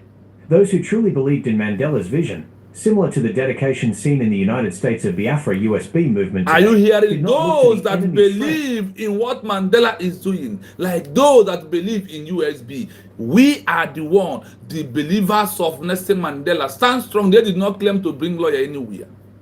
That is who we are. In contrast, they will counter what we are doing. This was the first century. You can see where they place USB, that we are on the right track. Like those who believe in the fully of the ideology of Nelson Mandela that helps Mandela to achieve the country, to end apartheid regime in South Africa. You can hear it here. Listen to this. For legal help. Betrayer's lawyer, the people's lawyer, paid by. The government or collaborators, paid by. Secret donations from believers. Strategy. Beg for mercy and stop the protests. Strategy. Use the trial to expose injustice. Message. Obey the law, and Mandela might be free. Message. The law is unjust. Keep fighting. Summary. The Judas move. The followers of Mandela realized that a gift from a collaborator is often a poisoned chalice. They knew that if the people who were eating at the government's table were the ones helping Mandela, that help was actually a way to keep him, and the people, in permanent subjection. The believers stayed focused on the goal of total liberation, refusing to let the government's legal tricks or fake lawyers distract them from their sit-at-homes and their resistance. Would you like me to explain how the movement set up their own secret underground legal networks to bypass these betrayers? I hope you are listening and you are getting the information the way it is. That is why I've told you that the history is repeating the bad and the good side. Today we're on the bad side of the enemies, the betrayers. Criteria, things they will be doing. This is enemies. connect the dots with all that we are seeing from the fallback to Brgie to CRC, Rando Shoot, all of them to go 419, get together. Check this history very well. Connect the dots. Tell yourself the truth. And look at USB doing the right thing they're supposed to do to make sure that people are free. To make sure that we got it right. Remember that our line is open. In case you have anything to tell us, or have anything to tell the Biafran people, or to let the enemies to know, just call a number +97336051 That is the number. Now, we want to play it from, this is session 3, where we ending what's happening in Africa, in South Africa, time of Nelson Mandela. Now we want to move into what happened to India, time of Magahandi, how betrayers and their actions and what they did. The history is here. We must continue. We must learn from the history, and the history must teach us to be very careful in things we are hearing these enemies they are doing. Now, with this program today, can you testify on the comment section the groups that they are enemies in this moment that we are into? The groups that are betrayers. Can you testify on the comment section? With what you are hearing from over 3 hours around this program, can you on the comment section write the name of those, the party names of those that are betrayers in the movement? So the world will know that, look at those that are betrayers. Can you do that in the comment section? As I am playing the document fully again from 1 to 3, then you may listen.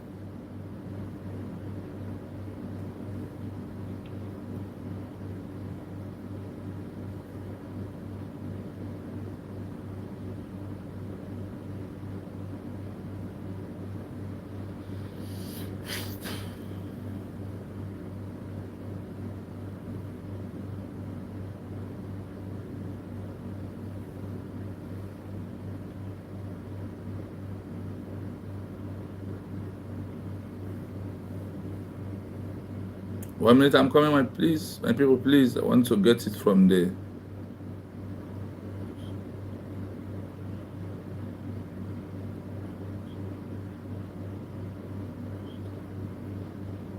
I hope you can see.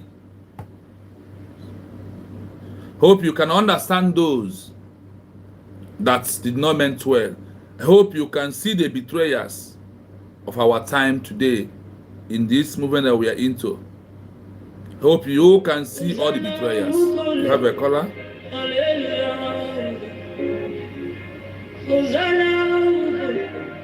This is a private call. Sorry.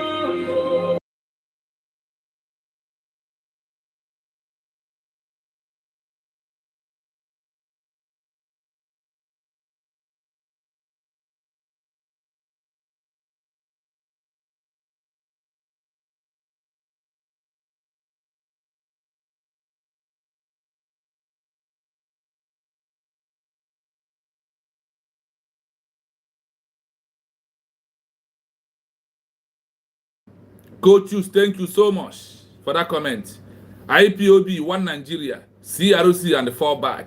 They are all betrayers. Thank you so much, Emmanuel. CRC, the Zoo, Brgie, thank you so much. These are betrayers. As we are playing this document from the beginning to the end of what happened in South Africa, before we dive into what happened to India, continue commenting those hashtag betrayers. Hashtag betrayers. Hashtag the names of betrayers. That is the name that we are making already. Just put that hashtag. Let the world know that we have betrayers in the movement that we are into. That is only USB stands strong and the right government of the people. These are the things that we have to know that this is what we are into. So we must continue. We must continue. We must continue.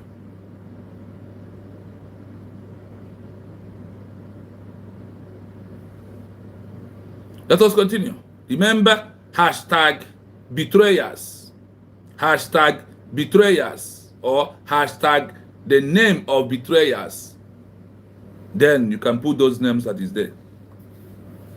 This is a very important question because it touches on the trust between a leader and their followers.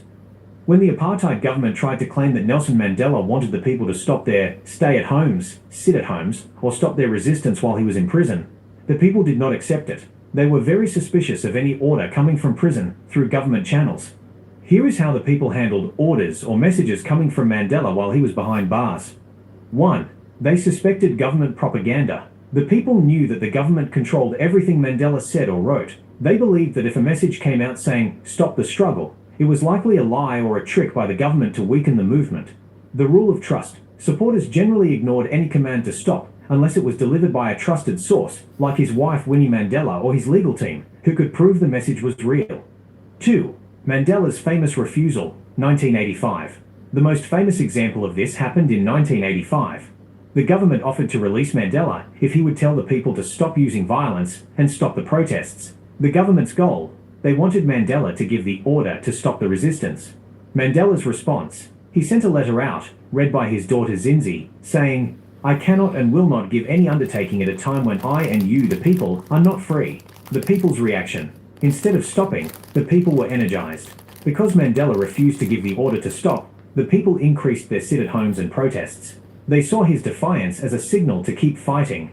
3. The Mandela is the struggle belief. The people believed that Mandela was the prisoner of the people. They felt that as long as he was in a cell, he was under duress, forced pressure.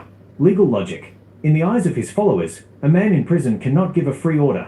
Therefore, even if the government produced a paper saying Mandela wanted them to stop, the people argued that a prisoner's words belonged to the jailer, not the leader. Ignoring the jailer, they refused to obey the government's version of Mandela. They only listened to the Mandela that lived in their hearts, the one who wanted total freedom.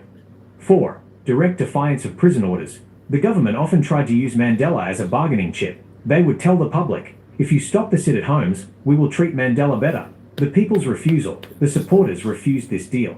They believed that stopping the struggle would actually make Mandela's sacrifice meaningless. They started doing more sit-at-homes to show the government that putting Mandela in prison had failed to break the movement. Summary of their stance.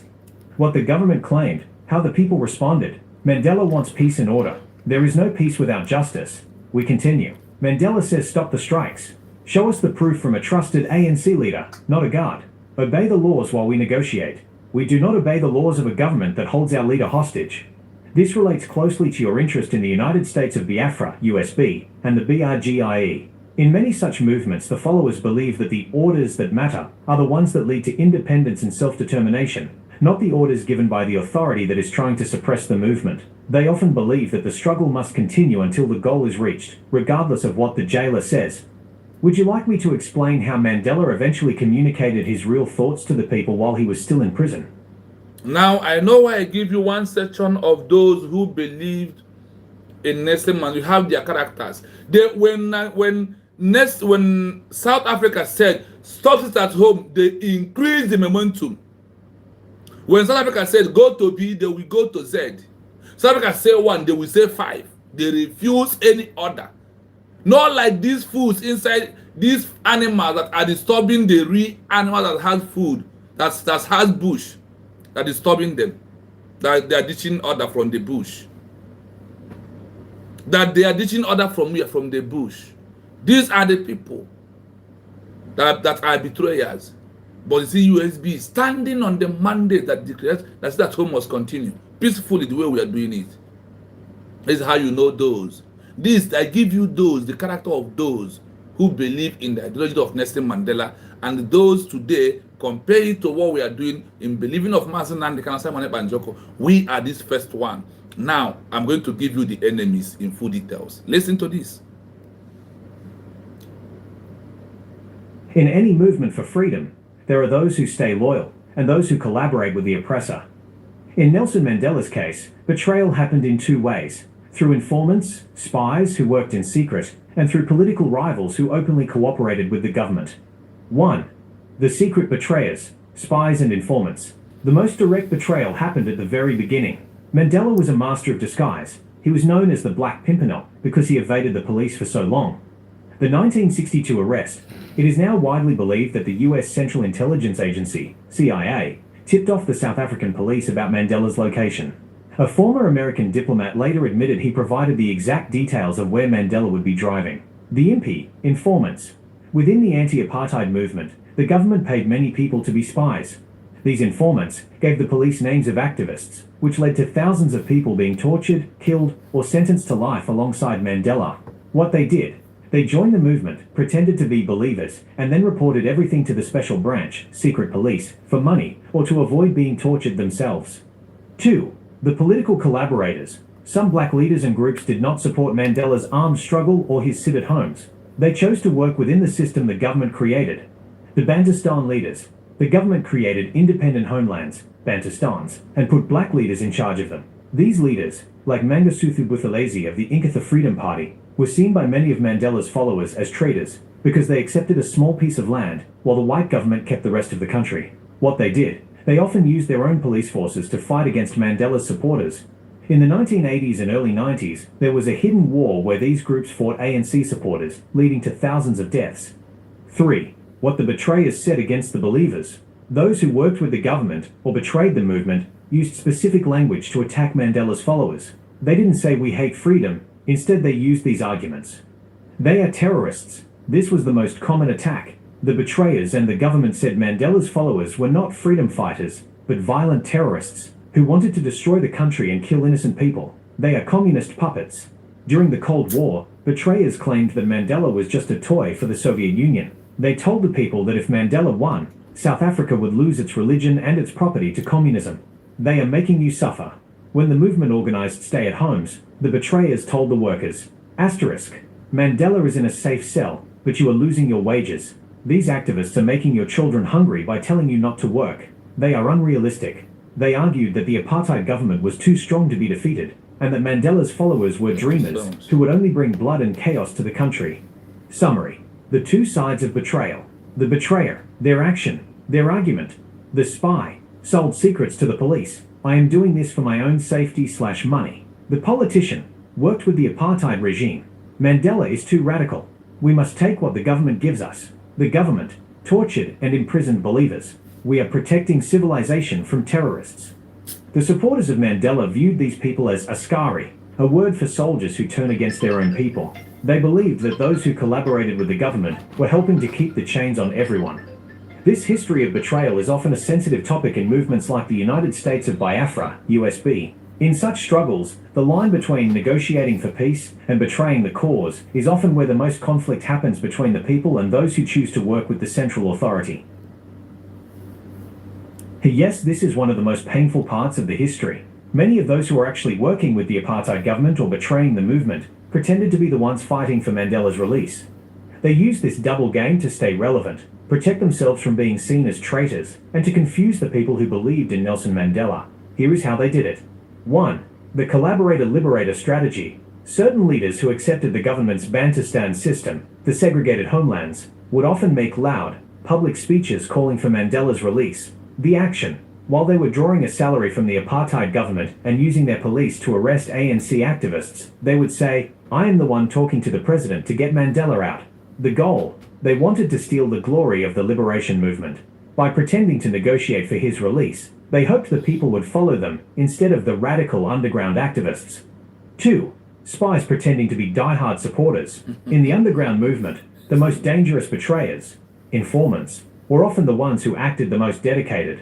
The action: to avoid suspicion, a spy would often be the first person to suggest a sit-at-home or a protest. They would carry the loudest Free Mandela posters and lead the songs. The deception: because they were so active in the campaign to release Mandela, the other believers trusted them with secrets. They used their support for Mandela as a mask to identify who the real leaders were so they could hand them over to the police. 3. The government's reform propaganda. In the 1980s, the apartheid government itself began to act as if they wanted to release Mandela, but claimed they were forced to keep him in prison because of the people's violence. The lie: they told the world, "We want to let him go, but his followers are too violent. If the people stop the sit-at-homes, we can release him." The reaction: they tried to turn the people against the movement by making it seem like the activists were the ones keeping Mandela in jail rather than the government that sentenced him. 4. International middlemen. Some foreign leaders and diplomats who refused to put sanctions on South Africa, like Margaret Thatcher in the UK, argued that they were doing more for Mandela than the protesters were. What they said, they called Mandela a terrorist in public, but told the activists, "We are using quiet diplomacy to get him released. Your sit-at-homes and boycotts are just making the government angry and delaying his freedom."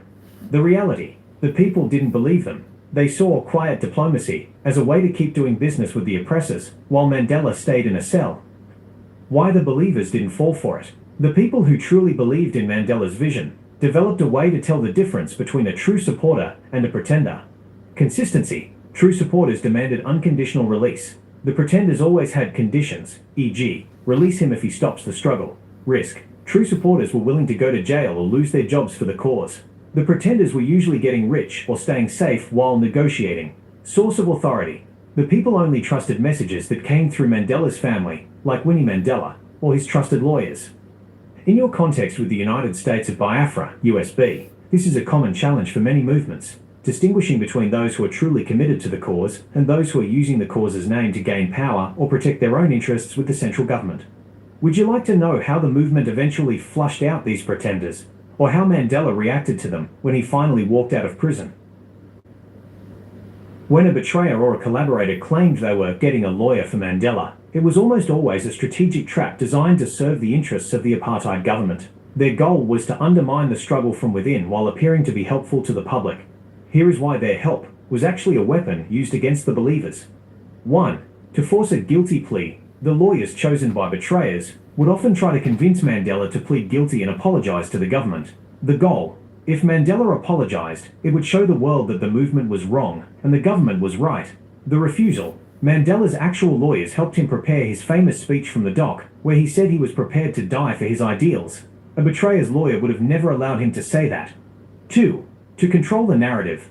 By providing the lawyer, the betrayers could control what information went into the courtroom and what came out to the public. The strategy: they wanted to make the trial about criminal acts rather than political freedom. The deception: they would tell the people, "We are defending him," while in the courtroom, they would argue that Mandela was misled or confused, which made him look weak to his followers. 3. To identify the big fish, the funders. Legal cases require money. If a betrayer handled the legal team, they could see exactly where the movement's secret donations were coming from. The result: this would allow the police to arrest the wealthy supporters and international donors who were keeping the anti-apartheid movement alive. 4. To stop the sit-at-homes. This was the most common trick. The betrayers would tell the people, "We have hired a great lawyer, but the judge will only listen to us if there is peace. You must stop the sit-at-homes and the protests so we can win the case." The truth: they were using the lawyer as a bribe to get the people to stop fighting. Once the protests stopped, the government would have no reason to release Mandela at all. The contrast: what real supporters did. Those who truly believed in Mandela's vision, similar to the dedication seen in the United States of Biafra USB movement today, did not look to the enemy's friends for legal help. Betrayer's lawyer: the people's lawyer, paid by the government or collaborators, paid by secret donations from believers. Strategy: beg for mercy and stop the protests. Strategy: use the trial to expose injustice. Message: obey the law and Mandela might be free. Message: the law is unjust. Keep fighting. Summary: the Judas move. The followers of Mandela realized that a gift from a collaborator is often a poisoned chalice. They knew that if the people who were eating at the government's table were the ones helping Mandela, that help was actually a way to keep him, and the people, in permanent subjection. The believers stayed focused on the goal of total liberation, refusing to let the government's legal tricks or fake lawyers distract them from their sit-at-homes and their resistance. Would you like me to explain how the movement set up their own secret underground legal networks to bypass these betrayers? I hope you listen to all the attitude of betrayers. They are all happening on these names that you put here. Hashtag betrayers. Imam Maduabu. Hashtag IPOB. Hashtag DOS. Hashtag Ogenkere. Hashtag Chiamaka Ajere. Hashtag Ugo 247. Hashtag Sonny Aquarawa. Hashtag Chika Merike. Hashtag Francis. And Shiomo Koma. Hashtag. All these hashtags that you put here is those that are betrayers, the movement that we are into. Thank you for that name so much. Now you have seen the character. You have seen the actions of those that are betrayers. Before we go into what happened to India, in the history of India of betrayers also, their action, let us find out the name South Africa, the name India used when they were fighting, the name they used before they declare India as a country, before they make their declaration. Because the declaration of India happened 2 times, 1907 and in 1947. So let us see the name and let us find out after their declaration, did they continue using that name or they leave it immediately? Let us listen to this. After the Declaration of Independence in 1947, the situation for the Indian National Congress, INC, changed significantly. While the organization continued to exist, there was a major debate about whether it should continue in the same way. Are you hearing it? After their declaration, significantly, they changed the name. Which name did they use? INC. In full details, India National Congress. After their declaration, immediately they make the announcement of their declaration for the second time in 1947. They stop using it. They start answering in their lobby movement. They use India National, they use India Republic as a country. They stop using. Now this the name INC they use as we use Republic of Brgie, their government in exile. They killed their own.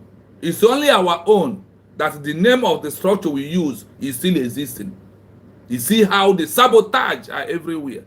Just want to give you this quick information for you to know that our DPM is not the first person that banished a name of organization that we are using to achieve our country.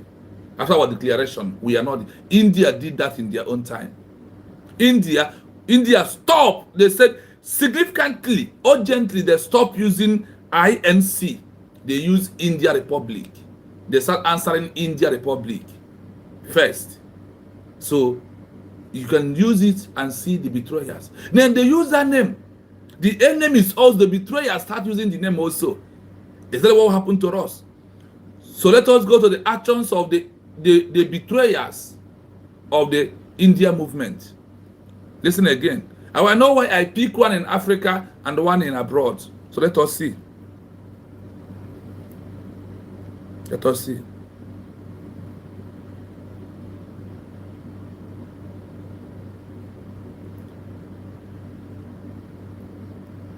Hold on 1 minute, I'm coming. I'm strolling to the, because we have many documents here.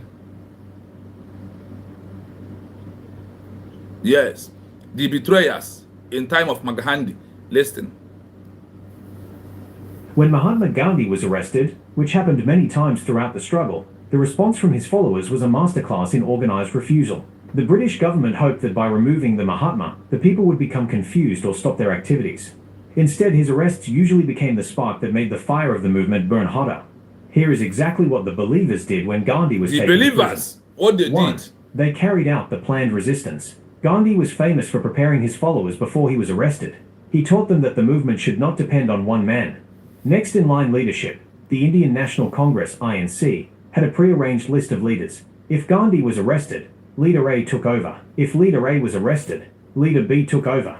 If Leader 1 as Mahatma was arrested and Leader 2 we took over. Now in our own case, Leader 1 Mazen Namdekan, Leader 2 Simon Ekpa, Leader 3 Dr. Ngozi Okonjo-Iweala based on her position. This is how India that believe what Mahatma is fighting was carried out, and all of them is acting as on behalf of this main leader. That is why today anything about India carries the name of Mahatma finally. This meant the British could never truly decapitate the movement. The Durasan Assault Works, 1930. After Gandhi was arrested during the Salt March, his followers didn't stop. Led by the poet Sarojini Naidu, thousands of protesters marched on the government salt factory. They stood peacefully while police beat them with clubs, refusing to fight back, but also refusing to move. This bravery was reported globally and shamed the British Empire. 2. Massive heartholes, sit at homes. The moment news of Gandhi's arrest spread, the country would come to a standstill. Economic paralysis. Shops were closed, trains were stopped, and factories were emptied.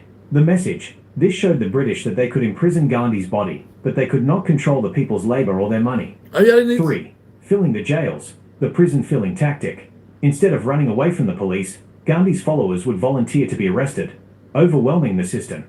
Tens of thousands of people would intentionally break minor laws, like making salt or protesting without a permit, so that the police would have to arrest them. The goal: the British eventually ran out of prison space and food to feed the prisoners. It made the orders of the government impossible to enforce because the jails were overflowing with peaceful people. 4. The jail is a temple. Gandhi taught his followers that going to jail for a righteous cause was an honor, not a shame. Psychological victory. By losing their fear of prison, the people took away the government's greatest weapon. They started calling the prisons mandir, temples. Continued support. While Gandhi was inside, those outside would gather around the prison walls to sing patriotic songs, letting him know the believers were still active. Did they listen to the British during his arrest? Absolutely not. The British would often try to tell the people, Gandhi has agreed to stop the protest from jail, or Gandhi is being treated well, so go back to work. The refusal. The people refused any order that didn't come directly from the Congress leadership they trusted. Escalation. Often, an arrest led to an escalation.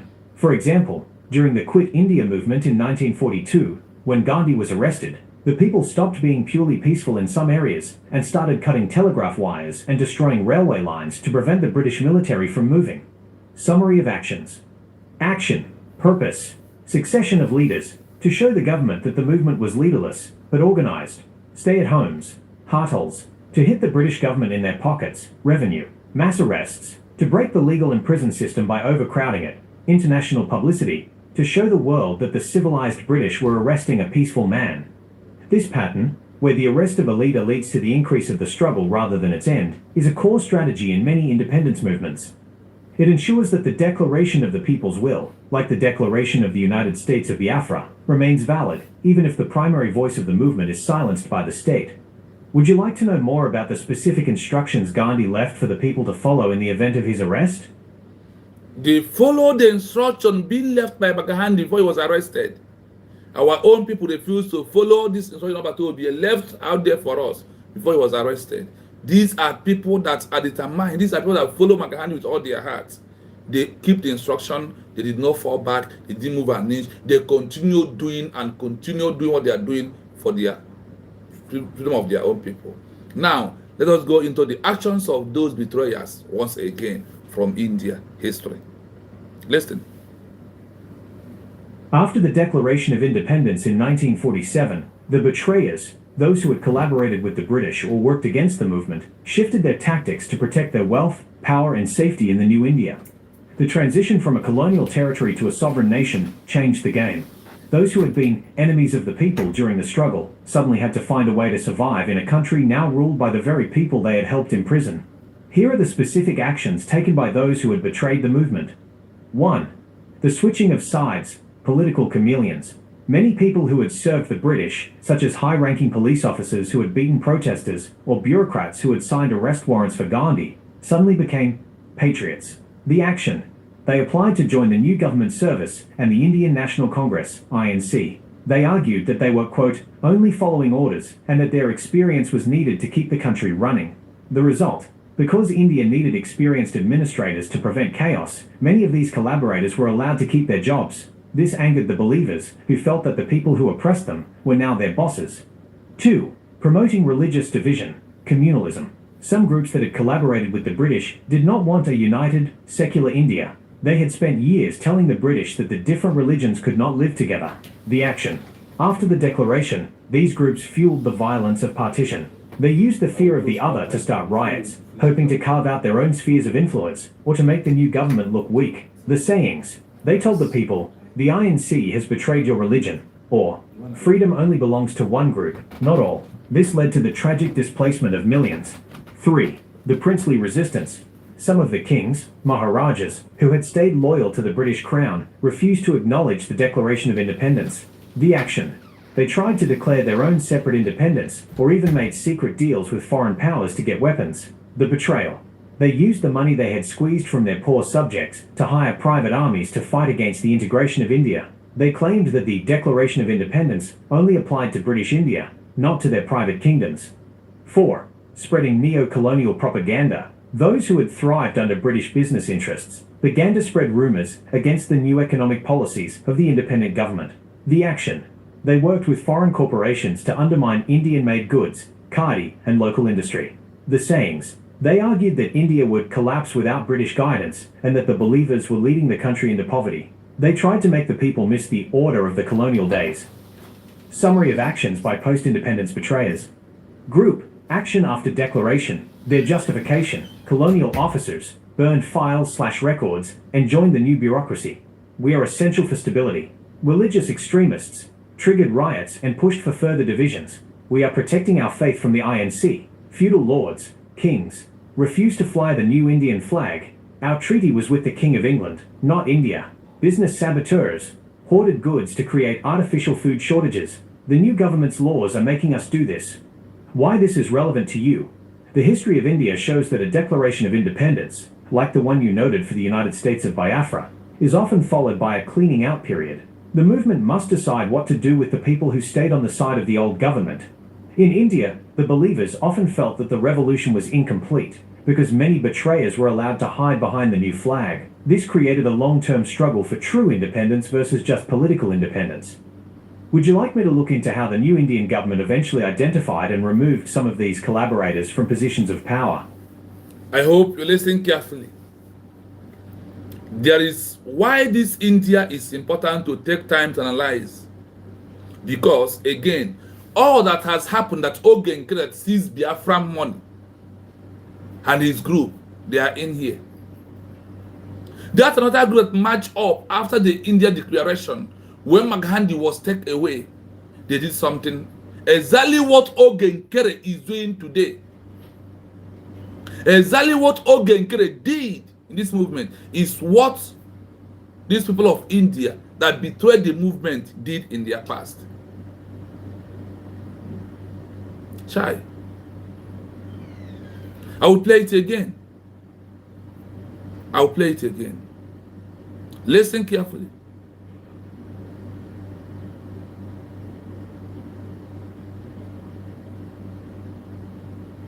After the Declaration of Independence in 1947, the betrayers, those who had collaborated with the British or worked against the movement, shifted their tactics to protect their wealth, power, and safety in the new India.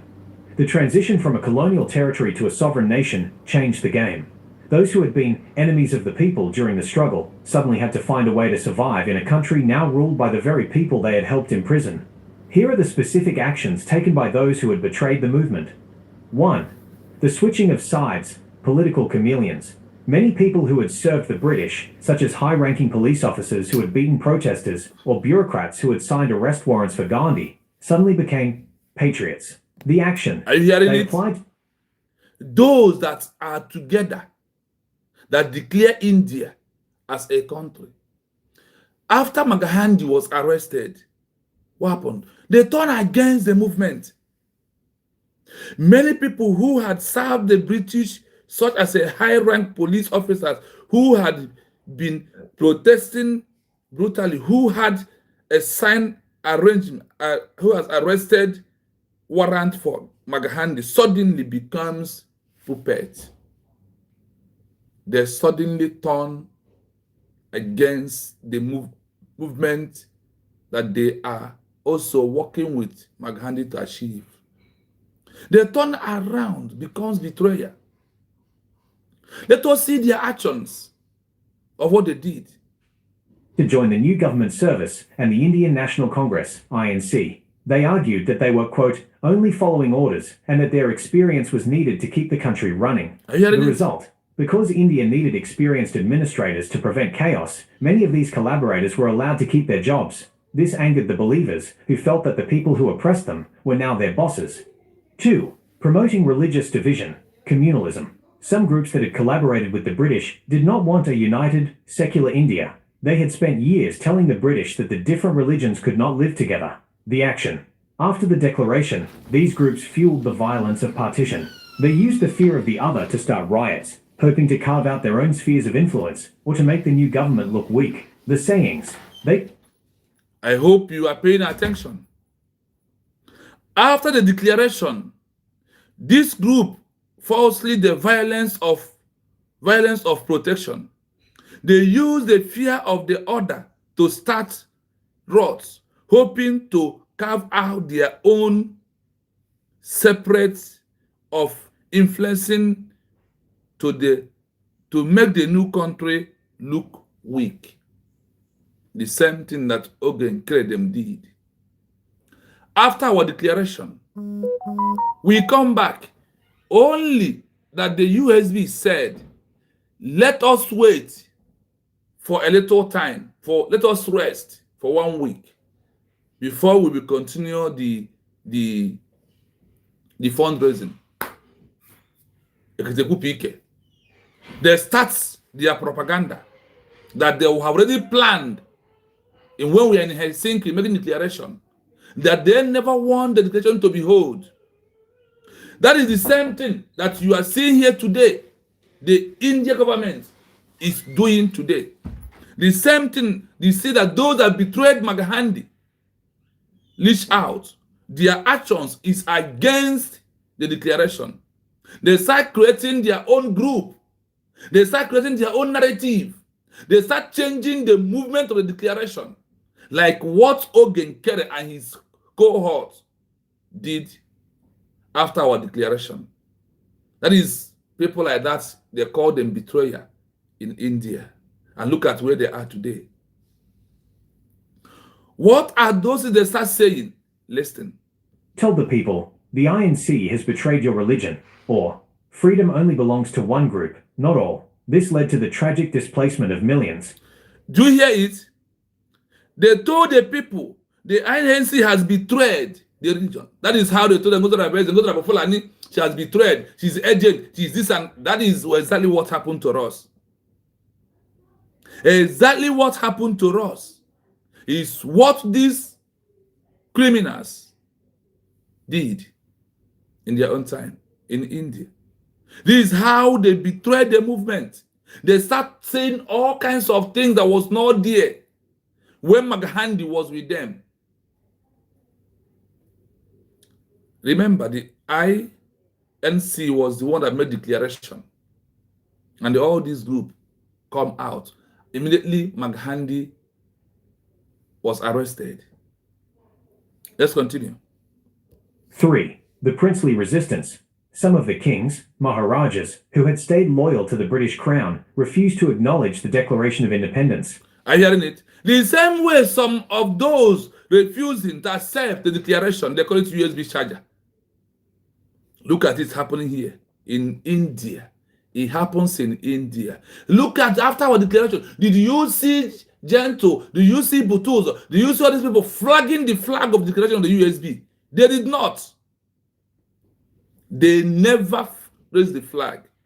The same thing that some of the kings, Maharaja, who had stayed loyal to the British crown, refused to acknowledge the declaration of the independence, like betrayers of like IPOB them, like betrayers of like Ogen Kere, betrayers like Shamaka Jere, like betrayers of Atandosho and all of them today. You can see it happened in India. Tell me, is there anything different between what is happening here that the history is repeating and we are seeing it in our own eyes? Use your teeth, use your tongue, count your teeth, and tell yourself truth. Please, if you're not joining me, Oliver House, I can see you. Thanks so much. If you're not joining me, please hit the like button. There is a 3 dot in front of you. Touch on that 3 dot on your screen on your right hand side. You will see the screen. You will see the 3 dot on top of your screen. Click on it. It will open. You will see like and share. Whenever, anytime, dear friends, those under USB watch this program, please share the program. Make it go viral. Only your like and share is what you can do to us. Please, we urge you to do that. Let's continue. Let us continue. The action. They tried to declare their own separate independence, or even made secret deals with foreign powers to get weapons. Are you hearing it? Ogen created the action. They tried to declare their own separatist independence, or even made secret deals with foreign powers to get weapons, running to Washington, D.C. And I say to confuse you that believe in them, to confuse you that never believe in the truth. The same thing is what these gullibles are doing today. They are trying to change the date of the declaration, that it was on 2nd of December instead of November the 2024. They want to change it. These are the actions of betrayers. How you know those that are betraying a movement of a new country that was declared officially in front of their own eyes. They turn against it. They become betrayer overnight. Can you see what's happening here? And today, is it not the same thing that is happening in the movement that we all are into? Tell me. The betrayal. They used the money they had squeezed from their poor subjects to hire private armies to fight against the integration of India. They claimed that the Declaration of Independence only applied to British India, not to their private kingdoms. Are you hearing it? This is exactly what's happened. The betrayer, they use the money they have seized from the poor subjects, the money that the Afghan people contributed. That one of them was Odebego, was the treasurer. Ogenkere seized the money till today. That is what he used to claim he was to Washington, D.C. He snapped sure he come back, he cut the money, he shared to those he wants. That is what we are seeing today, my people. In all that is happening, look at it. The people reject the declaration, like see all of them that are gang up today, rejecting the declaration. But what happened? Because of a king rejected it, and those that not rejected it and believe they want Britain to remain. Does it stop India from being a country? Is it not that India is a country today? That people are there supporting Brgie, which is simply mean that if they are in what India was fighting, they will refuse that India will not be a country. Look at it, my people. Look at it by yourself. So everything that are playing out, my people. So we are going to end the program here until we come back again tomorrow. Or if we may come back again tonight, if you come and see notification. I want to thank you all for being here. May Elohim continue to bless all of us as we are being obedient and working along with our country, our government. United States of Biafra is the only legitimate one, no other one again. We have only one government that the world recognized, USB, that are in the history of the map of government in exile, not Brgie, not fallbacking, not what, nothing, not IPOB. Not. So I want you to understand that the game that we're into, that we must be strong at this stage, my people. So I thank you all until you come back again tomorrow, or even if you come back again towards the day, if it's possible, you can come back. But I want you to remember that these betrayers did not stop India to be a country.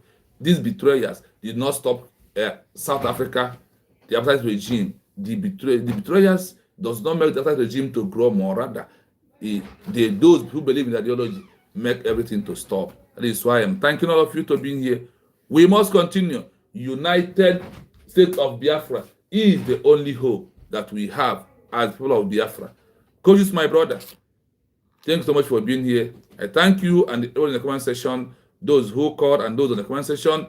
Until we see again, we will read this history of India before we go into proving to you that any minute, somebody who calls himself liberation and who is inside Bush calling Donald Trump, that the world will see him as a terrorist and rebel. That's what it is. So we are not changing the movement.